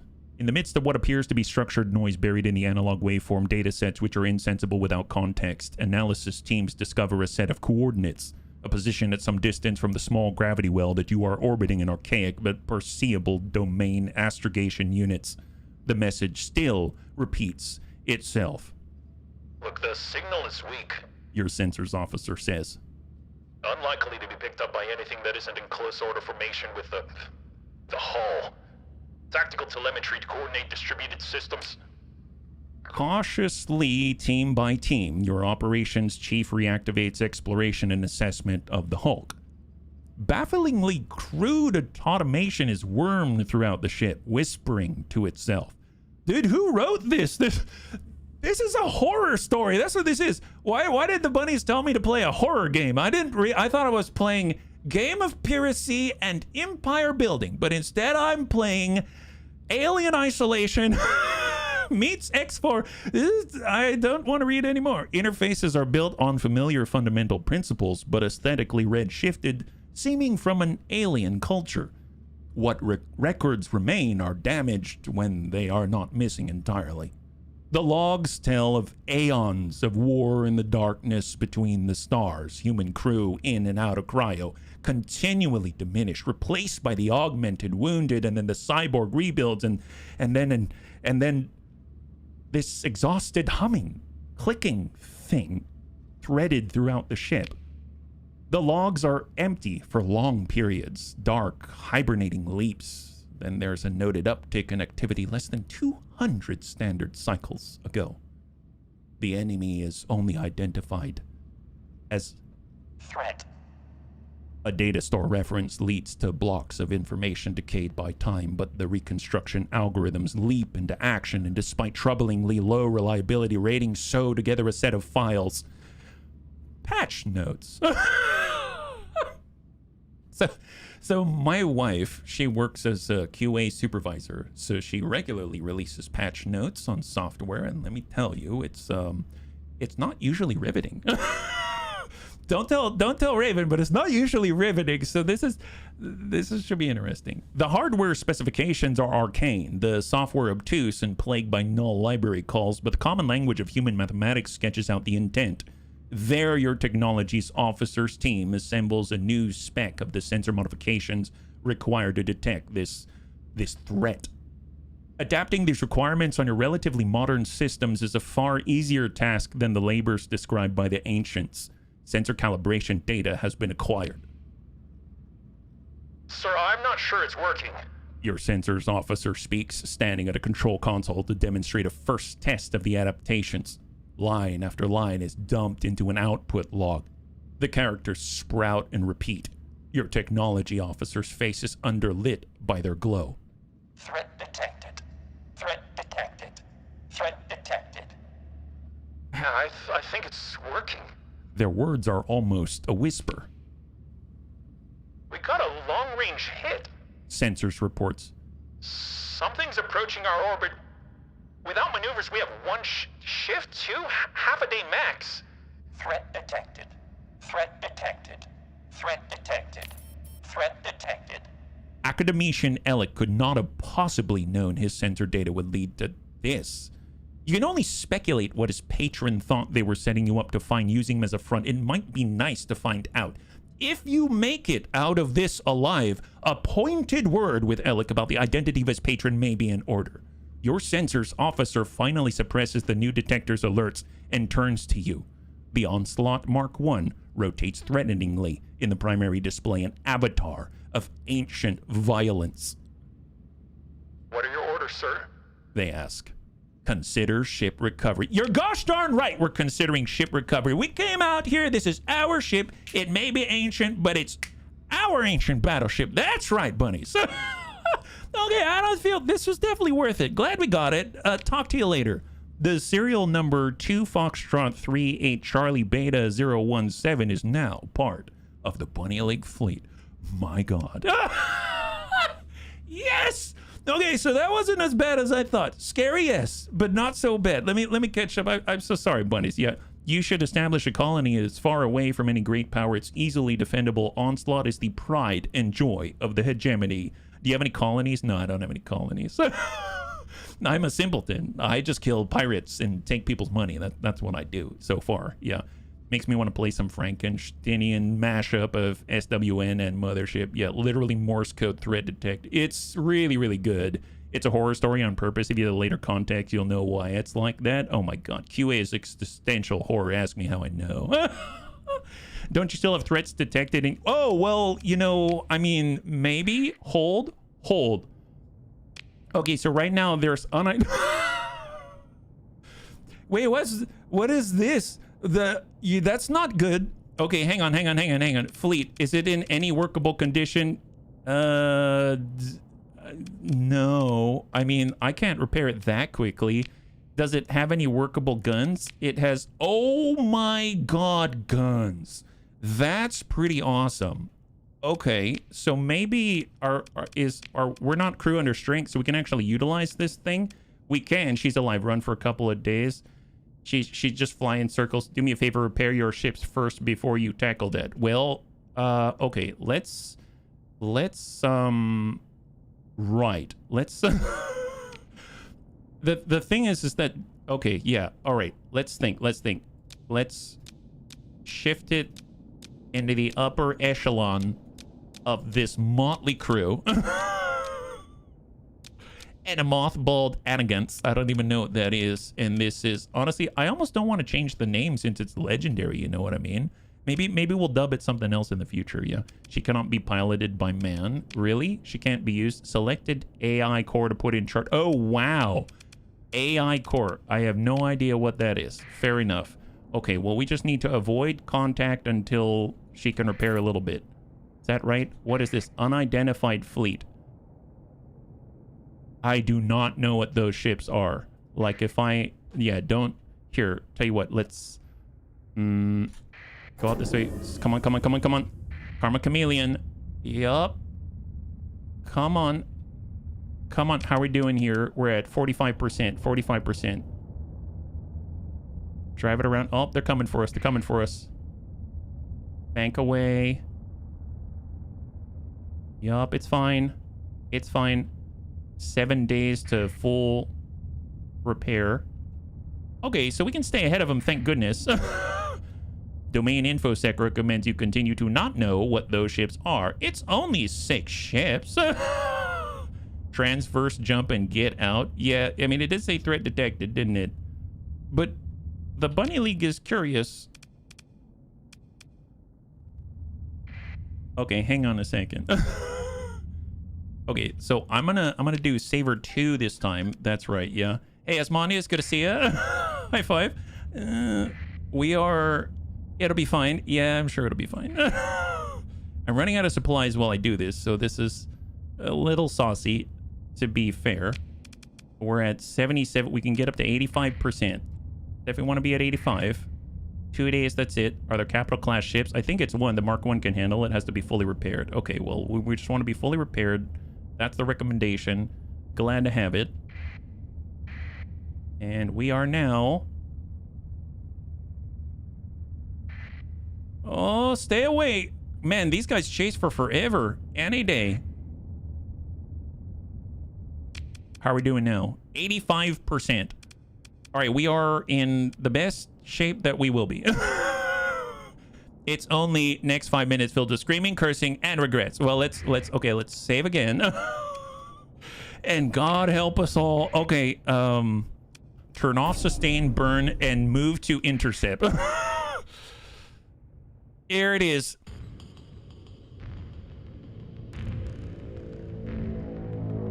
So basically, we went from silence to Terminator music. Is that what I'm hearing? The threat fleet maneuvers to prevent you from disengaging easily. Your fleet is far too large to be able to disengage. Engaging the enemy and destroying, disabling, or forcing enough of their ships to retreat will allow your fleet to disengage without being pursued. Unidentified vessel, unknown entry. Please register your Tritachyon datapad to receive the latest news and updates. Unidentified vessel, unknown entry. Open a comm link. What does that mean? Deluse, miscaught, illicit, re-evocation, interdictorate, proact, unfabricate. Okay, all I got of that was unfabricate. That does not sound good. I think there has been some kind of a mistake. Deniance, fraudulity, interdictorate, proact, unfabricate. Oh my god. Cut comlinks. Don't talk to it. Don't talk to it. Don't let it move into engage. Yes, move into engage. Let's go. The opposing fleet moves in to join the battle. Continue. This does not seem like a good idea. This is okay, hang on. I am going to watch this one. I'm not going to control this one. I just want to see, because otherwise I won't understand what it is that we're going up against. We've got our big ol' Onslaught Mark 1, right? So let's think. Right now we've got a light attack cruiser in the Onslaught. We want to stay behind the Onslaught. I want that thing to take the initial hits. I do not want to extend past it. So we're going to go ahead and take the Onslaught. I'm going to mark it in place. We're going to hold that place, and that's where it's going to sit. And then we're going to go in and have the light attack cruiser join it on, you know, echelon left. And then we'll have our hammerheads on right. So they're going to be out, you know, on the same exact point. So they're going to group up on the right side. I want the Condor screened on mid. In the rear, it needs to be throwing out fighters. And that's it. Do not do anything. Don't go anywhere else. Don't talk to me. Let's rescind this specific order right here, right? Hang on. Does that refresh? Oh, I think I accidentally clicked this. How do I cancel this one specifically? Cancel assignment. There it is. Okay, excellent. So it's going to go into place. So we've got light attack cruiser left. We've got our Onslaught Mark 1 moving to mid on the front. And then we're going to have our Hammerhead destroyers on the right side. I'll go ahead and have our Lance Bun. I'm going to have them guard the Onslaught. And then I'm going to have the Enforcer maybe move to the same waypoint as the Fury side. So we got two Hammerheads right, we've got the light attack cruiser and the Enforcer on the west side, and then we've got the Onslaught in support defense with the Sunder. Then we're going to go ahead and have individual escort assignments. So we have one Omen on one Hammerhead, we have another Omen on the other Hammerhead, we have another Omen onto the Sunder itself to push tempo with its beams. And then the Wolf frigate is going to run screen for the Condor. That's probably not a good idea, actually, now that I'm thinking about it. Well, let's reassign and they'll run screen for the Enforcer out here. We'll go in and run screen with our drone tender on the Condor. I don't want it to be on the front line, and I think that's probably a good start. So let's see how things wrestle up. And let's go. Yeah, keep an eye on your Hammerheads. You will see. All right, they're all shifting. Where's the Onslaught? Oh. Where's the enemy? Okay, enemy contact. Enemy contact. Unnamed Type 100 skirmish unit, hull 3000. They're definitely going to be on us before we can be in position. We've got mid-sized ships. So they got two, I guess, their frigates. Then they've got their destroyers, and I'm assuming like a light cruiser or something like that for them, right? So we're currently poking as we move into position. So just keep distance. What is this? Oh my god, are those the swarm? What are those? They're like debris. It's like they're slinging drone debris at us in like massive flechette shotgun barrages or something. All right, just hang tight, hang tight. Let the Onslaught move to the front. Let them move to the front. You're getting overextended. You're getting pushed. Fury, not good. Holy crap, we haven't even like struck back. We're just getting pushed hard. You're gonna overload. Are we too far forward? We are too far forward. I guess I'm not gonna tell it to... Well, here, pull back. Come on, get out there, get out there. There's the overload. Taking hull damage. We're moving the screen. Overload on Anakitas as well. Actually, Negatory. He's fine. All right, she's recovering. Onslaught. It's coming on up. And this is one of the mid-sized ships, I believe, right? What is this thing? Unnamed Type 250 Overseer. The other one was a Type 100, right? So this is the unnamed Type 100 Skirmisher unit. And then we've got this thing. The unnamed Type 350, the Hive unit. Oh, so this is probably... Look at that swarm launcher. So it's got 4 times Seeker Fragment high explosives, 4 times Kinetic Fragment kinetic, 2 times Unstable Fragment, and 2 times Swarm Launcher. So it's probably one of the sources of all of that. If we take a look at their mid 250s, they've got Heavy Mass Driver times 1, so a big old blaster. They've got 2 times Kinetic Fragment, 2 times Voltaic Cannons, and 2 times Voltaic Discharge. And then the Type 100 has Heavy Mass Driver. Oh my god. Has a 1-time Kinetic Fragment, 2-time Voltaic Discharge. Man, they're all over us. Send it further back. Give the Mark 1 an attack order. Yeah, good call on the attack order. Let's get that Mark 1. We're going to have it... I'm going to say engage at 250. We'll try to thin it out and make our way in, because I don't think we're really going to overextend and get surrounded if we don't, right?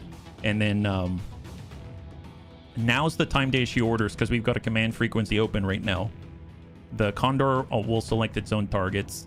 I almost feel like I should reassign a defense order on the Brawler. It should be assigned currently to Anakitas. I'm surprised it's not doing its thing. And then I'm also going to have the Wolf on the Fury. I guess I don't know why I'm reassigning these right now, but I guess it looks like their orders have been rescinded or something. And let's just stay on it. Stay on it. And here we go. I do want to watch the positioning because it's a little bit scary here. Omen is screening. Oh, autopilot was disabled there. Is it doing nothing still? This our Hammerhead is doing nothing despite autopilot. Yeah. Yeah, we're not moving. Are we flamed out? Here, let me try to take control for a second. Vulcan cannon online. Maybe we were EMP'd. Oh my god. Okay, I'm trying to back off. But wow, that is insane. That is insane. All right, backing off. Onslaught slowly pushing up, but shields up barely in time. Come on, come on. Back up, back up, back up. Back up. All right, we have some modicum of control again. All right, shields off. Control the flux. Nice hits. Nice hits. That's 1 down. Beautiful job on the Onslaught Mark 1. All right, Onslaught, keep pushing. Just move to the next. Move to the next. I mean, at this point, I almost feel like we should be... I'm going to take everyone else and start picking skirmish. Well, no. If I come around the left side... Here, let's say... I'm going to put an engagement order on a skirmish one. I'm just worried that it'll kite us all the way out. But and then these guys are isolated, but I think they can probably handle the 2 skirmish 100s and the Onslaught's pushing. Okay, fair enough. And here we go. All right, don't get ahead of the Onslaught. My bad, my bad. Oh, shield's just up. I keep forgetting that strafe lock is pointing where my mouse is. Oh, I guess that's the Heavy Mass Driver. Oh yeah, that's not working. That's not working. Back off, back off. Holy crap, dude. Back up, back up. How are we doing on the Onslaught? He's pushing and isolated, which is not the worst thing in the world. I think we're locked in on our waypoints right now. Let's cancel waypoints, cancel waypoints. And we have an engage order here, and I'll have an engage order there as well. And then Onslaught, hopefully when we clean this up, it's able to survive. How is it doing? Right now it's got full hull, full combat readiness. It's a tank. That's crazy. That is absolutely crazy. Okay. Ready, and they're phasing in. Come on, give them the DACA.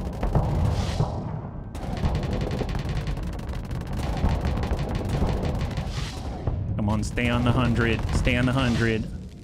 How often can he do this? Please.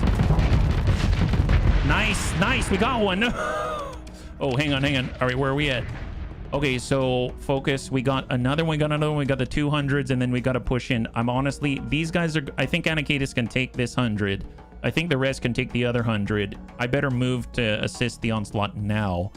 So let's start to head to the Onslaught right the heck now, because otherwise it's going to take us a while to get there. So shields off and 0 flux boost as soon as we hit that. Unnamed skirmish unit disabled. Perfect. All right, full speed, full speed. So we finally hit 196 units of speed. Another one is down. Perfect. That means there's one more outside of that. Is that right? No. We're clear. We're clear. We're clear. So in this case, let's take... I'm going to take everyone and we're going to go in a full assault. And let's just push in because they're all grouped together. So we're naturally going to support each other, I think. So full speed, full speed. There's the onslaught. Come on. Handle it. Handle it. Handle it. Yeah, it's doing an amazing job. It is an absolute tank. You're right. Hang in there, Anakitis. Hang in there, Anakitis. Anakitis. We're almost there, Anakitis. All right, coming around, coming around.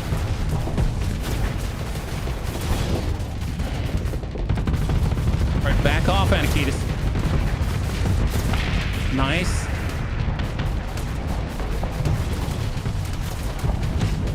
Push the debris. Push the debris.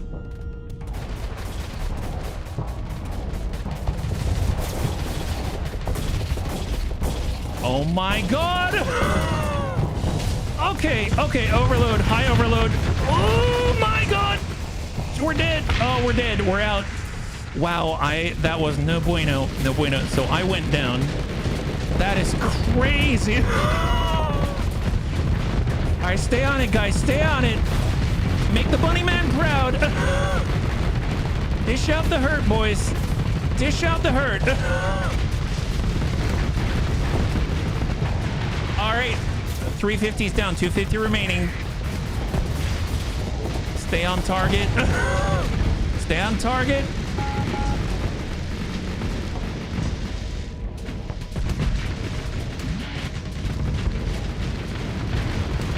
Nice. That's terrifying. I have a feeling if the AI controlled my unit, it would have been better. Holy moly. Preliminary reports indicate approximately 70 bunny crew and no Marines were lost during the last engagement. Your forces were able to gain a complete victory. I don't know about that in the last engagement. Consider ship recovery. I want my own ship back. Unfortunately, it did not cost us story points. Relationship with the threat has been reduced by 3. No, the threat's not pleased with us. My god. That's the worst thing I've heard all day. There it is. Peace through the wreckage. You can get heavy mass drivers. Nice. Swarm launchers. Design type threat voltaic. Cannons voltaic. Discharge kinetic fragments and seeker fragments. We get their stuff? That's crazy. See, if you had just let yourself be unfabricated, you could up your reputation. Okay, so some Gurk has gained experience. You have 2 story points to spend. You've gained 3,900 sea bills from the hegemony, and you've barely recovered your flagship. And there's the onslaught, and our flagship has seen better days. Oh my god. Wow, that was insane. Okay, well, we've got a lot of repairs. We need to make a beeline back to friendlier territory, that's for sure. That's crazy. Voltaic stuff's powerful against shield threat. Guns are cool as hell. How did old Chonk Onslaught perform? Amazing. Absolutely amazing. It basically tanked up a storm all on its own, which is nuts. Well, tell you what, let's go. We would have to transverse jump out, and then it's a one-way trip back to the core worlds because our fuel is not doing so hot. So we better get back as soon as possible. So let's just let me think. Transverse jump. Well, if I transverse jump, then won't we get hurt? Actually, because transverse jump. Some ships do not have enough combat readiness to safely initiate a transverse jump and may suffer damage. Your Falcon Pirate damaged class. I'm getting rid of that. It's not worth it, unfortunately. I realize I was hoping to have it, but it's done. It's done. I unfortunately can't sell it to anybody, and I don't think I can just like let it drift in space. I can scuttle it. Strip this of anything useful, gaining 20 supply, 20 fuel, and 5 heavy machinery. There's no way out except for transverse jump. Yeah, I'm gonna scuttle it. Yeah, can't get out of here without transverse jumping. There's still stuff here. Oh, you're right, salvage. Thank you for reminding me. Assess on salvage, and we can get... Nice. I'll take all the free stuff. Appreciate it. Appreciate it. Just take the damage. Is it going to completely eliminate it? I guess there's only one way to find out. Okay, I'll transverse jump it. Maybe it'll survive, and it just take a lot to repair once we get to our destination. Or is it going to die? Let's find out. It's still alive. Okay, it's still alive. Perfect. I didn't realize. So let's ignore everything. We're just getting right on back.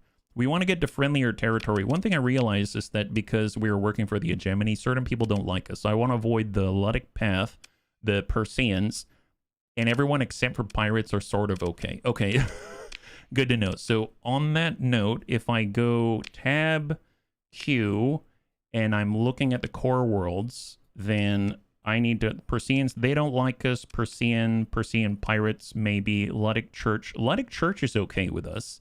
We're just going to make that as our first goal. It's going to take us 52 days at our current burn level. That's crazy. I wish I could refit and update our burn with the onslaught, but I think it's going to slow us down for sure.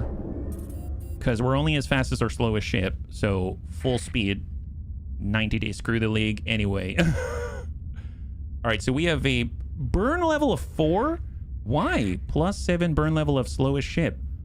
Oh, it's there's a 25% of your burn level because you're in abyssal hyperspace. The burn level translates to 0.4 light years per day while in hyper. Oh my god, that burns fuel like crazy. That's crazy. Night all, enjoy the rest of the session. Gurk, thanks so much for hanging out. Thanks so much for all your help, and I hope to catch you on the next one. High five, yeah? That's nuts. You're in the abyss. Yeah, 25%. Well, that tells me that our maximum burn rate's probably 16. Something along those lines, right? So I guess we'll find out if we have enough fuel. We'll find out if we have enough fuel. I think... Are we doing repairs as well simultaneously? Yep, we are. But it's almost where it needs to be, which is excellent, yeah? Have you heard about the enlightened path of the Luddic path? Apparently, yeah. Well, at least since we're out here, we're getting money, but money isn't going to keep us alive once we start running out of supply and fuel. We got 880 supply left and 2,800 fuel. But because we're still in abyssal space, are we almost out of abyssal space? I am seeing some color and the music starting up. God, what a cool game queue. So the music is coming back because we're now no longer in abyssal space. We got to slow our roll while we're in here, though. I don't know all the flashing. I don't want to take unnecessary damage, burn more supply. I don't know what's going to run out first, supply or fuel. So we just got to make it back. It's a big payday. You know what's kind of funny is this whole time we've been carrying a researcher with us. So the researcher has been in the Luddic Church's tower. And we were able to, you know, convince him to come along with us so that he will not die a horrible death. And then next thing you know, we're like, hey, just sit in the back of this destroyer that's about to die. And then meet the threat. And then now we're gonna, you know, try to make it back before you die somewhere else. Abyssal expeditions are fun. Next, you should go into the light. I would love to be in the light. Thank you very much. All right, so we're speeding up already. And, oh, I didn't realize I wasn't even in sustained burn. My goodness, that changes quite a lot. Okay, we can do this. We can do this. Abyss is a sign of man's folly. We must return our roots as a low-technology state in order to attain salvation. Well, apparently I've been avoiding all the low-tech ships, so sounds like I need some more Onslaught, more DACA. We need a lot more Onslaught and a lot more DACA. That's just the way it is. Sounds like a Luddite.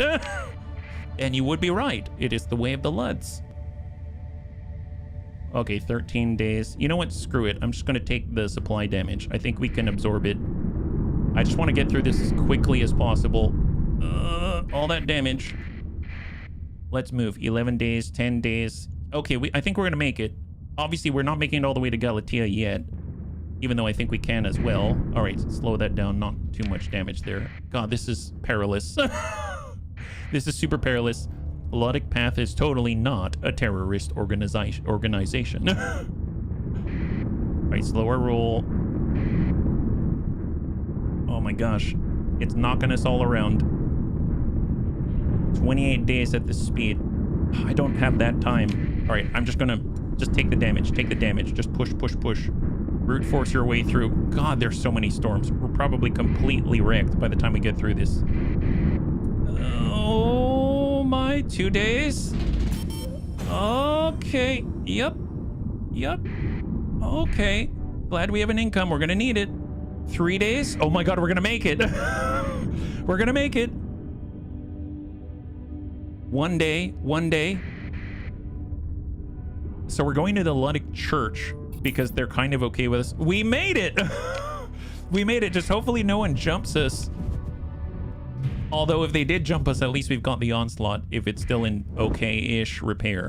So I don't think I've been here. We've discovered the Gate of Canaan. Okay, let's go. Luddic Church. That's a world. I need a station where I can dock and get repaired. My goodness. Congrats on surviving your first threat encounter in Abyssal Expedition. Thank you very much. Thank you very much. All right, off we go. I guess my question is it worth it to put an augmented field drive? That's a lot of points on a battleship. Something tells me I just have to accept that I'm slower now. You know what I mean? Okay, so repair your ships. Going to take 3 supply. Apparently we stayed on top of it. We're going to sell off rando metals right there. 13k, but it frees up a lot of space. You almost always do it and S-modded in. Oh, S-modded in. Smart. It's very, very smart. Super, super helpful. We need fuel and we need supply. I don't think we have a choice, even if it's expensive. Honestly, that's out of everything that's happened so far, that's not that bad. I'll confirm that. That's a lot of cash, but it's all right. And if we had a refit, what's a oh, I don't want to know. What's a restore on an onslaught? 746,000. Okay, well, what about our poor bunny brute?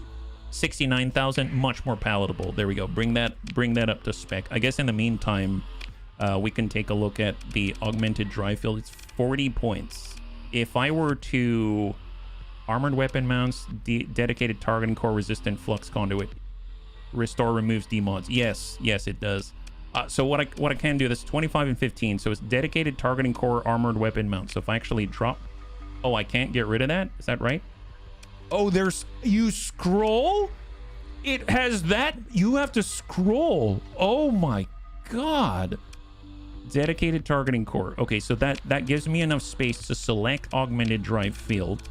Then I can build it in like that and confirm. There it is. So then I can add in the dedicated targeting core and were they the armored weapon mounts? I don't remember. Armored weapon mounts? I think it was armored weapon mounts. I don't remember already.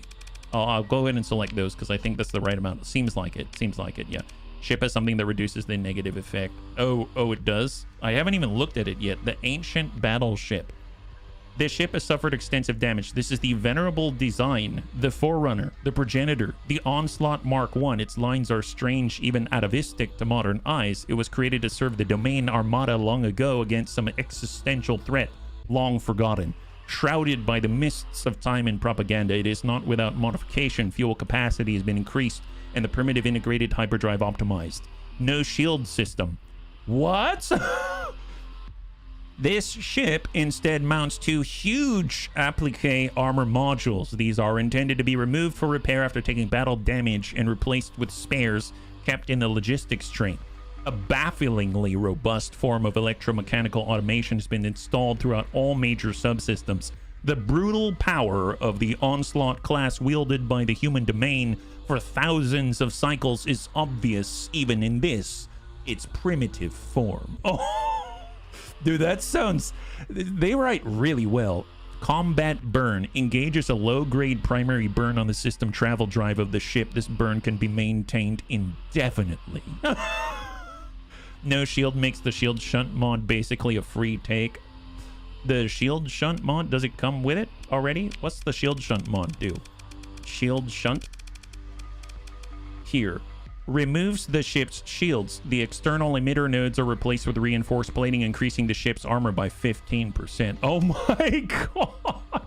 Increase ship armor by an additional 15% with an S-mod bonus. Oh my god, do we have points for that? That's ludicrous. Thank you for the suggestion. That's insane. I think I do have 1 story point, but I should probably hold on to it to be safe. But that is insane, yeah. Repair your ships. Yes, full repair. There she is. And there she is. That's so crazy. We haven't even really looked at it yet. Devastator cannons on turret. I mean, I'll group like with like heavy adjudicators. What is that? That sounds ludicrous. Arbalest autocannons on turrets, 2 flat cannons. God, that's so many. Here, I'll just have these. Look, I mean, we'll just lower the number of groups that have to be listed because that's way too many. My goodness, like that's something. That is something. I suppose I could probably keep them at least separate by type, and then we'll come in like that. Pilums. Yeah, that's great. Excellent. Yeah, Luddic Path totally doesn't rig fuel freighters as IEDs. Replace dedicated targeting core with integrated targeting unit. Oh, I haven't even looked. So dedicated targeting core. This increases range of ballistic and energy weapons by 35 to 50% for cruisers and capital ships. S-modded increase range bonus to 40% for cruisers, 60% for capital ships. If you look at integrated targeting unit, it extends range of ballistic and energy weapons by 60% because we're the biggest size, I assume. So if this one costs 25, integrated targeting unit is also 25. So it's 60% versus 50%. Awesome. Awesome. Thank you for the suggestion. I didn't even think to check that out. That's awesome. Excellent. Getting buffs everywhere. These weapons are the embodiment of anti-aircraft guns. Oh, the Devastators. Essentially, this is a rapid-fire, capital-size flak cannon. The Devastator was developed by the Domain Armada using generic parts in response to a rebellious world which managed to acquire an extensive set of fighter LPCs. So, I almost think the adjudicators and the flak cannons can kind of be together. You're allowed to engage the way that you want. Yeah, I actually meant your 2 built-in primaries. Oh, these heavy adjudicators. Wait, wasn't I looking at those? Oh, Devastators are different. My bad. The adjudicators are these. A huge long-range flak cannon. The heavy adjudicator must be built into the hull of the Onslaught Mark I due to the extreme bulk of the ammunition feed and recoil systems. It fills space with an astounding storm of shrapnel at great ranges. Any fighter, missile, armor-stripped ship is doomed if it finds itself within this zone of death. Each shell has a proximity fuse and deals damage over a wide area every time that it explodes. It will target missiles if no other targets are in range. Adjudicators have magazines, so you don't want them in the same weapon group because they can waste... Oh, they've got magazines. Okay, fair enough. I guess I'll keep them separate again. Out this away. There we go. Heavy adjudicators on 1, Devastators, Helums, Arbalists together, flat cannons together. There we go, yeah. Are you broke now? Actually, surprisingly, no. AI operates while ignoring weapon groups. It is fine. Okay, well... Join the Pilgrims, open the comm directory. We have an officer, but that is a really concerning look right there. I don't know if I want to forget that just yet. All right, I'll come back to this. Hang tight. Prospectors. So how are we doing on fuel now? Can we reach Galatea? We absolutely can. Let's head back to Galatea. We need to go back to the academy and turn in a bunch of stuff. So we're on our way. We've been able to outfit ourselves with a little bit more to take us a little bit further, and we've almost made it home. It was a long trip and we came back with the goods out here. Excellent. Okay, on our way, and this is only 4.5 days of travel. That's not bad. Yeah, man, this is exciting. We actually have a capital ship. That's nuts.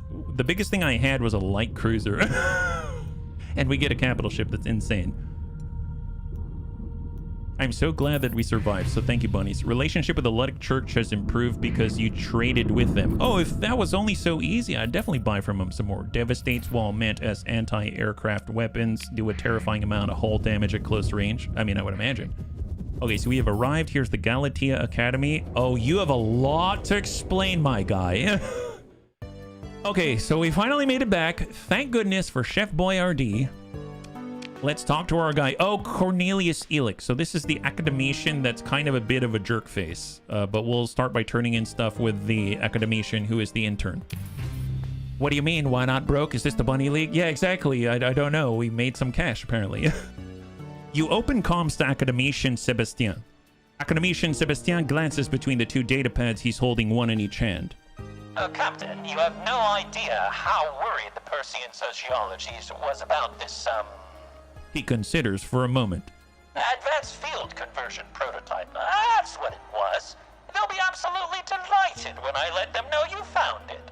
First, though, I will let the finance office know to release your payment. You have now been paid 64,000 credits. Oh, Captain, the Persian Sociology Department wanted me to give you their thanks for returning academician, you won't remember the name, but they're all very pleased to get that thing back to work on the, I shouldn't really say. Sebastien looks nervously around and clears his throat. Trust me, they're very pleased, and it's due to you, so good job. Did I hear a VT fuse mentioned in a space game? What's a VT fuse? It's good to see you. Okay, inquire about new jobs. Hang on a second. I want to talk to the jerk face. This is the guy who needs to answer for what happened. Greetings, Captain. Academician Elic is as pleased to see you as you've ever seen. I trust your expedition was a success. Please do me the favor of summarizing your findings while you transmit the data that you've collected. He taps at something and your comms pings softly to notify you Elic has opened a data stream for you. He looks at you expectantly. Well, first, I want to talk about what I found. It was hazardous. Academician Elic seems to pick up on the tone in your voice for once. Yes, very well. Do elaborate. He places his hands together in a well-practiced pose of attentive contemplation. You tell Elic about finding the sensor array, processing the data, and then traveling into the abyss. Elic just nods along, fascinated enough to only interrupt occasionally to correct some pedantic detail or other. Wow, this guy's something. He goes quiet when you get to the Onslaught Mark I and begins shaking his head as you describe the threat. No, this is terribly unlikely, he says. The imaginings of some absurd holo novel. Which of my students put you up to this jib? Well, he should probably just look out his window and see the frickin' Onslaught Mark I ship of legend. VT Fuse is the first American proximity fuse for... Oh! Well, we are that old. We have the ship of legend. My combat recordings and sensor data prove it. I will transmit after payment. Yes, of course. Credits. Always about the... He mutters to himself as he taps and swipes at his datapad. Here we are. Raising his eyebrow at you. What I would have paid the other freelancer I hired had they returned, and promptly surrendered the research data that would be useless to anyone but me. Your tripod pings softly as Elic gives you a cold look. He gave you 50,000 C-bills, which is at least 14K less than rescuing a random researcher in a tower much closer without threat detected nearby. Plus 25% for hazard pay, you cheapskate. What? He looks appalled. Stars above, you... Stars above, you spacers. We'll discuss it after I review the data that you've collected. It is only logical to establish the degree of hazard before I make some potentially spurious additional payment. Speaking of precisely that.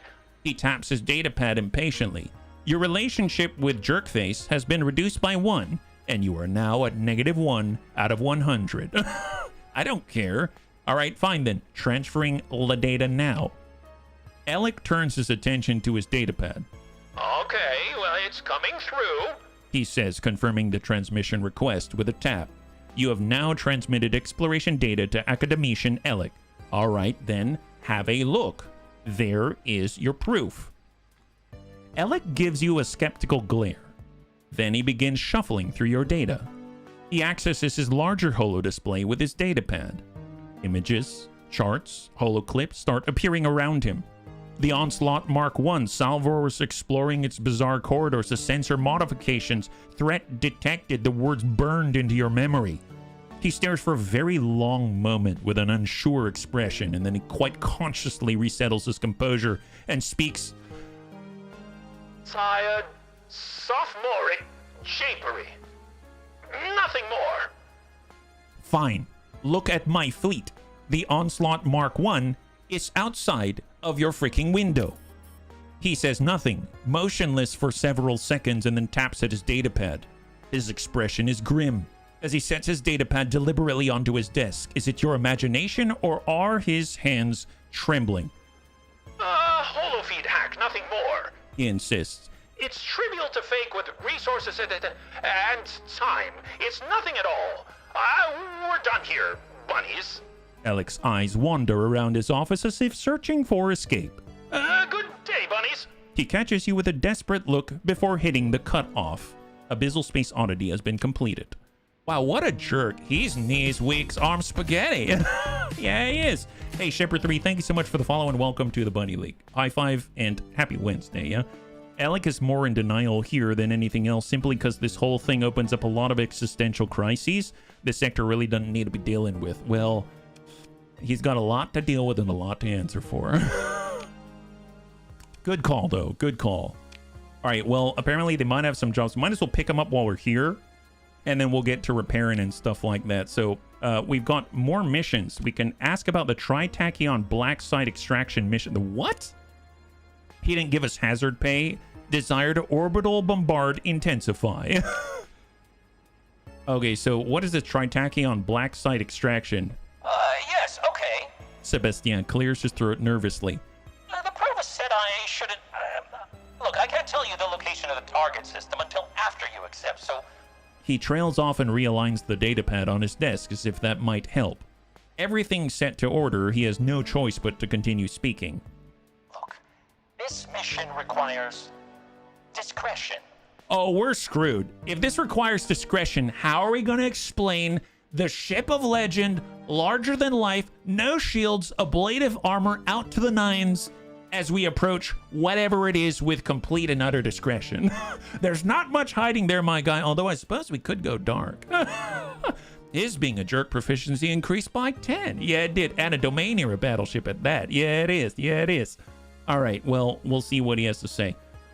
As I'm sure you know, there are many technically unclaimed systems outside of the core worlds. If some polity were to make an official claim, they'd have to establish a charter, and, well, this would technically give the domain jurisdiction. Of course, without the domain around, the hegemony has claimed successor status and has therefore stepped into the role of... Sebastian notices that you're drifting. I'm sorry, bunnies. What I mean to say is Tritachyon Corps considers the site in question to be outside the jurisdiction of anyone, and it is therefore within their rights to establish a secret research base and defend them however they see fit. The hegemony disagrees, and so, Sebastian pinches his eyes shut for a moment. They hire these mercenaries and they shoot anything that comes near. It's terrible. Watch out for mercenaries, got it. So what is the mission? I was just getting to that. Well, the previous provost, Thomas Kalachor, he worked closely with Tritachyon. There was some pretty exciting research, actually, and, the mission. An academician from the Galatea Academy is still stationed at one of these secret research bases, and Provost Baird wants them back. But this academician was never there in the first place, technically, legally speaking, because it was all a big secret. Sebastian looks pained at the logic of the politics. So Tritachyon isn't cooperating. Do you see? You want me to kidnap a researcher from a secret Tritachyon base? No. It's not kidnapping. Sebastian seems sick at the thought. The researcher just wants to come home. She managed to get some communications out, and we set up a whole system, He looks around. Oh, please don't tell anyone I told you. If you can help, Provost Baird has insisted you receive 94,000 credits. I'm authorized to provide more information if you accept. Accepted. Accepted. I see that I have missed a lot. Hey, Karma, welcome back. High five. Sebastian's a good guy. Yeah, he is. He's a lot friendlier for sure, and we're building up a reputation. Wonderful. Academician Sebastien looks relieved. Look, the research base is on the planet Gamma Lamnos 4 Lima 4 in the Gamma Lamnos system, which is 33 light years from here. You want to avoid the, mercenary patrols. We believe they'll be guarding all of the jump points, so if you can find a large gravity well to jump to, that could get you safely in system. Then go to where the research base is hidden and contact Academician Kelly Belanger. Through the coded frequency, that I will provide. She should be able to shut down the base's security for long enough to get aboard your ship. Sebastien rereads his datapad with a concerned look and adds, There's a way to get back to hyperspace without using a jump point. It may be useful. He looks up at you, perhaps wondering if you'll think him insane. It's not a joke. Before the hegemony arrested so many of our top hyperspace researchers after the big incident, one of them, academician Scylla Carus, was working on this theory, and we were very close to finding an application for a sort of transverse jump, which could move a ship directly to hyperspace from normal space. He puts down the datapad, looking worried. Theoretically. Oh, the Bunny League knows how to do that. What? This guy's legit. I don't mind him. Sebastien looks stunned, processing your statement. I suppose. Of course. I mean, there were rumors. There were anecdotes. Do you mind providing some of your navigational logs? The data would be quite fascinating, and... Look, I'll have the Bunny League nav officer provide everything that you need. Wonderful. He smiles. This could confirm the, Right, you have things to do. Where were we? This guy's awesome, yeah. Also, thank you whoever gave me a subscription. Yes, the bunnies were very generous, and they helped a lot of bunnies, gifted a lot of subs yesterday. Yeah, Alvis is a beloved character. He's pretty awesome. He's definitely juxtaposed against Mr. Alec. Quite drastically, I must say, yeah. And then we've got a VIP transport here. The Academy provides secure and discreet transport to the very, very important students who attend. These are often rich or famous families, you know, and there have been... Sebastien looks like he's trying not to look concerned. Threats? Maybe? You never know. So... He taps a datapad on his desk a couple times before deciding he should just plow ahead. Look, this student is the nephew of Neptune Pilana. It's the portmaster of Asharo, you know. How exciting. And they require priority transport to Asharo in the Corvus system for a judicial procedure within 60 days. We've been authorized an honorarium of... Sebastien checks another datapad. 77,000 credits. It's pretty good for an easy trip through the core worlds, right? Dude, accepted. I need to go back to Corvus. He's paying us to go to Corvus. We need to go there. That's where our storage is. That's amazing. How fortuitous is that? That's incredible, yeah. Threats detected, you say. Exactly, yeah. So I'm not used to hearing my name in a video game. Oh, Sebastien? All right, I accept. Great. Is there anything else I can do for you today? Well, what about this scientific object retrieval mission? Well, the Applied Holo Arts team needs you to pop on over to the Pelesius system. That's only 18 light years away to retrieve... He squints at a datapad. An extremely rare material sample from a derelict ship. I guess it's in the ship? Maybe the cargo? Look, it says here they've got a pretty good idea of exactly where it is within the hull itself anyway. I mean, that should be simple, right? He pauses briefly. Oh, the payment. Well, once you return the extremely rare material sample to the Academy, the finance office will pay you 72,000 credits. Yeah, derelict ship? Free money? Love it. My goodness. Go to the Pelesius system. Well, the first thing we got to do is make sure that we deliver stuff to our destination in Corvus, because that is our home. That is where we need to store things, and we've got quite a lot in front of us. Now, the good news is that we can probably find ourselves... It's not that far away. I'm going to stop by Ansira. We're going to pick up some, I guess, fuel and stuff like that. Although, they now are controlled...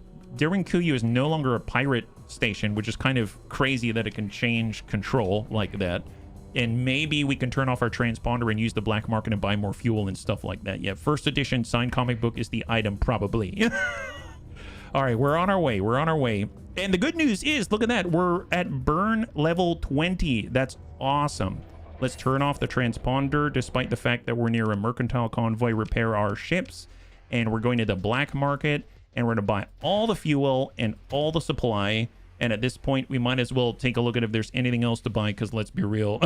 And then we can also sell some things at the same time. So the bunny said always sell legit cargo, like survey data like that. And all in all, we actually receive cash. Phenomenal.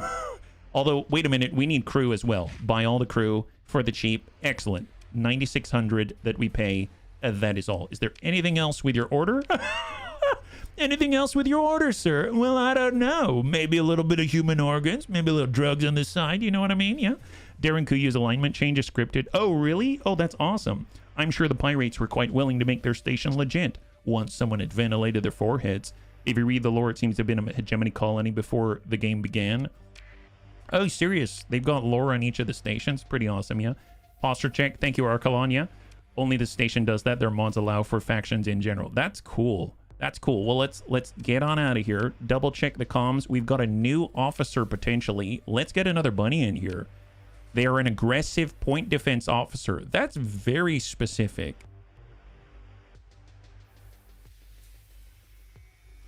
Why not? I can work with that. I'm sure we'll find some use for them. Pilot ship and fighters from piloted ship. Sure, why not? Yeah, okay, yeah, we'll hire them. Excellent. We'll take an aggressive officer. Why not? Okay, we've got a new bunny added to the mix. Fantastic. So, I guess if anything, let's get him in something for the moment. Here's this, and we got a new bunny. So we're gonna go over to the wheel, and we're gonna spin it to win it. We got a brand new bunny here. Did you level up everyone? I haven't.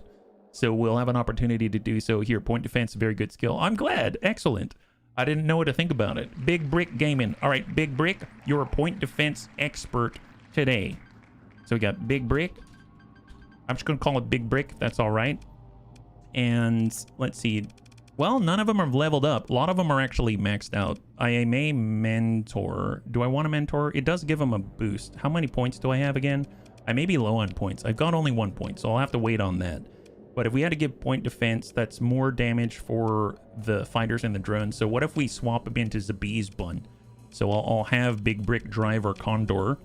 And then we can have some Gurk with field modulation and ordnance expertise. It benefits from all of the weapons assigned to a ship, I believe, right? You get extra flux dissipation. Maybe we'll put them on... Yeah, we'll have them in the open right now, and then we'll switch them to something else later. Yeah. Aggressive officers can become very annoying, except for a few specific ships where we should actually be explicitly aggressive. Well, we'll find out. We'll find out. Maybe he won't hang out in the back so much. We'll have to find out. We'll swing on by Ansira, and then we're going to head on over to Corvus, because that's actually a destination for one of these missions, which is very, very nice. Yeah, if she dies, she dies. It'll be fine. It'll be fine. It's better than nothing, right? It's better than nothing. That's the big thing. Oh, I forgot to turn on the transponder. Very dangerous. All right, trade goods. We have to make sure we're not doing anything illicit. So we're going to grab more fuel because we've got to recover here. And then I suppose the supply is going to cost us 64k. Not that bad. Not that bad. If we go to the fleet, take a look at buy. They've got dominators, enforcers, salvage rigs, etc. I know I haven't done anything with this yet. I suppose I can take this out of mothballs and at least get it repaired. So now if we go to refit, then we spent some supplies to get this thing in order. So I'm not too sure what I'll do with it. I guess I'll just put it into its standard configuration right here. Or tell you what, let's wait until we get over to Acharu, because we've got a whole plethora of options available. We can at least make sure that we've got access to the actual loadout. So we'll go over to Corvus, go to Acharu, the abandoned terraforming platform, and off we go. So full speed, full speed. Point defense weapons can be used offensively and aggressive. Running with the transponder off is against the law. Okay, fine, fine. Scan me. No contraband found, and talk to you later. Okay, yes, I know. I accidentally forgot to turn it on. I'm sorry. Point defense weapons can be used offensively. Aggressive officers actually try to attack with point defense weapons, which usually requires engaging at close range. That sounds pretty neat. Maybe you can find high DPS point defense weapons and then something really tanky and they get right in the enemy's face. That is not moving. This makes me think it's a derelict ship. So if I actually change tack, it's an enforcer class derelict. Excellent. I will definitely take some freebies. Explore, consider... Oh, I can recover it. I guess it's a little damaged. So I'm going to avoid it. Begin salvage, get some free stuff, and be back on our way. Perfect, yeah. Machine guns are actually very good at damaging shields. Sounds like it. And we do have some people with ballistic mastery as well, so that would be an interesting combo if they stack. All right, Asharo, we are here already, and we can actually deliver our stuff. That's awesome. Full speed. We're going to stop by the terraforming platform first. And actually, so again, this is what we learned from the bunnies. Take a look at this. So good, so good, so good. That's so good. So good. That is the best thing I've learned all day. I might as well take this survey data, and we've got this random gamma core. Gamma level AI core is... Wait a minute, wait a minute, wait a minute. Hang on, hang on. Didn't the ship...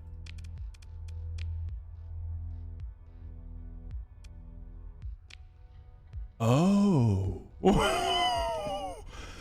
I did not know what that was. Apparently, it helps the Onslaught, and the Onslaught has now become much more powerful. Oh my god, fully integrate? What's that? Integrate the AI core into the ship, increasing its level by 1 and granting it an additional skill. After being integrated, the core cannot be removed by any means short of scuttling the ship. I'm never getting rid of this ship, though. Ever. You can even select the skills at the top right. You can, anytime you want. And are they always elite? Oh my god, they're always elite. Please do that with an alpha core. What's an alpha core? Is that a different type of core? Don't integrate the lowest. Oh, I didn't even know there's different types of cores. We didn't in alpha mind.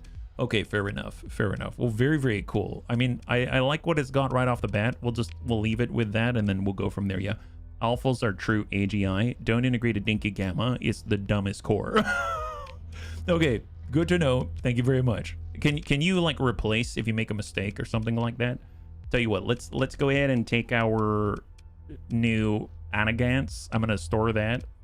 And is there anything I want to leave behind? Honestly, out of everything, I think we're doing pretty well with this. I think this is working for us. This is working for us. So we'll refit later if we have to. If we go over to take, and I take this back, I just make sure it's stripped, maybe, so that it's got all this stuff. We'll strip that out, and then we'll take this and we'll put it away.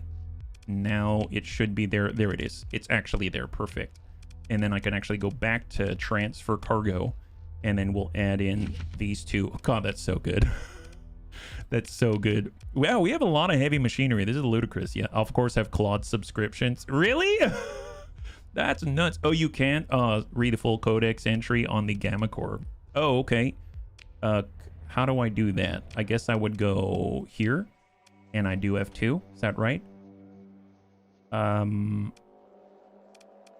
No, that did not work. Maybe I have to take it out in order to... It's okay. I'll have to come back to that one. Yeah. You have a fully integrated core. The only way to get it out is by destroying the ship. That sounds horrible. All right, so this is our delivery right here. Your fleet approaches Asharu. In better times, Asharu was a model terraforming prospect. A solar shade lowered the surface temperature while ice launched from the moons of Barad left shining vapor trails to fall as rain from the skies. Alas, the chaos of the collapse halted the ice and suspected Luddic sabotage destroyed the shade. Wait, didn't they say the Luddic path are like a bunch of terrorists? Cores are under special items. Full codex entry describes their persona. Oh, really? That's cool. Your fleet transmits ident codes via the transponder. You are soon granted docking clearance. They've been expecting you. Upon entering the traffic-controlled volume of Asharu, you receive an incoming comms transmission from the offices of Neptune Polana. You arrange a drop-off point for his nephew. Before stepping off the transport, the young student turns back towards you and speaks. Traveling here was the most terrifying experience of my life, and I hope to never return to space again. A loud sigh. Well, I suppose I'll have to. If I do, I hope you're the captain on my next trip. Wow, that's the most mixed signals I've ever heard from an infant before. What the heck was that? It was so terrifying. I never want to go back to space again. You're the worst. I hate you, Dad. But I guess I will have to go at some point, and I sure hope you're my dad. What is this guy? He's not even my nephew. This is the weirdest thing. Deliver VIP completed. Your relationship with Sebastien has improved immensely. Yeah, it was well earned. We gained 77,000 credits. Wonderful. Your relationship with the Independence has improved by 3. Your relationship with Neptune Polana, who is the unfortunate soul who has to watch over that kid, for 5. And the relationship with the Independent is improved by 1 again. Fantastic. I hate you, but I love you. Lots of cool dude. One of the dudes of all time. Yeah, he is a dude indeed. Okay, so what do they have on this godforsaken rock? Obviously, for delivering that nephew there, it's been degraded by a few levels. It used to be level 7, but now its stability is level 1. Stability level 1 of this place, because that guy, if you want to call him that, has now been reacquired by their local populace, and gotta help your souls. He's gonna send you mixed signals for 1,000,000 days. Okay, so buy on the open market, rando stuff. Buy on the black market, random stuff. Ooh, a shade. What is that? A phasing frigate. I mean, that sounds awesome. Always like the sound of that. You're the worst. I'll always need your services. Kid really just went, space is scary, but you, Captain, you're chill. He's a Tatooine parody. Yeah, let's go to the comm directory. No one to hire here. Poor. Oh, this is... That's his uncle? Dude, that's his uncle. That's Neptune Pilata. So we transported his nephew. No wonder his nephew's all weird. He's had to look at that, and he probably goes to dinner, and his dad or his uncle goes, "Did you enjoy your day?" Yes? Good. Uncle dripped out. God damn, yeah. That's terrifying. That's what that is. That's a weird family. That's okay. That's okay. So now it was special items for the Gamma Core, right? So here's the Gamma Core. Thank you for letting me know. A Gamma level AI core is capable of supporting most human endeavors, making up for a lack of creativity and problem-solving ability with prodigious computational prowess. Wow, that is a mouthful, but it makes perfect sense. Assigning a Gamma to aid human overseers as administering a colony-wide industry brings significant benefits. Selling AI cores on the open market is prohibited by most factions. However, higher-up faction representatives are often willing to exchange AI cores for large sums of cash when communicated with directly, though their reasons for doing so may vary. A rare and valuable independent AI core, the Gamma level is the lowest tier core considered to be truly intelligent under domain-era AI protocols. A Gamma core will employ remarkable judgment and reasoning when assigned to straightforward tasks, while using its savant-like data processing abilities to far exceed any individual human's abilities. It is relatively uncreative in problem solving, however, preferring to fall back upon direct, unsophisticated means. Man, how do you get... I mean... Whoa, what is this? And why do I have an entry for it? When do I get those things? Wow, base value 250,000. Anyway, God, this game's insane. Okay, I have 2 minutes to keep playing. Oh, come on, please. Selling cores can make bank. I'm so sad. I want to keep playing so badly. Tell you what, bunnies, let's hang on. God, we have so many. Okay, tell you what. Okay, let me just do a fast save first. At the very least, I just want to see something, right? Yeah. Hey, not Yakumo Noir. Thank you so much for following. Welcome to the Bunny League. High five. Yeah. Did you visit Syndria? There's a Synchrotron on Syndria. Might have unlocked it in the Codex. Syndria, maybe? I don't really know what I've been doing. I've been going random places. I'll be perfectly honest. So who knows? You'd already been to a planet where the thing is installed. Probably. Maybe I did all of the stuff. So we've got our onslaught. I am just curious. Like, if I just set this up and I give, I don't know, another onslaught, who is better? All right. So with our new core, you were on Syndria. Okay, perfect. So how's this thing gonna do? Yeah. There it is. Oh, wow. There is... Dude, this AI core has 0 chill. This AI core is 0 chill. Oh my God. Wow. Guys, you know, there is a thing as nuance and distance management and stuff like that, but you know, 0 chill is also a valid strategy. It says fearless. Yeah, that's the ship that's so overly aggressive. Read personality description for reckless once you're done in the simulator. Oh, did the AI core had a... I didn't even see it added a personality, but oh my God, it is wrecking face. That is no joke.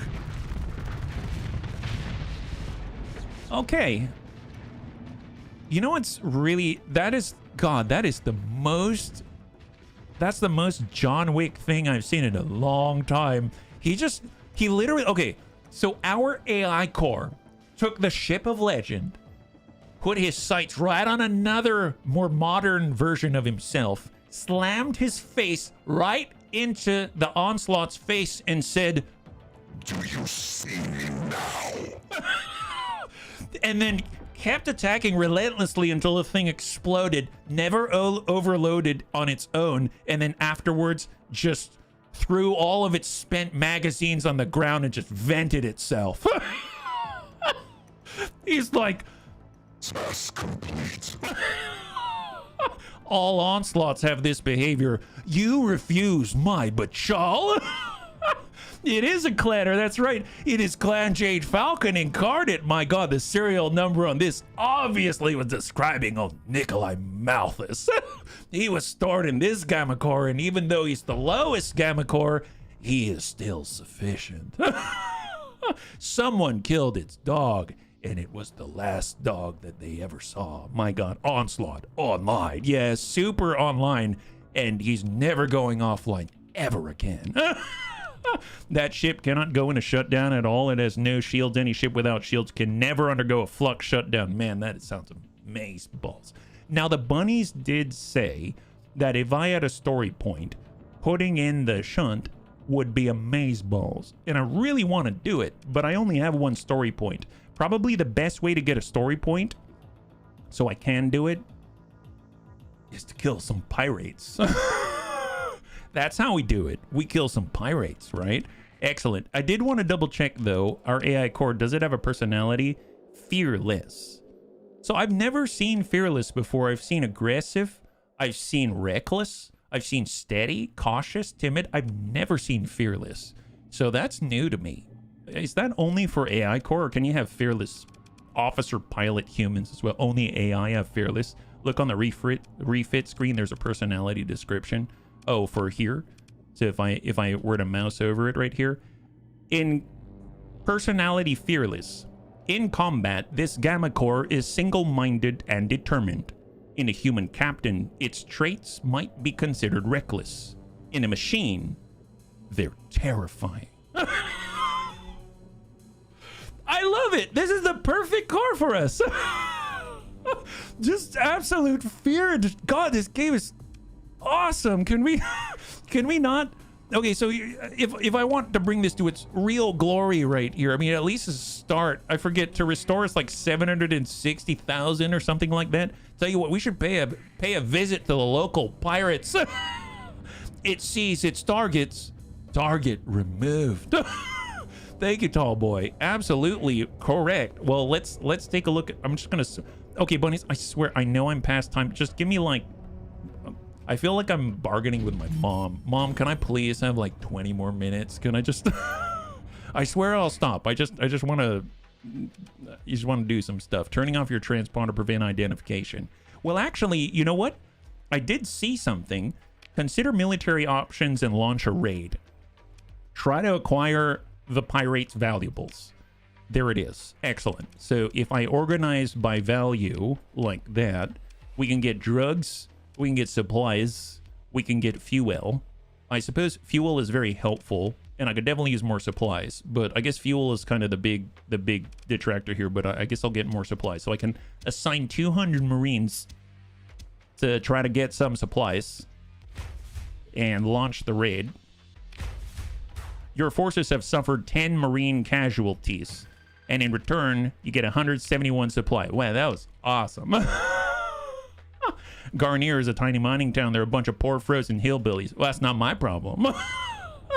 No, keep playing as long as you're having fun. I'm always having fun. That's the problem. AI are evil, most people. I want my whole fleet this way, of fearless and without remorse. Oh my God. Bunnies, has anyone ever played? Do you remember? It was an old game. I think it was Electronic Arts. I don't remember. But it was in a game called Crusader No Remorse. That was such a cool game. I mean, it's probably very dated now, but I mean, you're basically like this red stormtrooper that is this elite killing machine. And you use things like flechette shotguns and stuff like that, and you roll sideways coming into into a knee and you pop guys in the chest. It's really, it was so fun back then. You too? High five, Lord Cucumber. I'm not the only one. That's awesome. It's thrilling to see someone so excited. I'm Jay to play this under so many mods. Well, let's take a look. Let's see. So we got the Derelict Artifact. God, I want to do that. And then we've got Gamma Lamnos. God, I want to do that too. This is the secret place where we have to evade all of the mercenaries. It's so far away. I don't even have enough fuel to make a round trip. That's the scary bit. What about the domain? Yep, that's too far. So what about bounties? Can we pick a fight with somebody? Because, I mean, everyone needs a fight picked with them. Pirate base, exact location unknown. Well, that's not helpful. Why would you tell me that? Pirates operating from this base have been targeting the Samara star system. Well, it seems like all of these personal bounties are in the general vicinity. So that's kind of helpful, although I admit these are a little scarier, but I suppose we're a little stronger now with that battleship, so maybe we can actually take on some of this tougher stuff. I better not push it though. So what's this one? This I can definitely take. This poor guy is in for a world of hurt. Daw Solax. Yeah, Daw. So I did see this. So Daw Solax is rumored to be hiding out near an arid world in a system with a yellow primary star in the Akron constellation. So if we look here, this is Akron right here. They've got yellow star, yellow star. This one's neutron star and white dwarf. So it's probably one of these, right? So it's like 12 days and 13. So let's kind of move in towards this direction and we'll handle some business and get a little cash while we're at it. Yeah. Hopefully a little bit of loot as well. Yeah. Crusader No Regret was a second game. Yeah, it was pretty cool. I for some reason I didn't like it as much as No Remorse, but man, those games are awesome. You make the Mark 1 even more demonic, but it's oh, we're gonna burn up in the sun. Little scary. Careful there. Careful there. You can make the Mark 1 even more demonic, but it's a matter for the future. Above all, much stronger, more brutal. I will gladly do that with the bunny's help, let me tell you. All right. Barely 49 fuel. That's it. And we're on our way. Analyze derelict ships. Gone. There's so much to do. Unidentified sensor contact. Out here? What's that? God, I'm like... ADHD is... What's this? Lasher class. Oh, okay. So you get a free lasher. Yeah, I'll salvage that. I mean, we're out here, might as well. Consider ship recovery. Negatory. The pattern is so full, you have no idea, and we've got fearless AI. So talk to you another time. Excellent. Glad to take you for all of your bits. Now, Akron, we're going to head to the closest yellow star, and we'll start there. The nice thing is the bunnies taught us about... Oh, look, it's a derelict shrike. That's probably got some stuff. Dude, we're never going to get there. Never gonna get there at all. Yeah, the squirrel. Yep. Where's the squirrel? I don't know. Begin salvage ops, take all the stuffs, and continue. All right. Did I say Akron Yellow Star? There it is. One of the wonderful things about this game is that you kind of dive off in one direction, go off on another, and then come right back to it, no problem. All you got to do is hit A, and next thing you know, voila, autopilot, there it is. And on max full burn, even with the onslaught, up, ride the wave. Here, let's... Okay. Emergency burn, push more thrust. There it is. And go. Oh, actually, I'm still in emergency burn. Fair enough. Okay, we're pushing through all of the nasty stuff. Yeah, exploration. It sounds cool. I haven't actually done some proper exploration, I would say. I've mostly been just beating heads in, and it's had us travel far and wide. But, you know, it's as good a reason as any in order to get out here and beat some heads in. So off we go. So we're going to the first of the yellow star systems, and we'll see if there's anything that matches the description, right? So personal bounty, Daw Solax, 16 days to find him. Rumored to be hiding out near an arid world. So is there an arid world here is the question. So if we kind of go, let's see, we're here, click system. We have barren world, arid world, and barren world. So we're going to head up to Beta Akron 2. There's an arid world there. Full speed, full speed. Nice thing is we've learned how to survey as well, and we probably have enough, I guess, gear and equipment. And there's the target. Excellent. Oh, wow. There. This should be fun. You got sucked in your first black hole? I've never been near a black hole yet. Oh, mate. That sounds dangerous, yeah? Every Starsector run is the exploration arc where you spend 5 hours flying around, finding blueprints, testing your like high-threat systems. Open a comm link. I must have left my transponder off. Silly me. I'll just be on my way. No, you will not. No, you will not be on your way. Have you seen this gamma core behind us? It's very hungry. Yep, take command of the action. That's right, that's right. So apparently there's 4 of them. I think the big... Oh, man, it's going to cost 50... You know, I don't care if it costs 50 supply, but I will deploy on the left, and I will... You know, we'll have some deploy on the left and all that, and let's come in. It's 20... Oh, it's 22 supply. That's not bad, yeah. Here we go. Okay, let's see if good old serial number can handle it, and go get him, my guys. Here we go. I think. Did I get it?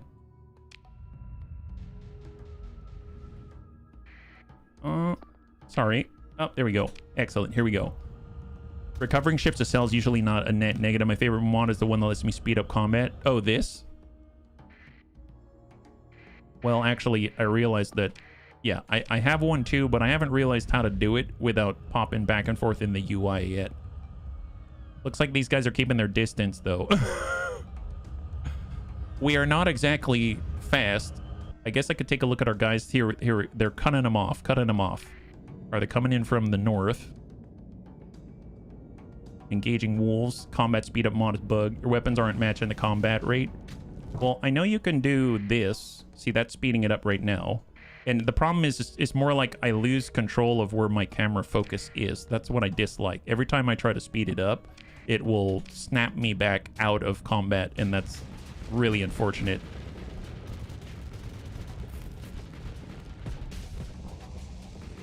All right, I may, just so we can see more of the onslaught, I may actually assign these guys to move to defend the onslaught, and we'll focus there. It's almost like having an SDS drone ship rocking up on them. Yeah, just defend this thing. This needs all your help. There it is. He's trying to phase away. Doing a pretty good job. God, the guns sound amazing. Oh my god, the flak. What are those missiles again? I don't know, but they're so menacing because they're just slow. They're sort of like we're putting on a screen with missiles right now. Polymer? Oh, Pelums. LRMs.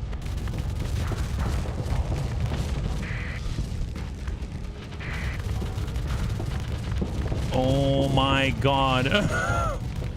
Super long range, low damage. Just apply pressure.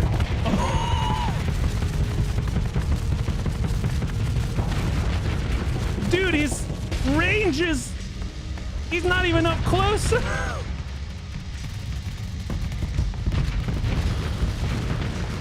Yep, that's gonna smart in the morning. Oh, yeah, there it is. The longest range missiles in the base game. He needs the help. Put 12 on an onslaught, get several onslaughts. Suddenly there's an endless wall of missiles. I like the sound of that. Well, how many of them are left? Oh, this poor soul? Yeah, that's... This poor, unfortunate soul. Right now, Ursula is giggling. Yeah, I have a Pelum currently on the Condor, and it's great because then I feel like it's less inclined to get into trouble. But all right, so that guy got away. Isn't that our target though? That's the problem. I think that's our target. We can't let him get away. Pick through the wreckage. Okay, wreckage is there. There it is. There is Salaxis fleet. Although Sumgurk is ready to level up. Nice! And we got the bounty anyway, so apparently we don't need to kill this guy, but let's be real. We want to kill that guy. Well, let's level up Sumgurk first, right? So Sumgurk's out here. They can level up. Energy Mastery Helms. I like the helmsmanship thing. Get more maneuverability, speed. Although combat endurance, I suppose, 60 seconds peak operating time. Let's grab that just so that we're at maximum efficiency. We get benefits like the extra 10% output and stuff like that. Yeah, only need to kill the ship the person's bounty is for in the command ship. Oh, okay, excellent. Well, I guess we'll leave him alone then. Perform a survey. Yes, perform the survey. Common, abundant, class. Oh, class 5. That's one of the highest rated survey data as far as I'm aware. That's awesome. Didn't even realize it. Excellent.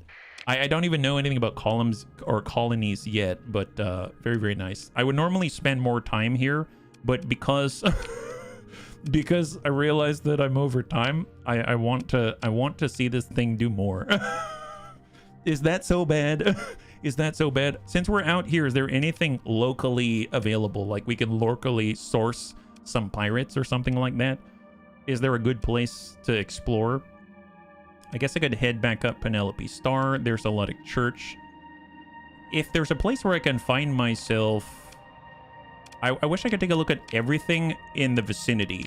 I know I can cycle through different filters, and if I know if an icon pops up, then I know, like this right here, that's something I can take care of. That's relatively close by. Luddic Path has established a base in the Gamma Bowlworm star system. The base is known to be providing support to active Pather cells at the following colonies. You've not discovered the exact location or capabilities of this base. I mean, I guess we could check that out. The Luddic Path doesn't like us, yeah? Are you putting up comm relays? A negatory. Oh, I guess I could go here to stable location, right? That's the makeshift comm relay. I can definitely do that. Keep track of that world. It's a good potential colony. Okay, sounds good. Is it just the fact it's class 5? Like, what makes something a good potential colony? Yeah? All right, stable location, comm relay, proceed. And we have a new personal bounty, Thor Edenol, for the Persian League. That's kind of nice because the Persians don't like me right now. So if I were to go to E for intel bounties right here, this is the new one. It's not that far. And that's a little tougher. It's only 40,000, but he looks like he's from 40K. I guess the question is, do I want to take him on, or do I want to go and find myself a base to scout, Steiner scout style? That's always the question, right? Steiner scout. I think I want to go to a base because I haven't really messed around with that. Well, it's nice that he offered himself to us on a platter, but, you know, that's for another time and another battleship. We're going to go and find us a base. I don't know what the ramifications are of finding said base, but hopefully it's going to leave us in a decent spot. And I'll try to wrap up in the next 13 minutes, just so the bunnies have expectations. And for the bunnies that missed it, tomorrow we're going to be checking out the new DLC for Rogue Trader, 40k Rogue Trader. It's been a while since I've played, so I'm going to have to refresh myself on some of the mechanics. So don't worry if you've never played Rogue Trader, as it'll probably be a bit of an introduction at the same time as I reintroduce myself to it. So if you're interested in seeing the new stuff that's coming for Trazyn the Infinite, then, you know, that's a good time as any to join us tomorrow. Steiner Scout Lance, that's the idea. All right, let's do a quick save now that we've arrived. I didn't quite catch what I'm supposed to do. It says you have not discovered the exact location or capabilities of this base. Are there other stars in the system? This is Bowlworm Constellation. It may not even be here. It may be in any of these, I believe, right? Because it can be either of these. Oh, and there's a freaking black hole here as well. Very interesting if they had a base there, yeah? Factions will put big bounties on Pather bases because they supply Pather cells. You can see their infiltrators on core colonies. What do the Pather cells do? Those are the terrorist units, is that right? Fringe jump point. There's a volcanic world. I guess I'll stop by the world and then we'll move to another star. I assume that's how you do these, but I don't know if there's a more efficient way. Explore the ruins. Oh, how did we know there were ruins? Salvor's Tally. Did it show up? Is there something I should be looking for? If I go back, you said there are ruins. Never mind. Oh, never mind. One unexplored planet-side ruins. We got contact here. What is this? This is a derelict ship. It is a mud skipper transport. Sure. Mighty close to the star, though. Just nab whatever's on it and get out. You have gained a burst PD laser blueprint. Wow! Your salvors find a well-hidden safe. After an EMP pulse and some delicate work with a plasma cutter, the safe yields a burst point defense laser blueprint. That sounds awesome. I mean, obviously, I can't really make that stuff yet, but that sounds great. Here, just get out of here yet. Had that one fight where she could dump the entire box magazine in a single turn.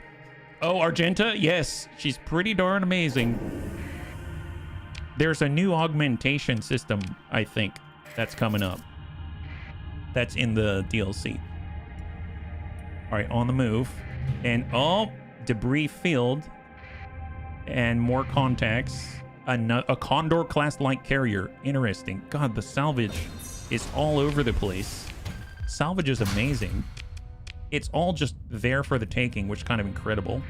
You stop by the Condor, explore, salvage, take all the goods, go to the volcanic world, make friends with a merchant or a quartermaster on a colony with heavy industry. They'll let you use your blueprints to... Oh, really?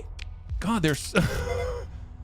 ultra-rich rare ore deposits and ultra-rich ore deposits and class 4 survey data. Holy crap. That sounds valuable. That sounds super valuable. That's crazy. Okay, well, excellent. Good for us. And they've got garrulous, barren world, fully surveyed, unexplored ruins. Oh, that's what the bunnies were talking about. That's what you were talking about. I guess I'll stop by the ruins and then we'll head over to a neighboring star to check that out. You get some text in the results page if you find ruins as well as visual. Worth exploring as you can find all sorts of toys. Thank you, Shepard. Thank you very much. Also a world where you have to invest a lot to really make something of it. Oh, because it's so dangerous? Is that what you're talking about? How to tell if ruins planet has stuff orbiting it. Oh, okay. Like the debris and stuff like that. Explore the ruins. We got an alpha core. Wait, isn't this what the bunnies were talking about? Is this the core the bunnies were talking about? That the one that's better than the gamma core? What? Holy crap, serious? It's an alpha level AI core is capable of excelling at any task. Assigning one to run a colony-wide industry brings benefits well beyond the capacity of human leadership. And there are even rumors of alpha cores surreptitiously assigned to govern entire worlds. Selling AI cores on the open market is prohibited by most factions. So let's take that. And apparently, don't establish a colony. Thank you to the bunnies for telling me. It is also fearless. Level set. Oh. Damage control. Field modulation. That's not as useful for this ship specifically because it doesn't have shields, right? Target analyses. This is extra damage against capital ships, extra damage against destroyers, frigates, cruisers, in weapons and engines. So I might change skills, take off field modulation, and choose something else. There's point defense.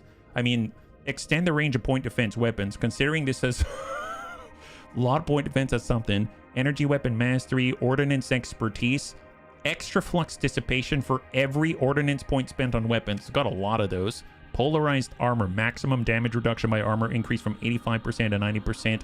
EMP damage taken reduced by up to 50%. 25% flux dissipation rate while venting. Missile specialization, not a ton of missiles. Systems expertise.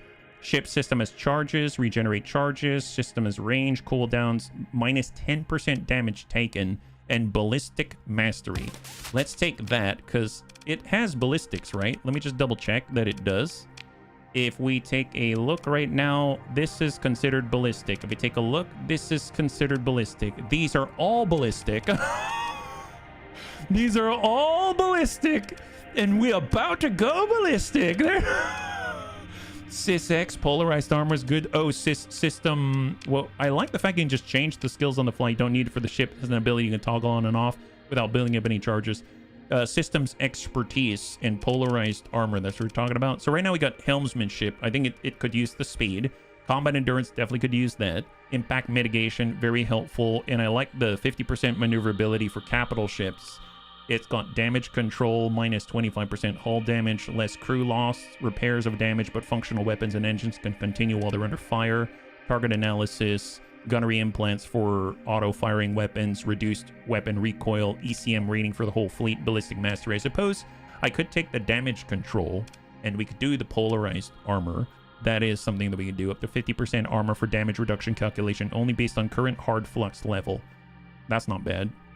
Yeah, it's amazing that they're all elite. Elite point defense will help the Devastator cannons a lot. Which one is that? Point defense here.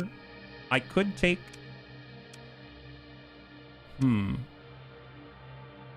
I think the maneuverability is very helpful. And because it's all armor, minus 25% armor damage taken sounds very powerful. Combat endurance, maximum combat readiness, this sounds very powerful. And reduce the degradation and peak uptime and healing.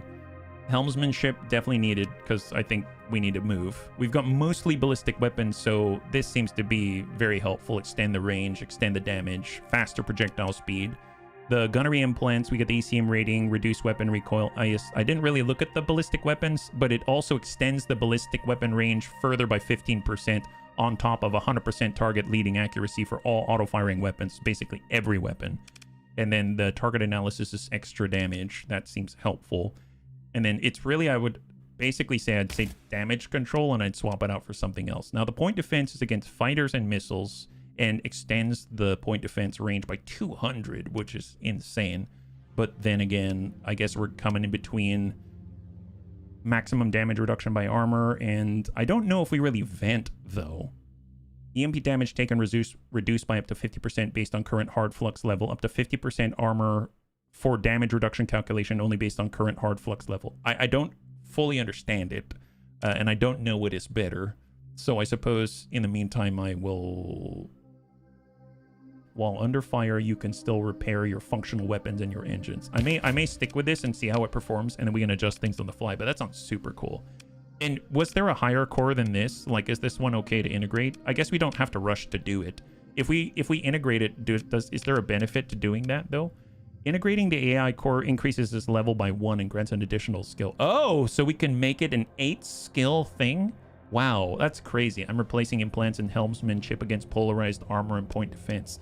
That's nuts. Well, I really want to see this in action now, and I promised I'd like 3 minutes. So let's say if you get a skill, it's the highest core. That's awesome. That's awesome. And we have 1 story point. Okay, well, I'll try to exercise restraint, but I will definitely do that in the future. But what I'm doing right now, I was kind of looking around trying to find a base, I think, right? And I'm assuming that they won't like me finding the base, meaning they probably want to fight us. And I would like to see if there's a drastic difference between the Gamma and the Alpha. So let's try to find it. Hey, Mithras. All right, on we go, on we go. We're trying to pick a fight the Bunny League way. Oh, what's that? Luddic Path Holy Armada is pursuing us. Thanks, sweet baby Jesus. Well, well. Seems like we've got a contender for death. The Luddic Path, you're being hailed by the Luddic Path fleet. The Luddic Path fleet maneuvers to prevent you from disengaging. Accept the comms request. Submit and repent. Your use of sinful technology may be forgiven for a tithe of 30,000 credits. Resisting only God's holy vacuum will show you mercy. Yeah, negatory Ghost Rider. We've got a little mercy to share with your face. Or should I say my Alpha Core AI friend is here to introduce you to something. And it's called DACA. This is going to be so much fun. All right, you know what? Everyone hide. Actually, you know what? Wow, that's a lot of nav buoys. Do I care about the nav buoys? I don't care about the nav buoys. What I'm going to do, how are we going to make this happen? I guess the only thing I can think of is, can we get everyone, I know this sounds dumb, but get everyone to stay behind and just follow the AI core? And then we will just, all right, everybody, stay behind this guy. You brought electric Satan right to them. Luddic Path, more like Duddic Path. All right. Bunny Swarm, engage. Have not found them yet. Haven't found them yet. Still finding them. Panthers will come at you hard and fast. Don't try to hold your ground. Stick together. Fall back as they rush. What if we see if we're sticking together around something that's fearless? Does it count as falling back? You should familiarize yourself with the command relay. Not right now. I've got 1 minute. I literally have 60 seconds on my promise. All right, let's see what we got. What we got? Here we go. We're just brute forcing this. I know they're important. I know there's so many important things, a lot of nuance, but right now I don't have time for nuance. I literally have, well, I'm already over time, so I just want to see destruction. And right now, that's a whole lot of it. Get wrecked, Luddic Path. My God, it seems like you chose the wrong path today. You chose the wrong freaking path. Engage, engage. Don't stop engaging. Never stop engaging, my guy. Yeah, I don't even need to see the stats. This is just what the Onslaught is all about. Bringing Onslaughts to Eradicator's point blank range. Oh, he's actually venting, yeah. Yeah. Yeah, that guy's almost dead. His venting is like an exhalation. He's like a living metal being. He's just like, breathe in, breathe out, Daka. Had to take a breather so I can dish out more hurt, my guy. Oh, he just killed something called the Wrath of God. Is that right? How abundantly wrong you are. Or maybe you really meant that you were about to meet the Wrath of God yourself right in its face. Okay, seems like we've got one more target. Full assault, my gentlemen. Last guy standing, if you really want to call it that. Yeah, wrapped up God, more like it. Yeah, just harass nonstop. Don't allow him to escape. Don't stop believing, bunnies. It's a journey after all. And the journey's good. Oh, wow, we just destroyed that guy, and apparently his name was Damnation. Okay, so your forces were victorious in that last engagement, and the Luddic Path fleet has maneuvered to disengage. Well, I would love to pursue you, because apparently you held back a standard shuttle, and that's... My God, that's just not allowed. We're so evil. You know, that's just not allowed, my gentlemen. It seems like you may have met your maker this day. In fact, I believe maybe you should meet some hammerheads. Right to the green. Hick through the wreckage. Oh, I didn't even take a look. Well, you know what? I think that was a resounding success. That was fantastic. Oh my God. So Panzerbun is now leveled up. You now have 2 story points to spend, which means we can go to the AI core and integrate Alpha Core. There it is. Fully integrate this AI core into the ship, giving it improved access to subsystems. Requires a story point, cannot be removed by any means. Increase AI core level by 1. Yes, I hear that this is okay to do. I will confirm it. And now, out of nowhere, we got target analysis, damage control, gunnery implants, missile spec. We're going to change to the polarized armor, and we'll see how that goes. Fearless and ready to dish out Lahurt, amazeballs. And then last but not least, Panzerbun has a new level. He's been sending all the Daka. Target analysis, helmsmanship will keep him right in the enemy's face. That'd be awesome. After all, he needs to give Daka from close range. That sounds fantastic. My God, this game is amazing. I love it. Bunnies, thanks so much for hanging out with me today. We did quite a lot. We have ourselves a new Onslaught. Thank you for your help. And hopefully we'll only get better over time.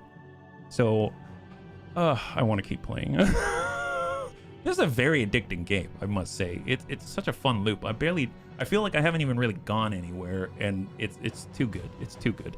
Anyway, next time we'll be streaming is actually tomorrow at 12 p.m. Pacific Standard Time, same bun channel. We're going to be taking our first look as a preview for the DLC with Trez in the Infinite, with a new augmentation system for Warhammer 40k Rogue Trader. And just as a bit of a preview, we also got a key to the beta version of Dark Heresy, which is supposed to be sort of I don't know if it's technically a sequel. I don't think it's a sequel so much as a different story in the same vein as Rogue Trader, except you're part of the Imperial Inquisition, which is totally awesome. Eisenhorn is one of my favorite omnibuses that the Black Library's put together, and I'm really excited to check out what they have to offer. So that'll be coming in the future, and that's something you can look forward to. And I think we will continue to play. If the bunnies like this, I think we'll continue to play this game, because this game is so good. It's too good. My goodness. Okay, anyway, I know we're over time. I apologize. Thank you again for your patience and for hanging in there. And I hope you enjoyed yourself. If you'd like to hang out until the end of the music, we'll go and give someone a nice raid. I had a total blast. I hope you did as well. And I can't wait to get into the next one with you. Have a wonderful, wonderful night.